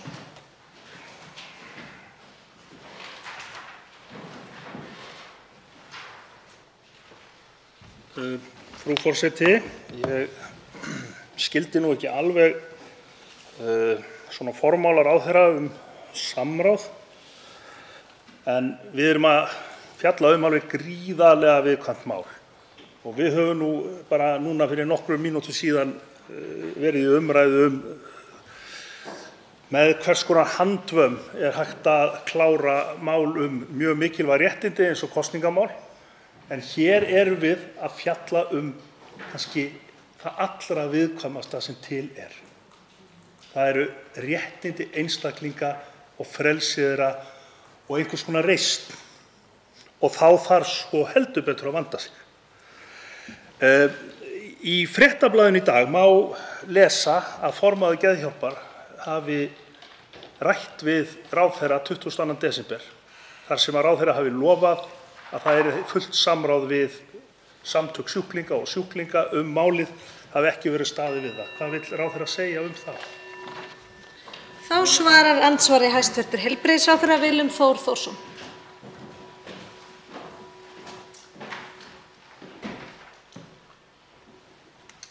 Já, hæstv. forseti, ég þakka hv. þingmanni Loga Einarssyni fyrir fyrirspurnina og vil nú byrja á því að taka undir með honum að það er mikilvægt að vanda sig í þessu máli og hv. þingmaður kemur hér jafnframt inn á svona ósk formanns Geðhjálpar og þeirra félagasamtaka, góðu ágætu félagasamtaka það að þetta mál fari ekki hér fyrir Alþingi og þetta samráð.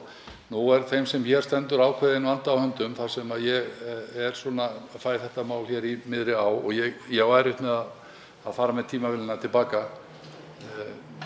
Samráðið sem vísað til hefði átt að vera í aðdraganda og vinnslu þessa frumvarps. Hins vegar það rétt að ég hitti Geðhjálp á mjög góðum fundi sem fjallaði fjölmörg önnur mál 22. og tafði að baðum að þetta mál færi ekki hér á dagskrá til að gefa okkur tækifæri til þess að funda með Geðhjálp sem við og gerðum og mig minnir og ég gat því miður ekki sittið þann fund en sá fundur fór fram með sérfræðingur ráðuneytisins 12. janúar þetta mál. Þá veitir andsvar sinni hv. 5. þingmaður Norðausturkjördæmis Logi Einarsson. Frú forseti, ég algjörlega ósammála hæstv. ráðherra að hann þurfi að stíga upp í einhverja tímavél.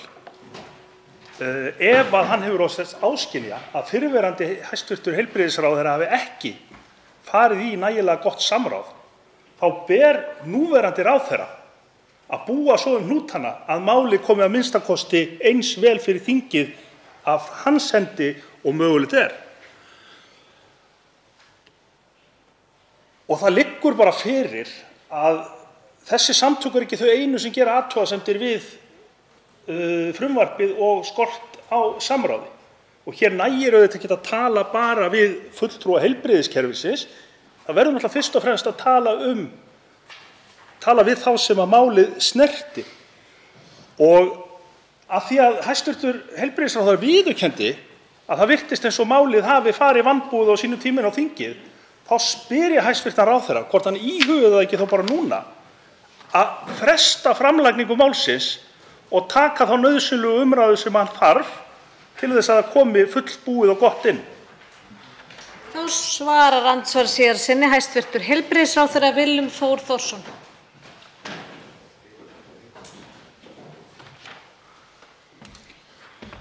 Hæstv. forseti, ég get tekið undir margt sem að hv. þingmaður kom hér inn á og við getum velt því fyrir okkur að við tökum þetta mál hér út. Nú eru komin 4 ár frá því að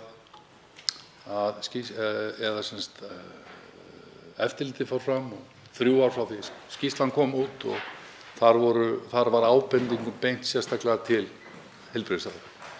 Við því var brugðist og hér erum við með frumvarp. Ég held að það sé mjög mikilvægt að Alþingi fái að fjalla þetta frumvarp sem kemur frá umboðsmanni Alþingis sem sinnir okkar eftirliti.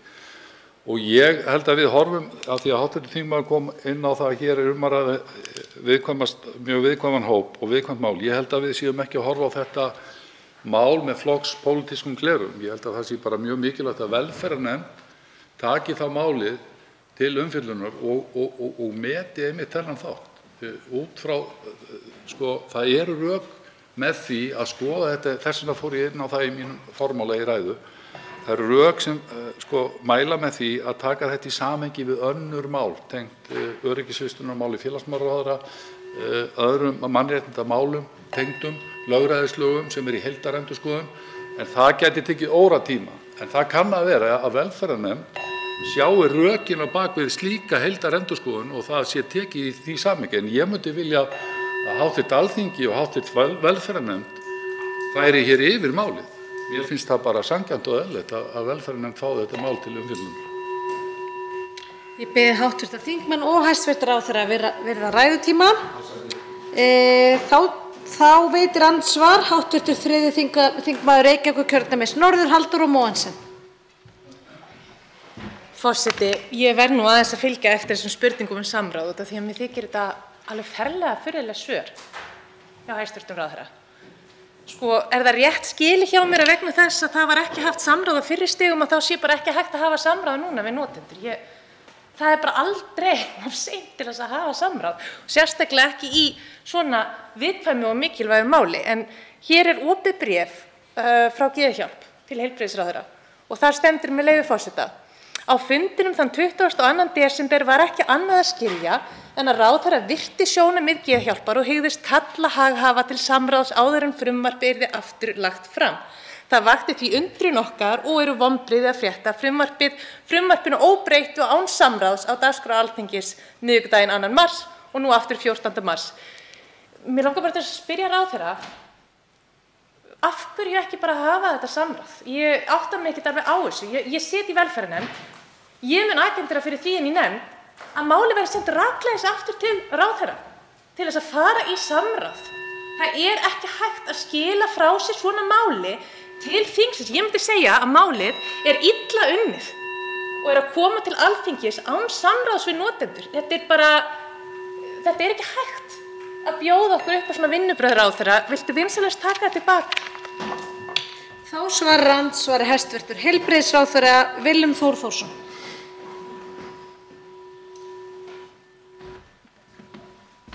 Já, hæstv. forseti, ég þakka hv. þingmanni Halldóri Mogensen hér fyrir þessa spurningu eða hér ábendingar það að ekki hafi verið haft nægilegt samráð. Þeim sem hér stendur ákveðin vandi á höndum. Hér eru ábendingar umboðsmanns Alþingis sem hafa verið látnar bíða.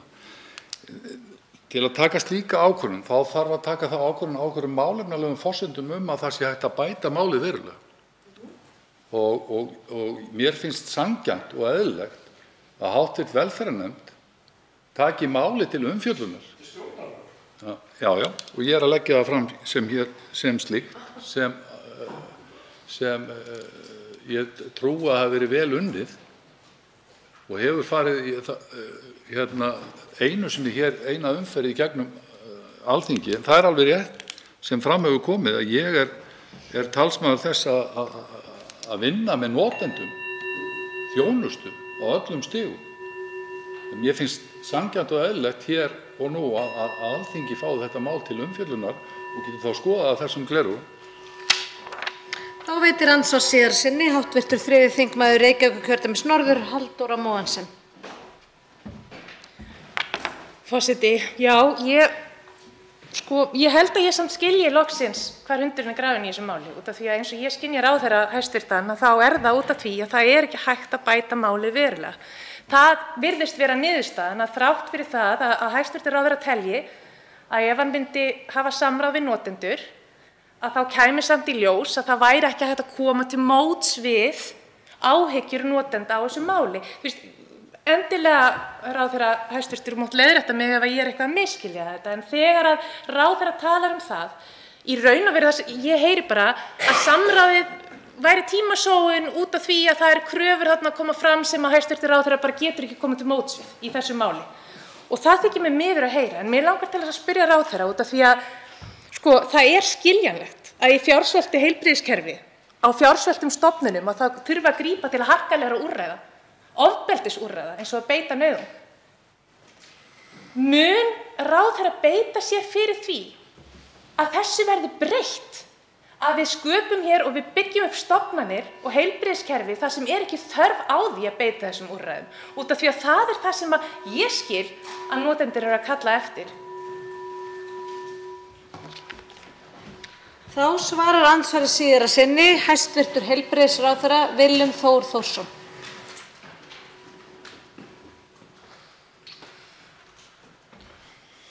Já, hæstv. forseti, ég þakka hv. þingmanni hér spurninguna. Nú það svo að hér erum við með ábendingar í skýrslu frá umboðsmanni Alþingis. Hér erum við með ábendingar frá nefnd Evrópuráðs sem að benda á að hér þurfi að vera lagastoð fyrir þeim aðferðum sem að beitt.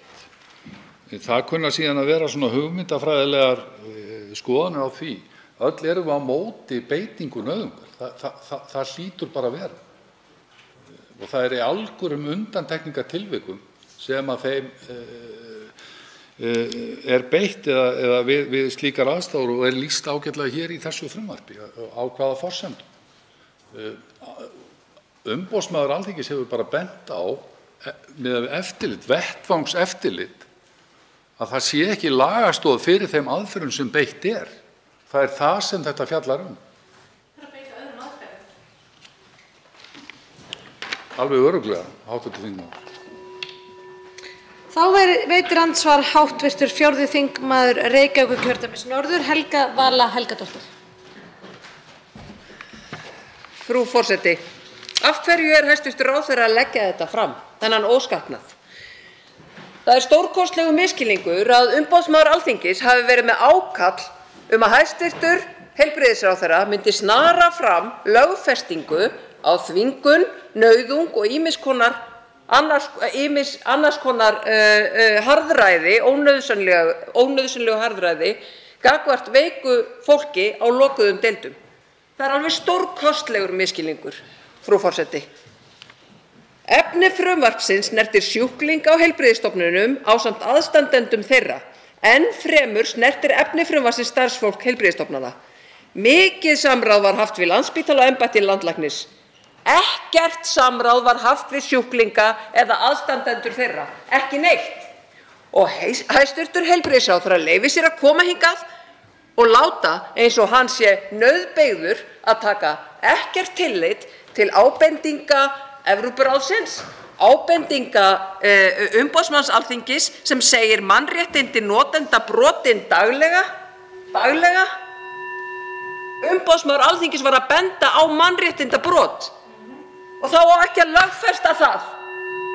Hvaða vitleysa þetta? Þetta alveg stórkostlegur misskilningur, frú forseti. Forseti áminnir hv. þingmann enn á aftur á það virða ræðutímann. Hann 1 mínúta. Þá svarar andsvari hæstv. heilbrigðisráðherra Willum Þór Þórsson. Já, hæstv. forseti, ég þakka hv. þingmanni Helgu Völu Helgadóttur hér.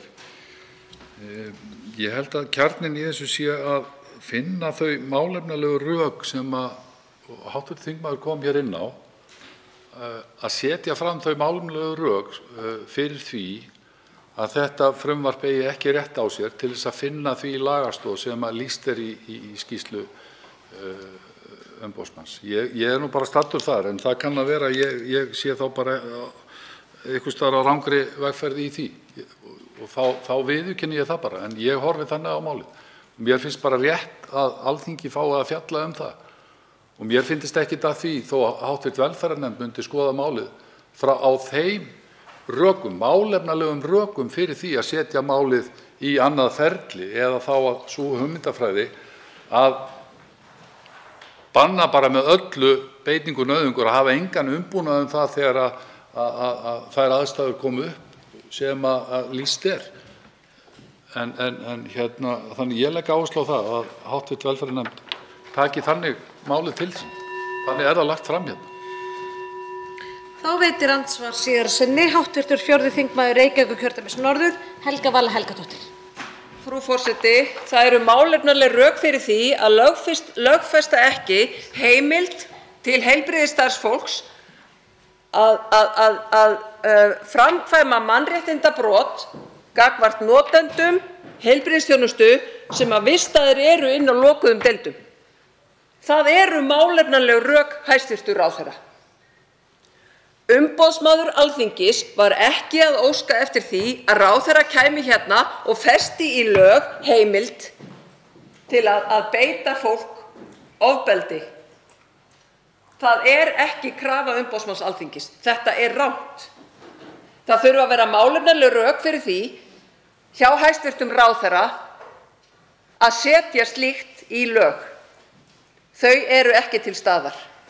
Í þessu frumvarpi stendur, með leyfi forseta, að undanþága fyrir algjöru banni á beitingu nauðungar sé meðal annars að koma í veg fyrir að sjúklingur valdi sér eða öðrum líkamstjóni eða stórfelldu eignatjóni, það á einnig við fyrirbyggjandi aðgerðir sem ætlað er að forða því að þær aðstæður komi upp.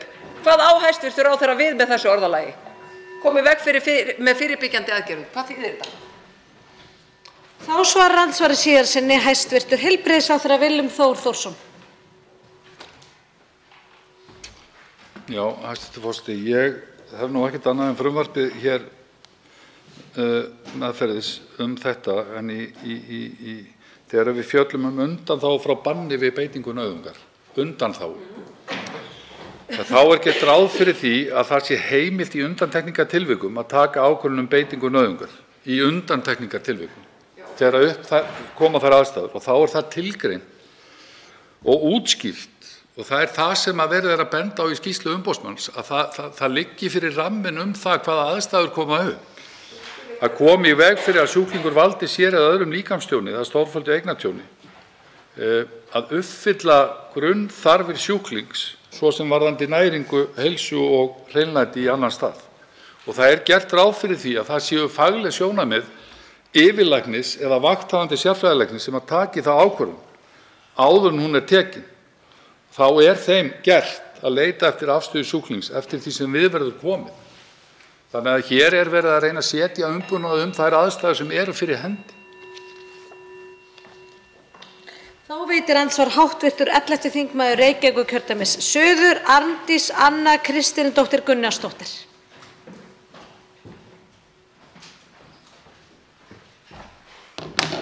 Virðulegi forseti, ég var að játa að við lestur þessa frumvarps þá var ég mjög hissa og maður veit svo sem ekki sjálfur sér alveg hvar maður á að byrja. Mér langar í andsvörum mínum að beina spurningu til hæstv. Ráðherra. Ég hjó í það að hann nefndi hér í andsvörum síðan hér rétt áðan að þetta væri frumvarp frá umboðsmanni Alþingis. Það er það sem kom fram. En fremur að þetta sé stjórnarfrumvarp sannarlega. Mér langar til að spyrja hæstv. Ráðherra, ekki síst í ljósi þess að athugasemdir umboðsmanns Alþingis, þær lutu að því, eins og hv. þingmaður Helga Vala Helgadóttir benti á hér áðan, að framkvæmdin á spítölunum væri ólögleg. Ekki endilega þyrfti að setja lög til þess að byggja undir hana og halda henni áfram, heldur væri hún ólögleg og þá á ekki að hætta ólöglegri starfsemi. Fyrsta spurningi sem mig langar til að beina til hæstv. Ráðherra var ráðherra með í vinnu þessa frumvarps, er hæstv. Ráðherra sammála því sem kemur fram í þessu frumvarpi? Þá svarar andsvari hæstv. Heilbrigðisráðherra Willum Þór Þórsson.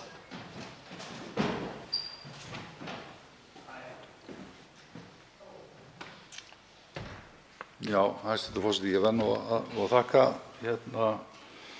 spurningu hv. þingmanns. Arndísar Önnu Kristínardóttur, ég nú fyrst að bregðast við þessu ef ég hef sagt hér að þetta væri frumvarp umboðsmanns Alþingis, að þá held ég hafi líka komið inn á það í ræðu minni og er meðvitaður það að þetta er frumvarp hæstv. Heilbrigðisráðherra en sem eru viðbrögð við skýrslu og eftirliti umboðsmanns Alþingis sem sinnir því eftirliti. Ég held ég hafi líka komið því að í minni ræðu, framsöguræðu, en bið forláts á því, virðulegi forseti, ef ég hef sagt þetta svona, því það er auðvitað ekki rétt. Ég les þetta bara svona þessum gleraugum, þetta frumvarp, að hér sé verið að bregðast við þeirri ábendingu að það sé ekki lagastoð fyrir þeim aðferðum sem eru beittar. Og ég heyri hvað kemur fram hér í andsvörum að það sé ekki, við erum að tala meira, þess vegna kom ég inn á það í minni ræðu hugmyndafræði. Ég þekki vel til þeirrar hugmyndafræði leið og setur slíkt í lög eða heimilar með einhverjum hætti við slíkar aðstæður að nauðung sé beitt, að þá leiðir það til frekari nauðungar eða ofbeldi, leiðir það sér frekara ofbeldi eða þú skrifar þann staf einhvers staðar. En ég horfi á þetta frumvarp hér til þess að bæta þann aðbúnað og setja lagastoð undir þær aðferðir, faglegu aðferðir sem þarf að beita í vissum tilvikum. Ef það enn einhver misskilningur upp ræðutímann þá hann 1 mínúta. Þá veitir andsvar síðar sinni hv. 11. þingmaður Reykjavíkurkjördæmis suður, Arndís Anna Kristínardóttir Gunnarsdóttir. Frú forseti, ég þakka hæstv. Ráðherra svarið og heyri ekki betur en svo að hæstv. Ráðherra sé alls ekki sannfærður það að þetta frumvarp sé besta lausnin á þessu vandamáli. Mig langar til að beina annarri spurningu til hæstv. Ráðherra þar sem að það alveg skýrt á þessari umræddri skýrslu umboðsmanns Alþingis að á spítölum landsins viðhöfð þvingunarstarfsemi, gríðarlega alvarleg inngrip í persónufrelsi fólks og nauðung án lagastoðar, sem sagt ólögleg starfsemi. Og í ljósi þess að þetta frumvarp að koma fram núna og í ljósi þessara athugasemda sem komu fyrir allnokkuð löngu síðan og virðast, ef marka má frumvarpið, virðist sú framkvæmd sem á spítölunum snúast meðal annars það að neyða fólk til hreinlætis og til fæðu. Þetta hljómar ekkert sérstaklega vel. Mig langar til að beina spurningu til hæstv. Ráðherra frá því að skýrsla umboðsmanns kom út og þar til þetta frumvarp sem hefur ekki enn verið samþykkt, er þessi ólögmæta starfsemi enn það viðhöfð á spítölunum? Er þetta enn í gangi? Var þetta ekki stöðvað strax í kjölfar álits umboðsmanns Alþingis? Þá svarar andsvari síðar sinni hæstv. Heilbrigðisráðherra Willum Þór Þórsson.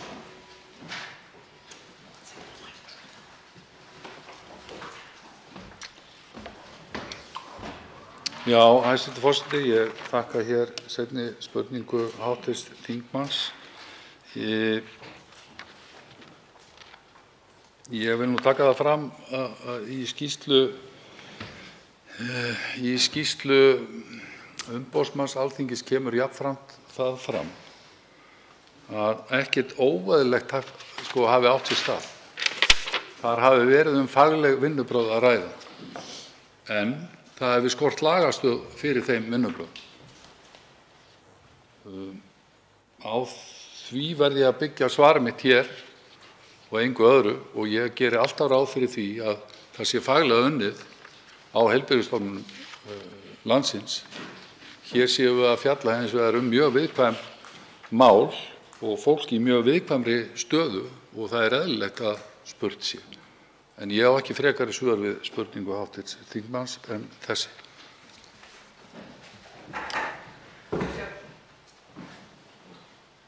Þá tekur til máls fundarstjórn forseta hv. 11. þingmaður Reykjavíkurkjördæmis suður, Arndís Anna Kristínardóttir Gunnarsdóttir.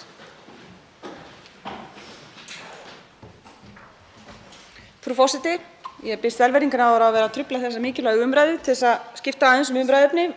Ég hefði viljað brydda upp á þessu fyrr í dag, gafst ekki tækifæri fyrir nú. Mig langar bara til þess að vekja athygli þingsins á því enn og aftur að engar breytingar hafa orðið varðandi lögbrot stjórnsýslunnar gagnvart þinginu varðar umsóknir ríkisborgararétt. Það hefur enn ekkert breyst í afstöðu Útlendingastofnunar, í afstöðu hæstv. Dómsmálaráðherra. Það hefur ekkert mjakast í hvað það varðar, þrátt fyrir skýrt lögfræðiálit sem segir það skýrum stöfum að stjórnvöldum beri að afhenda gögn sem þau enn neita að afhenda. Og mig langar til þess að spyrja hv. forseta hvort að það sé eitthvað að frétta af þeirra hlið hvað þetta mál varðar. Þar sem að ég hef ekkert frétt, sitjandi í undirnefnd allsherjar- og menntamálanefndar ríkisborgararétt og bíð bara átekta og velti fyrir mig hversu lengi við eigum að bíða eftir því. Þá tekur til máls fundarstjórn forseta hv. 6. þingmaður Reykjavíkurkjördæmis suður, Björn Leví Gunnarsson.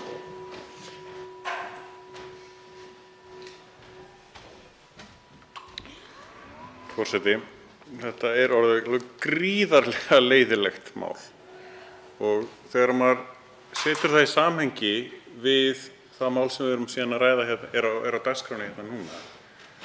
Spurningu hv. þingmanns Arndísar Önnu Kristínardóttur Gunnarsdóttur hvort það sé enn verið að stunda þessi lögbrot gagnvart sjúklingum.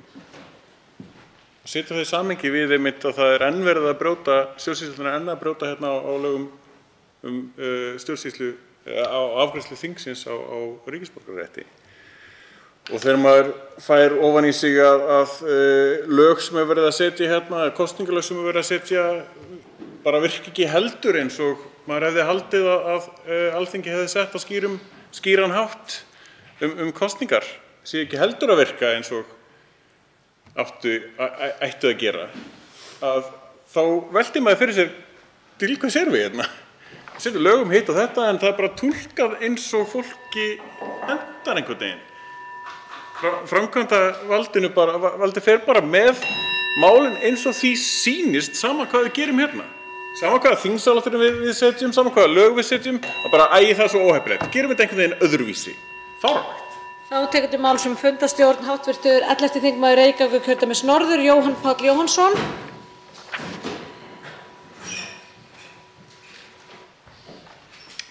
Já, virðulegi forseti, ég vil nú bara koma hingað upp til að fagna og þakka hv. þingmanni Arndísi Önnu Kristínardóttur kærlega fyrir að halda þessu máli á lofti og fylgja þessu svona rækilega eftir. Og leið vil ég nota tækifærið og fordæma þessa meðferð á valdi sem birtist í þessum vinnubrögðum dómsmálaráðherra og Útlendingastofnunar sem er að starfa eftir skipunum dómsmálaráðherra eins og hefur komið skýrt fram. Þetta er algjörlega óboðlegt og með þessu er verið að veikja mjög hlutverk Alþingis og við getum ekki látið þetta yfir okkur ganga. Þá tekur til máls fundarstjórn hv. 10. þingmaður Reykjavíkurkjördæmis norður, Andrés Ingi Jónsson.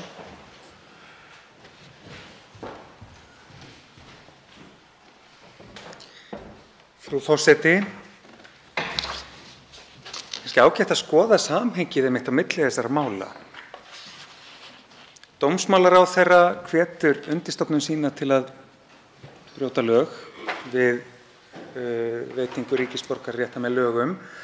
Á sama tíma og dómsmálaráðherra er að reyna að hagnýta sér stríðsástand í Úkraínu til að kreista í gegn frumvarp breytingar á lögum útlendinga. Því frumvarpi er ætlað að skjóta lagastoð undir lögbrot sem framin hafa verið af Útlendingastofnun á síðustu misserum. Til dæmis voru palestínskir flóttamenn sviptir þjónustu þvert á lagabókstafinn og frekar en að horfast í augu við að þar hafi mannréttindi verið brotin og stjórnsýslan ætti helst bara að skammast sín, þá vill hún breyta lögunum þannig að þau verði ólög. Sama er heilbrigðisráðherra hæstvirtur að gera hér varðandi réttindi sjúklinga. Ábending umboðsmanns Alþingis segir ekki að það eigi að búa til þessa lagastoð, þá bara hægt að pynta fólk. Þá tekur til máls fundarstjórn hv. 8. þingmaður Reykjavíkurkjördæmis norður, Þorbjörg Sigríður Gunnlaugsdóttir. Frú forseti, ég kem hér upp bara til að segja og nefna hið augljósa að við erum komin á þann stað með þetta virðingarleysi við Alþingi í þessu tiltekna máli að það er farið að bitna ekki aðeins á því máli heldur á framvindu og framgang annarra mála hér inn í þingsal og ég veit að hæstv. Heilbrigðisráðherra ber auðvitað enga ábyrgð á þessu máli hér. En mér finnst að segja svo mikla sögu þær ógöngur sem við erum komin í. Að hér eru við að hefja fyrstu umræðu óskaplega mikilvægt mál, viðkvæmt mál, þar sem að grundvallarhagsmunir eru undir og við þurfum að rjúfa þá umræðu vegna þess að hv. þingmaður Arndís Anna Kristínar Gunnarsdóttir er réttilega og eðlilega að gera það eina sem hún getur til að halda þessum málstað á lofti. En þetta er staðan sem við erum í. Við ættum að ráða allt annað mál. Þá tekur til máls fundarstjórn hv. 13. þingmaður Suðvesturkjördæmis, Gísli Rafn Ólafsson.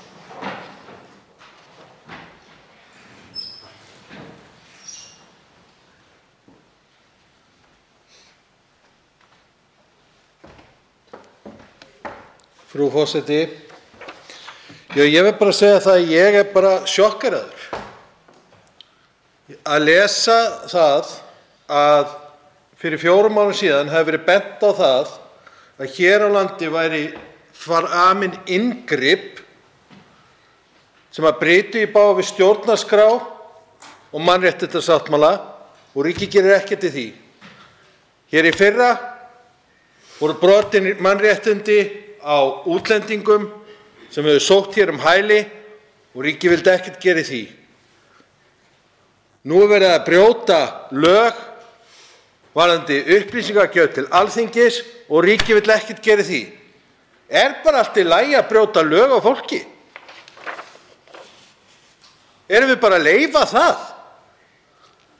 Bara því að það eru útlendingar eða fólk með geðfötlun? Er þá bara hægt að ýta öllu til hliðar? Ég segi nei við því. Ég hélt ég byggi í samfélagi þar sem við hugsuðum minni máttar en færum ekki illið á og værum að brjóta lög sem framkvæmdarvald. Þá tekur til máls fundarstjórn hv. 6. þingmaður Reykjavíkurkjördæmis suður, Björn Leví Gunnarsson.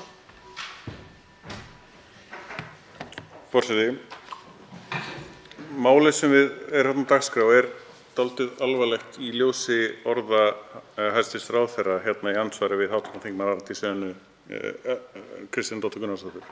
Þar sem ráðherra segir að það komi fram í skýrslu umboðsmanns Alþingis að ekkert óeðlilegt hafi átt sér stað, að við erum fagleg vinnubrögð að ræða en það hafi skort lagastoð fyrir þeim vinnubrögðum. Ég verið að byggja svar mitt hér á engu öðru og gerir ráð fyrir þegar það verið faglega unnið á heilbrigðisstofnunum landsins. Ég skil þetta sem svo að umboðsmaður Alþingis hafi komið hérna fyrir 3 árum síðan, sagt að var verið að fremja mannréttindabrot á fólki á heilbrigðisstofnunum og það sé bara kallað fagleg vinnubrögð með enga lagastoð. Og ég sé ekkert í svari ráðherra að því hafi verið hætt síðan þá. Því ég spyr mig í vinnslu þessa máls, ef að það kom ábending að það hafi verið að fremja mannréttindabrot á fólki, þá hljótum við að hafa hætt því og hvers vegna þá að leita eftir lagastoð til þess að fara að gera það aftur? En nei, það er greinilega ennþá verið að þessu og þar af leiðandi þarf að ná í lagastoð fyrir að halda þeim brotum áfram. Í hvers konar raunveruleika erum við hérna? Þá tekur til máls fundarstjórn hv. 11. þingmaður Reykjavíkurkjördæmis suður, Arndís Anna Kristínardóttir Gunnarsdóttir.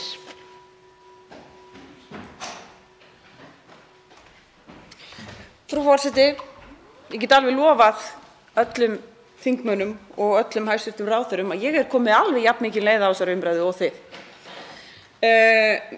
Nú ég hins vegar búin að koma margoft upp og óska eftir upplýsingum það hvað hefur farið á milli forseta þingsins og ríkisstjórnarinnar til þess að reyna að finna einhverjar sættir í þessu máli. Ég hef gengið svo langt að senda skriflega fyrirspurn og óska eftir upplýsingum þetta. Þeirri fyrirspurn hefur verið hafnað þar sem að hún varð ekki stjórnsýslu þingsins. Þetta er allt mjög snúið. Það eina sem hægt er að gera til þess að krefjast þess að þinginu verði sýnd sú virðing sem það á skilið, að lögum verði fylgt þegar það er skýrt að það er ekki verið að fylgja þeim, það er að koma hérna upp í pontu aftur og aftur og hamra á því að svona eigi þetta ekki að vera, þetta á ekki að líðast. Það á ekki að líðast að við séum búin að setja hérna lög, það séu hér lög í gildi sem stjórnvöld sinna bara eftir hentisemi. Þannig ég ítreka spurningu mína til forseta: hvaða samskipti hafa átt sér stað? Hver er útkoman úr þeim? Hvenær getum við hægt að tala þetta?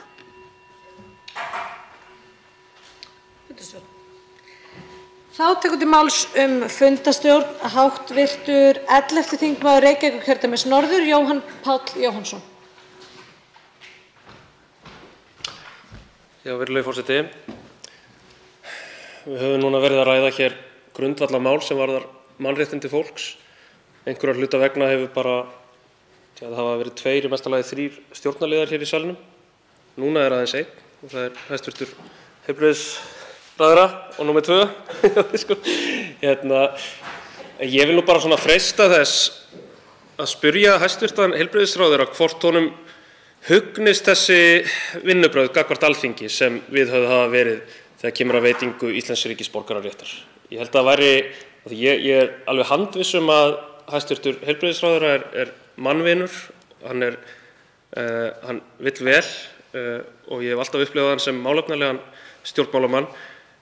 Ég held að það væri dýrmætt fyrir okkur að vita hvað honum finnst þessi vinnubrögð gagnvart Alþingi og hvort hann geti jafnvel hugsað sér að beita sér með einhverjum hætti fyrir því að Alþingi geti að þessu leyti þegar kemur að veitingu ríkisborgararéttar sinnt þessu lögbundna hlutverki sínu.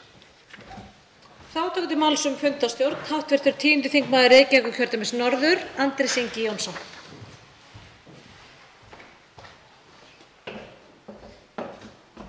Frú forseti, mig langar að taka undir með hv. þingmanni Arndísi Önnu Kristínardóttur Gunnarsdóttur. Ég kom með hundleið á henni. Það vera alltaf að koma hingað upp og tala veitingu ríkisborgararéttar. En það bliknar í samanburði við tilfinningarnar sem ég ímynda mér að bærist í brjóstum þeirra rúmlega 100 einstaklinga sem búið að teyma á asnaeyrunum í ársfjórðung. Þau skiluðu inn umsókn í október og reiknuðu með því að fá svar frá Alþingi fyrir jól. Nú bara allt í einu kominn mars.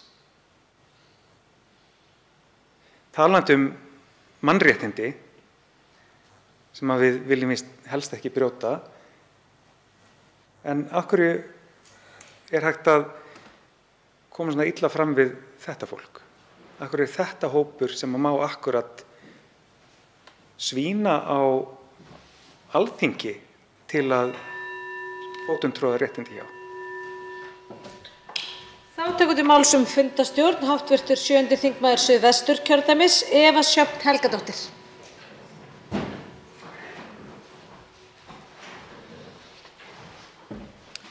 Frú forseti, já, ég vil eiginlega bara taka undir með hv. þingmanni Andrési Inga Jónssyni. Ég kom inn nefnilega í janúar og ég hélt að málið er löngu búið þegar ég kæmi síðan aftur, sko.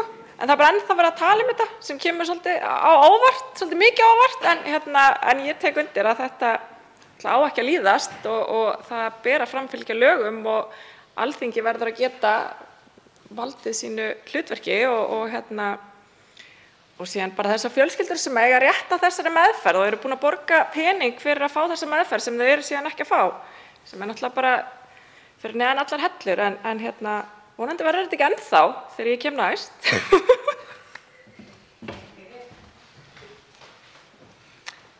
Þá tekur til máls hv. 8. þingmaður Reykjavíkurkjördæmis norður, Þorbjörg Sigríður Gunnlaugsdóttir. Nei? Varstu búin að óska eftir því? Það stóð með sér þetta á netinu. Þetta veitum við til fyrstu. Ég ætlaði alls ekki að hoppa yfir því, afsakaðu þetta. Þá tekur til máls hv. 5. þingmaður Norðausturkjördæmis Logi Einarsson.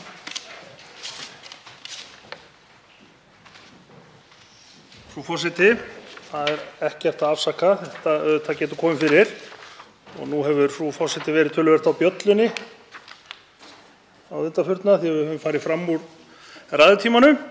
Minni þá á að það var hér í þessu ræðupúlti sem að fyrrverandi þingmaður kvað það að strax væri teygjanlegt hugtak, þannig að 2-3 sekúndur geta nú þá kannski ekki verið mikið. En ég fer ekki fram úr ræðutíma mínum enda langar mig bara að koma með örfá atriði. Ég sit ekki í velferðarnefnd en mér finnst þetta mál vera gríðarlega mikilvægt. Því það varðar auðvitað kannski bara allra viðkvæmustu hópa samfélagsins. Og nú kann það að vera rétt eftir hæstv. Ráðherra haft að umboðsmaður hafi sagt að það væri ekkert óeðlilegt við þessi mál en það skorti lagastoð. En ég leyfi mér samt að efast að hæstv. Ráðherra setji það í rétt samhengi. Vegna þess að ef eitthvað skortir lagastoð þá er það náttúrulega óeðlilegt. Og maður getur í rauninni alveg séð í hendi sér hvað það myndi þýða ef að löggjafinn fer ítrekað að breyta lögum til þess að ná utan um hluti sem að hafa verið framkvæmdir með óeðlilegum hætti, bara málefni lögreglunnar, ólöglegar handtökur og annað slíkt. Þannig að hér getum við auðvitað ekkert unað við þannig viðhorf og mér sýnist, og að ráðherra hafi jafnvel staðfest það í andsvörum áðan, að það væri verið að koma á móts við athugasemdir umboðsmanns, já, en með þeim hætti að gefa aðferðunum sem þar er lýst lögmæti með því að breyta lögum. Og ég er ekkert endilega viss að það hafi í öllum tilfellum verið það sem að umboðsmaður átti við þegar hann kom með þessar athugasemdir. Ég meina, það eru bara fjölmargir hlutir sem við vitum að auka líkurnar á því að þessum aðferðum var beitt. Nú ætla ég ekkert að útiloka það að í einhverjum tilfellum geti þurft á þessu að halda og það hafa talsmenn sjúklinga og sjúklingar heldur ekki sagt. En það þarf auðvitað að hindra það sem gert án þess að það þurfi. Og bara svona atriði eins og það að vanbúið húsnæði, úrelt aðstaða, leiði til þess að við séum að svipta fólki sjálfsögðum mannréttindum. Já, það er að minnsta kosti hægur vandi fyrir stjórnvöld að bregðast við því. Og ætti náttúrulega að vera á dagskrá samhliða þessu. Þar fyrir utan fannst mér ofboðslega einhvern veginn lítið trúverðugt svar hjá ráðherra að hann gæti í rauninni ekkert gert í þeim hlutum eða snertu sem sagt samráð við samtök sjúklinga eða sjúklinga vegna þess að fyrrverandi hæstv. Ráðherra hafi ekki gert það og þá var ekki möguleiki fyrir hann að gera það núna. Ég meina, hann gat auðvitað brugðist við því þegar hann fékk strax ábendingar þess eðlis 22. desember meðal annars að staldra við, að efna þá til þess samráðs að ræða við þessa hópa til þess að tryggja að sjónarmið Landspítalans og heilbrigðisstarfsmanna sem að vissulega ber að taka tillit til myndi ekkert vega endilega mikið þyngra heldur en hins hópsins. Og þess vegna finnst mér í rauninni að ráðherra hefði átt að doka við, vanda þetta betur og jafnvel finnst mér í þessari stöðu að hann ætti eiginlega bara að biðja um slit á þessari umræðu og kalla frumvarpið til sín og vinna það betur. Mér finnst það líka algjörlega óboðlegt að vísa bara á velferðarnefndina.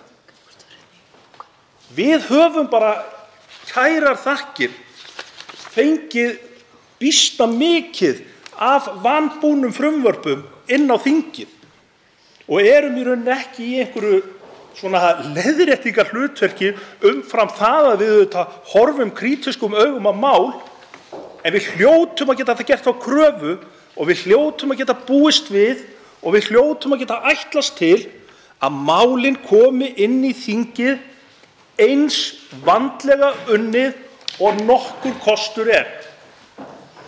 Mér fannst að liggja í orðum ráðherra áðan þegar hann segist eiginlega, hafa gert sig grein fyrir því að það væri ýmislegt sem að væri vafa undirorpið, en það væri þá bara velferðarnefndar að skoða það. Og varðandi þetta mál, þá held ég að velferðarnefnd verði bara býsna upptekin.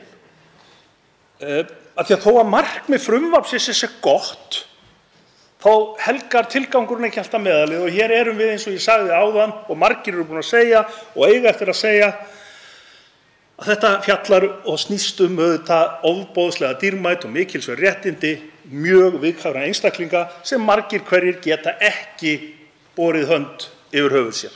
Treysta þar af leiðandi á samtök sem að illu heilli fá ekki einu sinni nauðsynlegt samráð við gerð frumvarpsins. Bara það, frú forseti, er eiginlega falleinkunn, þó svo að það kunni að leynast ýmislegt gott í frumvarpinu og ég viti að ásetningurinn sé góður. En hæstv. Ráðherra þarf að skýra þetta aðeins betur, hvort að það sé rétt skilið hjá mér og fleirum að hann hafi litið á athugasemdir umboðsmanns með þeim hætti að hans hlutverk væri fyrst og fremst bara að laga lagarammann þannig að allt sem umboðsmaður gerði athugasemdir við og var ólöglegt á þeim tíma verði löglegt þegar við erum búin að samþykkja frumvarpið. Þannig lít ég ekki á þetta. Og reyndar ekki bara ég, vegna þess að Geðhjálp, að minnsta kosti, segir að niðurstaða samráðsleysisins séu verri lög fyrir vikið. Lögum er sem sagt breytt þannig að ekki brjóti lengur í bága við lögin sem brjóta á réttindum notenda geðþjónustunnar í ákveðnum tilfellum. Og þetta finnst mér bara mjög skrítinn málflutningur allur og mér finnst þetta ekki byrja vel þetta mál. Og ég held að það væri svona, svo ég endurtaki það, bara býsna mikill sómi af því að ráðherra bara ákveða að staldra við. Taka málið inn, kalla alla þessa hópa, koma með málið aftur inn og velferðarnefnd getur svo fjalla vandlega það og við getum lofað, held ég, hæstv. Ráðherra fyrir að við munum ekki gera neitt annað heldur en að vinna að málinu eins hratt og örugglega og við getum. Og það er auðvitað ekki bara Geðhjálp þó ég hafi notað þau vegna þess að það er frétt þar sem er viðtal við formann Geðhjálpar í dag. Það er ekki bara Geðhjálp sem að gera athugasemdir. Ég meina samtökin Hugarafl, þau hafa aðfinnslur við þetta, Landssamtök Þroskahjálpar. Þannig að það er bara býsna margt sem að þarfnast skýringar. En ég vona svo sannarlega að hvernig sem þetta fer nú, hvort sem að umræðu þetta klárast í dag eða eftir helgi og málið ratar inn til velferðarnefndar, að þingið gefi sér góðan tíma og fjalli alla vinkla þess, að því að ég held að það sé alveg hárrétt hjá hæstv. Ráðherra að þetta er ekki flokkspólitískt mál í neinu skilningi. Ég held að flest viljum við nálgast þetta af eins mikilli auðmýkt fyrir þessu flókna verkefni og við mögulega getum. Og ég segi nú bara miðað við svona þetta eins og það liggur fyrir núna, bara gangi okkur vel.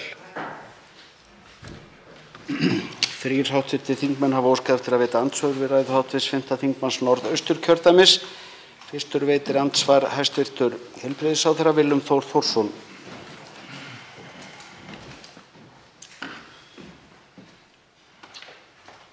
Já, hæstv. forseti, ég vil þakka hv. þingmanni Loga Einarssyni fyrir ræðuna og ég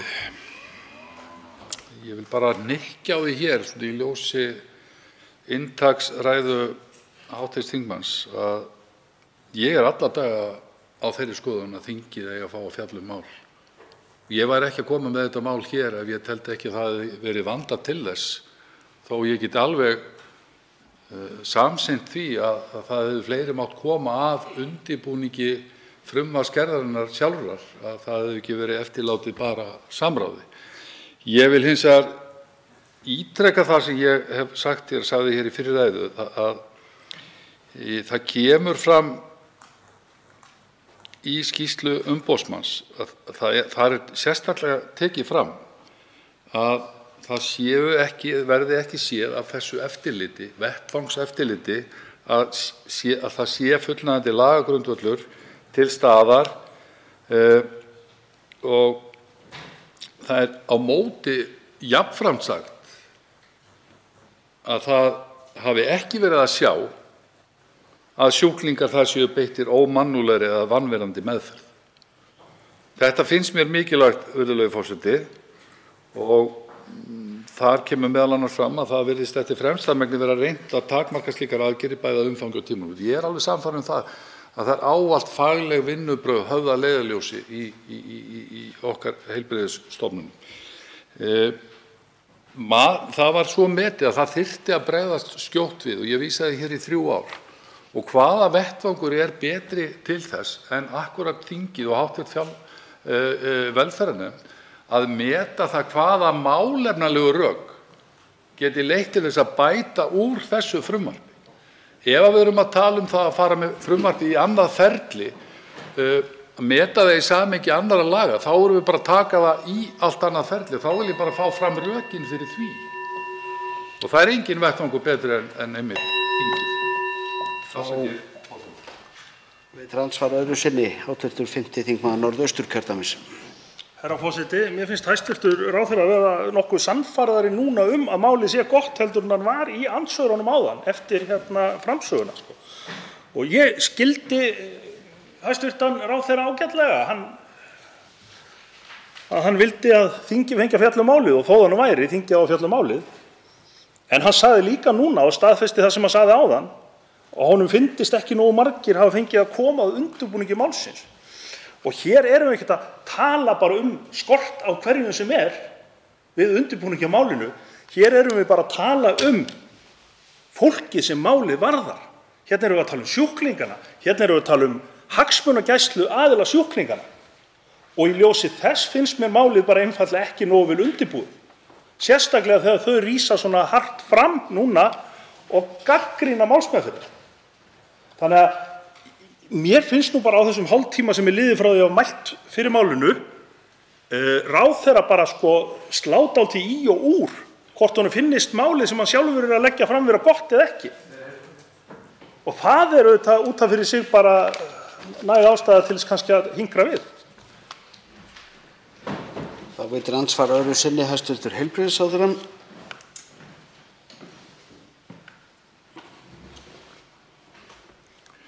Já, hæstv. forseti, ég var nú bara hér og þakka hv. þingmanni hér svörin að reyna að hnykkja á því af hverju þetta frumvarp til komið og af hverju ég hér að leggja það fram. Það var nú ekki, ætlunin var nú ekki önnur en það má vera að hv. þingmaður lesi eitthvað annað úr þeim viðbrögðum mínum en ég sannfærður það líka að það fái sína góðu málsmeðferð í hv. velferðarnefnd og svo getur auðvitað hv. þingmaður túlkað orð mín með öðrum hætti en mér finnst það bara sanngjarnt og eðlilegt að þingið fjalli málið eins og það búið og það rétt sem hv. þingmaður sagði hér í sinni ræðu, það fjölmargt sem til bóta í þessu frumvarpi. Þá svarar andsvari öðru sinni hv. 5. þingmaður Norðausturkjördæmis. Herra forseti, já, það margt til bóta og við munum alveg örugglega koma því á framfæri. En við erum hérna kannski núna fyrst og fremst að ræða það sem ekki til bóta. Jafnvel það sem horfir til verri vegar. Og það skiptir gríðarlegu máli. Og við vitum alveg af hverju hæstv. Ráðherra kemur fram með málið. Við vitum í rauninni tilefnið. Og það ekki spurningin. Það bara spurningin sem að mér finnst bara ennþá leika vafi á. Finnst hæstv. Ráðherra sjálfum frumvarpi gott eða finnst honum það ekki gott? Mér fannst hann slá of margan varnagla til þess að sé bara hægt að koma með það fram af framkvæmdarvaldinu og skutla því inn til þingsins. Þannig að ég bið ráðherra að íhuga það aðeins og ráðuneytið kannski jafnvel að gefa umsögn málið sjálft sem það samdi. Þá veitir andsvar hv. 11. þingmaður Reykjavíkurkjördæmis suður, Arndís Anna Kristínardóttir Gunnarsdóttir.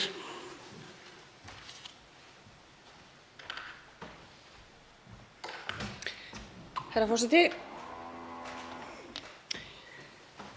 það var mjög áhugavert að heyra hæstv. Ráðherra nefna það hér áðan að hann teldi ástæðu til þess að koma með þetta mál til þess að fá umræðu það í þinginu í kjölfar athugasemda umboðsmanns Alþingis. Ég ætla að taka undir með hæstv. Ráðherra hvað það varðar að ég tel ástæðu til þess að þingið ræði mál varða réttindi sjúklinga og grundvallarmannréttindi fólks gegn því að það sé beitt einhvers konar nauðung.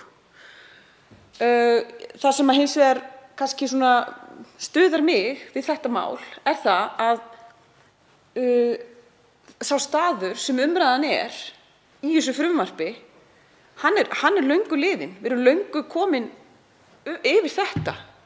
Í þessu frumvarpi eru lögfestar, stendur til að lögfesta gríðarlega víðtækar, mjög víðtækar heimildir til inngripa í frelsi fólks, til þess að því virðist þvinga fæðu ofan í það, þvinga til hreinlætis, ég veit ekki hvernig það virkar og er ekki vissum að ég vilji endilega heyra útlistanir á því, þvingu lyfjagjöf, við erum að tala gríðarlega alvarleg inngrip í réttindi fólks og það eru ekki miklir varnaglar. Það er talað almennt að það sé bannað að ganga inn á þessi réttindi fólks, en undanþágurnar eru svo víðtækar, það eru svo auðveldar, það er talað jafnvel bara ef að talið líkur á að einstaklingur verði hættulegur sjálfum sér eða öðrum, að þá sé heimilt að beita nauðung.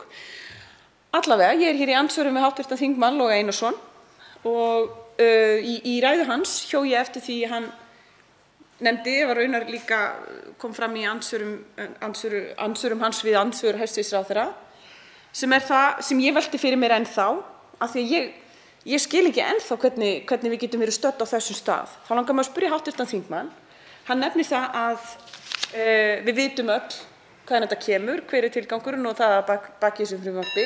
Mér langar að spyrja hv. þingmann nánar út í þetta. Hvað gengur fólki til ef það er ekki það að bæta réttindi fólks? Þá svarar andsvari hv. 5. þingmaður Norðausturkjördæmis. Já, herra forseti, ég bara held að það geti ekki og á ekki að vera neitt annar tilgangur heldur en að bæta réttindin.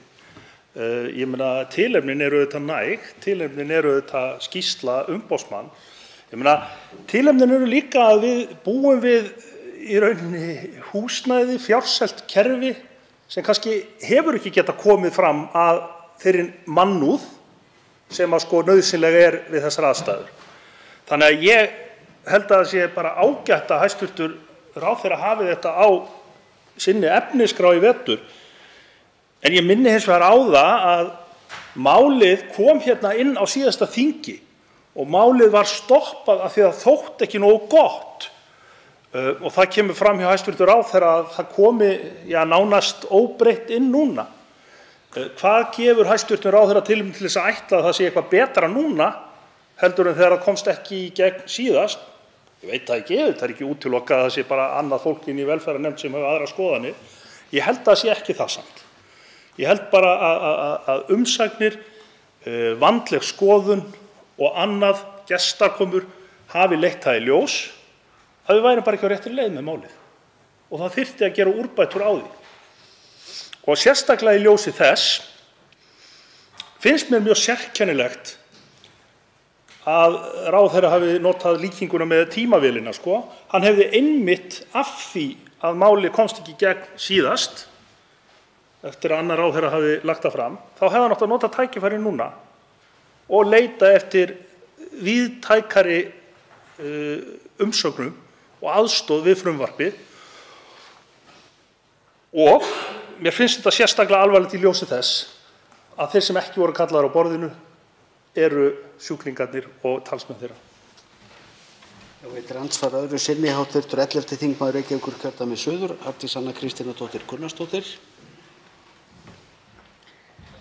Herra forseti, ég þakka hv. þingmanni fyrir svarið og ætla að freista þess sjálf að vera sammála því að trúa því að baki þessu frumvarpi séu góðar fyrirætlanir eingöngu. Ég tel hins vegar ljóst af bæði frumvarpinu og þeim umræðum sem hafa átt sér stað hér að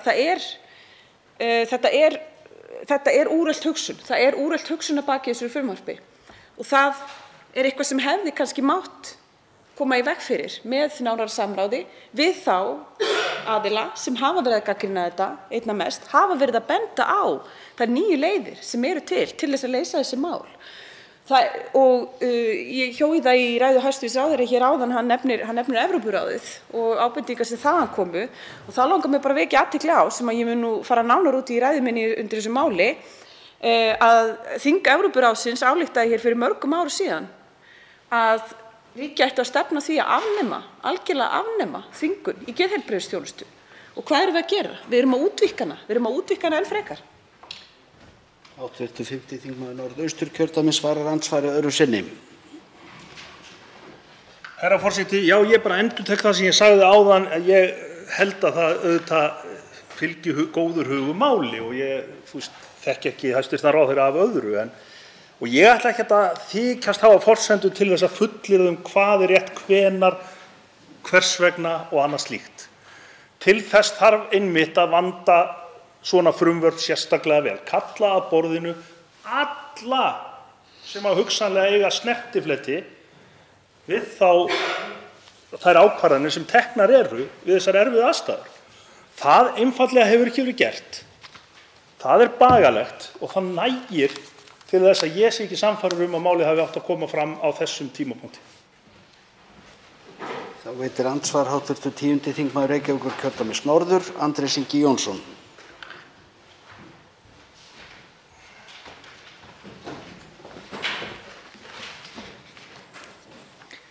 Herra forseti, það er áhugavert hvernig ríkisstjórnin er farin að nota hugtök sem að maður hélt maður skildi á einhvern nýjan hátt. Eitt af þeim hugtökum er þingleg meðferð. Það að láta reyna á þinglega meðferð mála sem svona hjá okkur sem erum vön þinginu þýðir bara að senda mál sem stjórnin er einhuga til þingsins til umsagnar og svo bara með einhverjum smá justeringum er þetta orðið að lögum. En hjá ríkisstjórnin er þetta orðið eitthvað skrúðirði yfir það að vera með eitthvað mál algjörlega í skralli hjá ríkisstjórninni, hafa ekki orku í að vinna það sín á milli og henda því óköruðu til þingsins. Þetta er ég vona að við getum einhvern veginn stagbætt það. Ég man ekki eins og hvað það voru mörg mál sem svona var talað á síðasta kjörtímabili. Nefni bara eitraða kokteilinn sem var hálendisþjóðgarður, rammaáætlun og þjóðgarðastofnun. Það átti að redda þeim í gegnum þinglega meðferð og þau dóu öll. Steindrápust á síðasta kjörtímabili. Af því að ríkisstjórnin gat ekki klárað upphafsverkefnið sem er að skila til okkar almennlegum málum sem þau allavega sjálf eru sammála um. Þannig að ég velti fyrir mig hvort hv. þingmaður myndi telja að þarna skíni mögulega í það að það sé ekki einhugur í stjórnarflokkunum og frekar en að taka einhverja alvöru afstöðu í þessu máli með mannréttindum og gegn þvingunum til dæmis, þá bara treystu þau á það að þingið taki ómakið af þeim og annaðhvort gera þetta mál almennlegt eða þau geti notað þingið sem afsökun fyrir því að það hafi ekki klárast frekar en eigin verkleysi. 5. þingmaður Norðausturkjördæmis svarar andsvari. Herra forseti, ég eiginlega treysti mig nú ekki til þess að lesa í það hvort það er einhver óeining ríkisstjórnarflokkana á bakvið. Ég eiginlega svona átta mig nú kannski ekkert á þessum ríkisstjórnar líkama og hann minnir mig nú eiginlega stundum á vísindaskáldsögur og einhver fyrirbæri sem eru til í gömlu bókmenntum þar sem menn voru að raða saman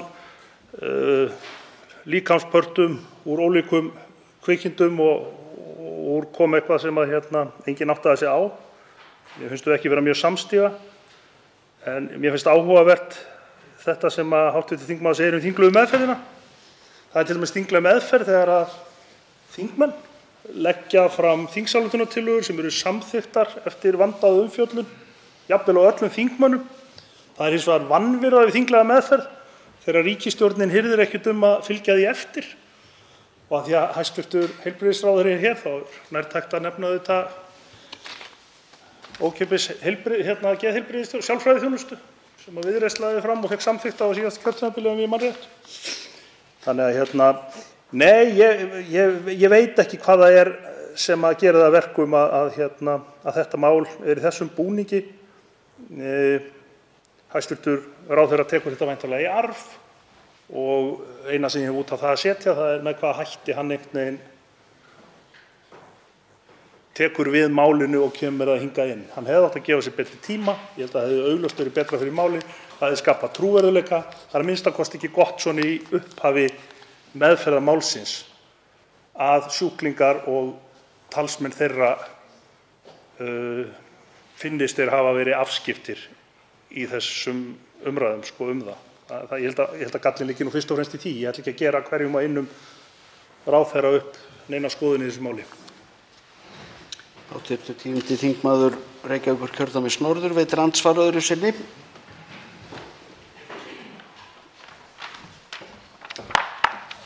Herra forseti, þarna hitti hv. þingmaður dálítið góða nótu varðandi þinglega meðferð á þingsályktunartillögum þingmanna sem eru samþykktar hér á Alþingi, vegna þess að mig langaði að spyrja út í eina sem var samþykkt hérna 2019 lögfestingu samnings Sameinuðu þjóðanna réttindi fatlaðs fólks. Og af því að hér hefur verið rætt dálítið tímavélar, þá átti frumvarp þess efnis samkvæmt tillögunni að vera orðið að lögum 13. desember 2020, sem 2 dögum áður en þetta frumvarp var upphaflega sett í samráðsgáttina. Samningurinn kveður á ríka skyldu aðildarríkja til að hafa náið samráð við fatlað fólk og tryggja virka þátttöku þess. Það þarf enga tímavél. Það þarf bara að uppfylla til dæmis þennan samning og hafa samráð við fólkið sem hefur mest þessi mál að segja. Hér talað í greinargerðinni að mikið samráð hafi verið við fólkið sem beitir þessum lögum, en ekkert við fólkið sem þessum lögum á að vera beitt á, fólkið sem samkvæmt samningi Sameinuðu þjóðanna að hluta til, fólkið sem ríkið skuldbundið til að hafa samráð við. Það þarf enga tímavél, það þarf bara að fylgja samningnum. Hv. 5. þingmaður Norðausturkjördæmis svarar andsvari öðru sinni. Herra forseti, já, enda eru Landssamtök Þroskahjálpar gagnrýnin á þetta frumvarp einmitt út frá því að það hafi ekki verið litið til ákvæða samnings Sameinuðu þjóðanna réttindi fatlaðs fólks, þrátt fyrir að stjórnvöld hafi fullgilt og skuldbundið sig til þess að virða og framfylgja þeim samningi og ekki gengið rauninni heldur nægilega úr skugga að frumvarpið sé í samræmi við réttindi fatlaðs fólks. Þannig að það ber allt að einum brunni. Það er bara algjör í rauninni skortur á samráði við stóran hluta af fólki sem mun í rauninni fyrst og fremst verða fyrir einhverju ákvörðunum sem eiga náttúrulega helst ekki að orka tvímælum en gera það í dag, og við þurfum auðvitað bara að leita allra leiða til þess að þetta verði í lagi. Andsvörum lokið. Til máls tekur hv. 8. þingmaður Reykjavíkurkjördæmis norður, Þorbjörg Sigríður Gunnlaugsdóttir.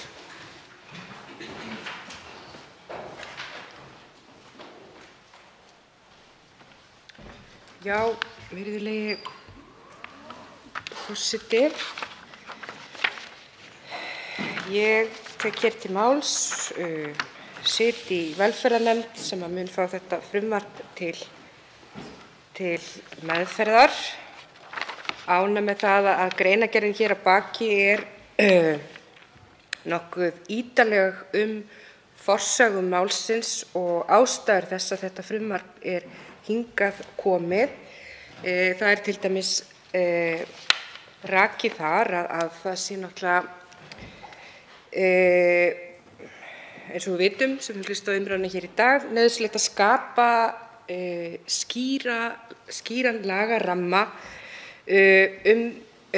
það verklag sem er viðhaft þá þegar í dag á heilbrigðisstofnunum hér á landi, lagaramma þvinganir, valdbeitingu, annars konar inngrip í sjálfsákvörðunarréttinn, inngrip í frelsi og friðhelgi einkalífs sjúklinga. Og ég er sammála því sem fram hefur komið í umræðunni, meðal annars á hv. þingmanni Loga Einarssyni, að málið sjálft og þeir hagsmunir sem liggja hér að baki eru þess eðlis að það á að leggja metnað í það, það á að sýna frumkvæði það, það á að sýna þá auðmýkt í ljósi eðli málsins að samráð við smíði þess á að vera og hefði átt að vera raunverulegt og efnislegt samráð og samtal. Og ég hlustaði á framsöguræðu hæstv. Heilbrigðisráðherra þar sem hann opnaði á þessu atriði, enda hefur komið fram gagnrýni þetta atriði í fjölmiðlum í dag. Og ég verð að segja að enda þótt ég skilji að það er auðvitað afar brýnt að bregðast vel við og efnislega og hratt í ljósi þess að það er nokkuð liðið síðan að umboðsmaður Alþingis gerði mjög alvarlegar athugasemdir, eins og með rakið hérna meðal annars í greinargerðinni, að þá hefði samt sem áður og kannski ekki síst vegna inntaks athugasemdanna einmitt átt að gefa samráðinu raunverulegan gaum. Og ég átta mig líka á því að hæstv. Heilbrigðisráðherra var ekki sá ráðherra sem fyrstur kom með málið, en kannski í ljósi tíma sem liðinn er síðan að þá hefði nú mátt staldra við, vegna þess að þessar athugasemdir, þessi gagnrýni, hún er ekki ný af nálinni. Og ég held með allar svona aðgerðir sem kannski það leiðir af eðli máls, og ekki ætla ég að þykjast hafa innsýn eða skilningi við hvaða aðstæður þarf að beita þvingunum, en það er gert og það er gert eftir mat lækna, og það blasir við að þegar þeim er beitt að þá er það, held ég, nánast alltaf í óþökk þess sem fyrir því verður. Og maður sér það þegar maður skoðar umsagnirnar með frumvarpið að þeir sem gagnrýna samráðsleysið, þau samtök og þeir aðilar viðurkenna þörfina á lagasetningu. Og þess vegna finnst mér svo grátlegt að það hafi ekki verið settur metnaður í það að leyfa þessu samráði að eiga sér stað. Og eins og ég segi, mér finnst með vísan í eðli málsins og þá viðkvæmu hagsmuni sem þarna eru að baki, að þá finnst mér eiginlega algjörlega ótækt að málið hafi verið unnið með þeim hætti sem heilbrigðisráðherra hæstvirtur er hér að lýsa.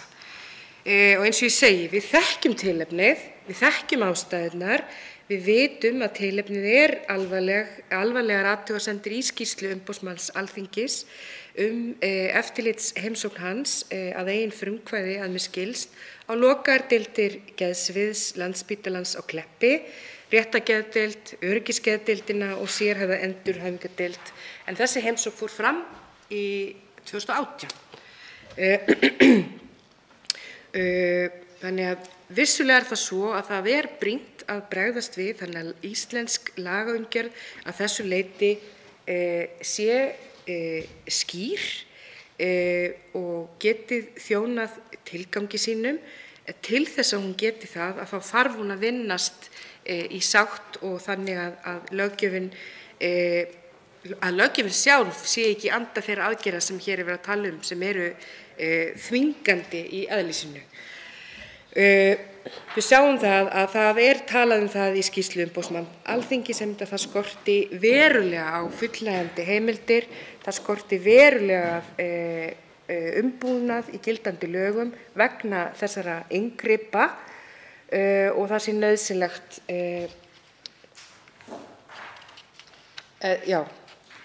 sem nauðsynlegt sé fyrir hendi. Og ég ætla að segja þetta með þeim fyrirvara að við þekkjum það með inntak eða þeirra aðgerða sem þarna eru undir. Og þess vegna held ég að þetta sé eitt atriði með það að tryggja lagastoðina og að lagaumgjörðin sé skýr, en það þurfi þá líka, og ég tek eftir því að það er það sem að Geðhjálp er að nefna, fyrst og fremst samráðsleysi, að hafa ekki þrátt fyrir að hafa kallað eftir því ítrekað opinberlega, og allir sem hafa fylgst með umræðunni hafa séð að það hefur komið fram oftar en einu sinni, oftar en tvisvar, og allan þennan tíma sem að þetta mál hefur legið upp í ráðuneyti hefur það legið algjörlega ljóst fyrir af hálfu Geðhjálpar að sú var einlæg óskin að samráðið fengi eiga sér stað. En það er auðvitað líka gagnrýni það á hvaða hugmyndafræði löggjöfin byggir, og nefnt að sem er svo sem borðleggjandi að lagasetning á hverjum tíma speglar auðvitað ákveðna hugmyndafræði meðferð, og nefnt til dæmis að til dæmis bygging meðferðarkjarna geðsviðs, hún er auðvitað ekki nærri.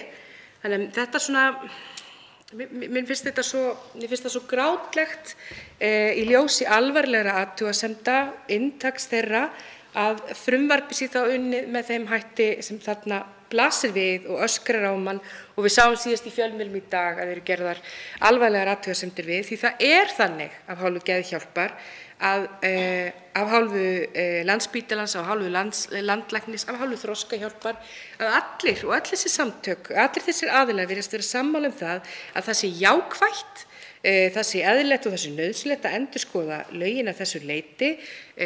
Geðhjálp nefnir þarna sé sitthvað til bóta, en upplifa þetta sem nánast skiljanlega, vil ég segja, sem bara þvingandi aðgerð hvernig þessi lagasetning á að fæðast. Þannig að ég ætla nú í sjálfu sér ekki að hafa þetta mjög langt, en nefni þó að mér fannst athyglisverð líka, að því hér hefur svolítið verið rætt umsögn og sjónarmið Geðhjálpar, að við sáum líka athugasemdir af hálfu Þroskahjálpar varðandi réttindi fatlaðs fólks, og í því samhengi vil ég leyfa mér að nefna að minn flokkur, sá flokkur sem ég tilheyri, hefur auðvitað talað fyrir því til lengri tíma að það eigi að lögfesta samningum réttindi fatlaðs fólks, og það hefði verið áhugavert að sjá það hvaða áhrif það hefði getað haft á innihald þessa frumvarps. Ef við værum búin að festa í sessi, festa í íslenska lagasetningu þau ákvæði sem að finna í samningnum, og hvort að það hefði haft áhrif á inntak þessa frumvarps. Og það er óþægilegt til þess að vita að við getum ekki verið viss um það hver áhrifin væru á einstakar greinar þessa frumvarps, og það sést meira þess að í frumvarp eða í umsögn Þroskahjálpar að samtökin fara þá leið að biðla til velferðarnefndar um að gæta að því í vinnu nefndarinnar. Og þar verð ég að segja að eitt að tala um þinglega meðferð og að þingið eigi að fá að vinna þetta mál. Þar erum við dálítið að ræða hinn augljósa hlut, það gerir þingið alltaf. Þannig að leggja það á borðið sem eitthvert framlag til vandaðra vinnu og kannski svona, það er sérstök nálgun, því þetta er auðvitað bara hin hefðbundna meðferð mála alltaf, og engin afsökun fyrir því að þrátt fyrir að það hafi legið fyrir og að nýr heilbrigðisráðherra hæstvirtur hafi meira að segja sjálfur átt fund með Geðhjálp þar sem að samtala átti sér stað um það með hvaða hætti ætti að vinna þetta frumvarp og hvernig þetta leggja fram, að þá aðkoma þingsins að málinu núna breytir því ekki hver forsagan er og með hvaða hætti hæstvirtur ráðherra kynnir máli til leiks hér í þingsal. Því við sjáum það í greinargerðinni og á málinu öllu sjálfu að samráð er haft við Landspítala og við landlækni, það er haft samráð við dómsmála- og félagsmálaráðuneyti, gott og vel, en hvergi við hóp sjúklinga og aðstandenda þeirra. Og þar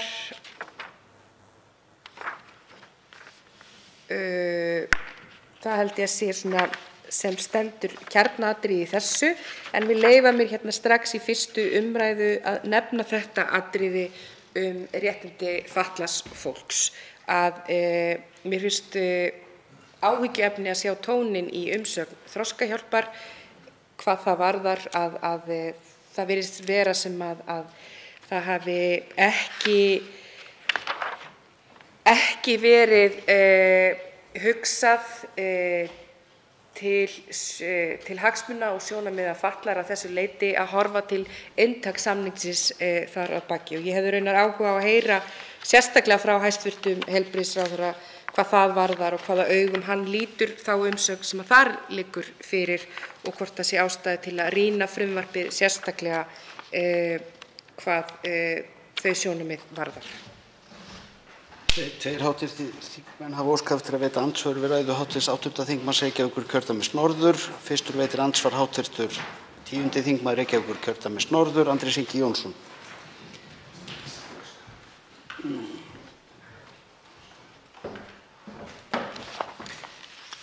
Herra forseti,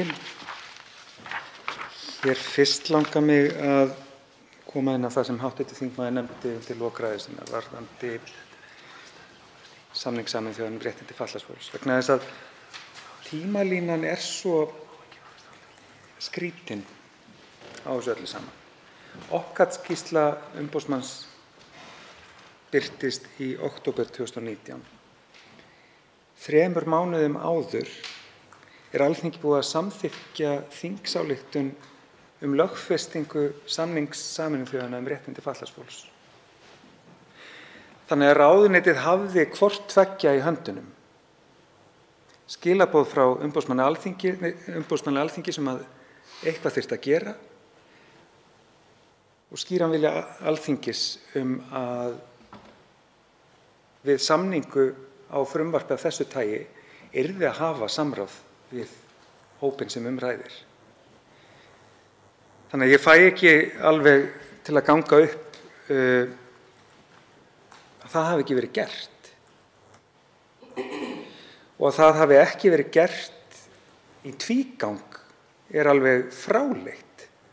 Þegar seinni útgáfa frumvarpsins sem við höfum hér í höndunum núna var lögð fram þegar lögfesting samningsins átti samkvæmt vilja Alþingis að vera lokið.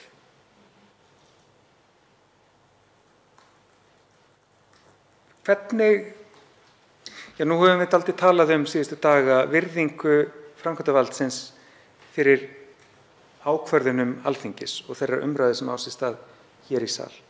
Hvað segir þetta stöðu þings gagnvart ráðherrum?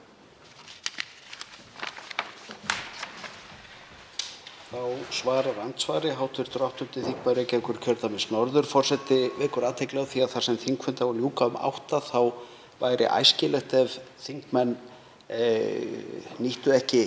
fullnýttu ekki andsvararétt sinn með þeim hætti að tala endilega í 2 mínútur í bæði skiptin. Þannig að hv. þingmaður tekur nú til máls, 8. þingmaður Reykjavíkurkjördæmis norður.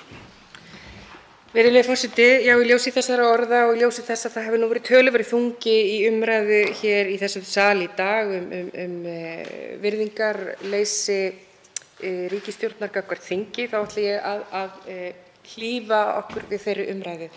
En vil ítreka það sem ég nefndi hér í fyrri umræðu í ljósi fyrirspurnar hv. þingmanns, það sem kemur fram í umsögn Þroskahjálpar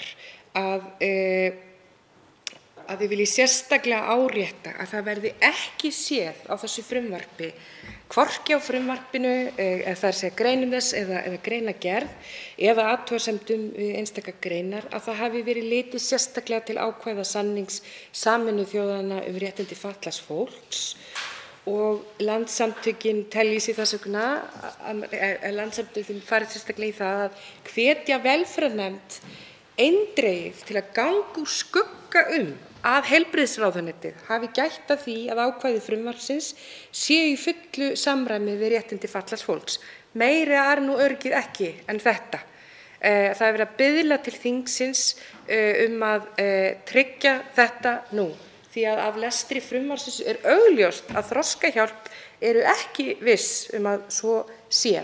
Þannig að efnislega þá rímar þessi umsögn mjög vel við það sem kemur fram af hálfu Geðhjálpar og ég nefni það af því að hæstv. Heilbrigðisráðherra situr hér að þau nefna sérstakar greinar samningsins í þessu sambandi það að almennar skuldbindingar samkvæmt samningnum séu þar að samþykkja alla viðeigandi löggjöf og ráðstafanir á sviði stjórnsýslu til að tryggja þau réttindi sem eru viðurkennd í samningnum. Og síðan eru þarna atriði sem með beinum hætti tengjast inntaki þessa frumvarpsins, til dæmis sjónarmið á borð við það að fötluð skuli ekki undir neinum kringumstæðum réttlæta frelsissviptingu. Þá veitir andsvar öðru sinni hv. 10. þingmaður Reykjavíkurkjördæmis norður.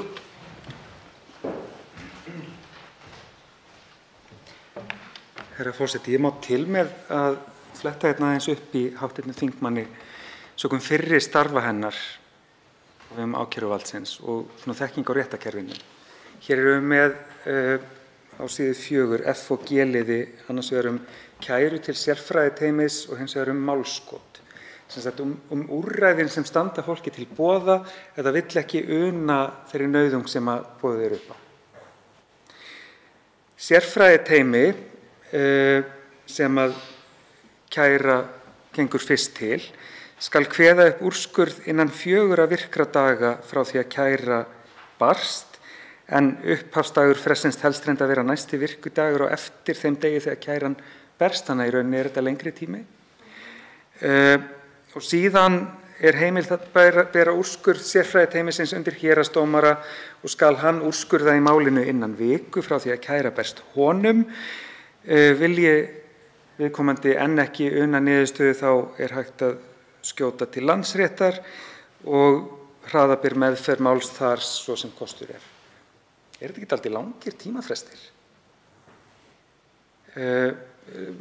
Gleymum, látum liggja milli hluta Landsréttarhlutann, en þarna erum við að tala sitthvora vikuna sem að kerfið getur verið að þæfast í málum gagnvart einstaklingi þar sem mögulega verið að brjóta einhver svona viðkvæmustu mannréttindi fólks. Bara réttin til sjálfsákvörðunarréttar það, hvort fólk fari í bað eða borði. Þvinguð lyfjagjöf og annað slíkt. Hvort að þetta samræmist því sem við viljum sjá í málsmeðferð þegar alvarleikinn jafn mikill og í málum af þessu tagi. Hv. 8. þingmaður Reykjavíkurkjördæmis norðurs svarar andsvari öðru sinni. Já, virðulegi forseti, það rétt hjá hv. þingmanni að það sérstaklega fjallað málskot, þannig að það í sjálfu sér jákvætt og í raun náttúrulega algjört grundvallaratriði í öllu samhengi við þvingunarráðstafanir, að því fylgir réttur til að kæra og réttur til að fá yfirsýn eða yfirferð yfir málið og að það sé ekki endanleg ákvörðun í fyrsta sinni. En ég tók líka eftir því í frumvarpinu eða í greinargerðum þar sem verið að fjalla umsagnir, það verið að fjalla mikilvægi þess að þessi lagasetning haldist í hendur við önnur úrræði sem eru fyrir hendi í lögræðislögum og í hegningarlögum. Þannig að þetta kemur aftur niður á sama stað það að vegna þess að málin eru svo viðkvæm og vegna þess að þau eru svo erfið, þau geta verið erfið innan fjölskyldna, svona ráðstafanir, þá svo mikilvægt að löggjöfin fái að fæðast í samtali og samráði. Varðandi tímafrestina sem hv. þingmaður nefndi, að þá verð ég að viðurkenna að ég hafi ekki skoðað þá og hvað svona raunhæft í því. Vika myndi að minnsta kosti þykja langur tími í samhengi við þær kröfur sem við gerum í hegningarlögunum. Þarna finnst mér það aftur kannski koma inn á það að það þarf að skoða þetta samhengi, af því þar erum við líka að tala auðvitað af allt öðrum ástæðum en ákvarðanir sem alltaf eru teknar af hálfu yfirvaldsins í óþökk þess sem fyrir þeim verður. Og veitir andsvar hv. 7. þingmaður Suðvesturkjördæmis, Eva Sjöfn Helgadóttir.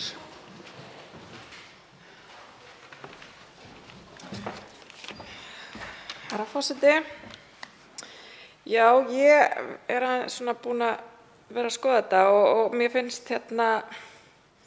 pínu eins og ég sé að horfa á eitthvað sem gæti að verið samið fyrir svona 30 árum eða eitthvað. Ég skil ekki alveg, ég skil ekki alveg, erum við hér núna?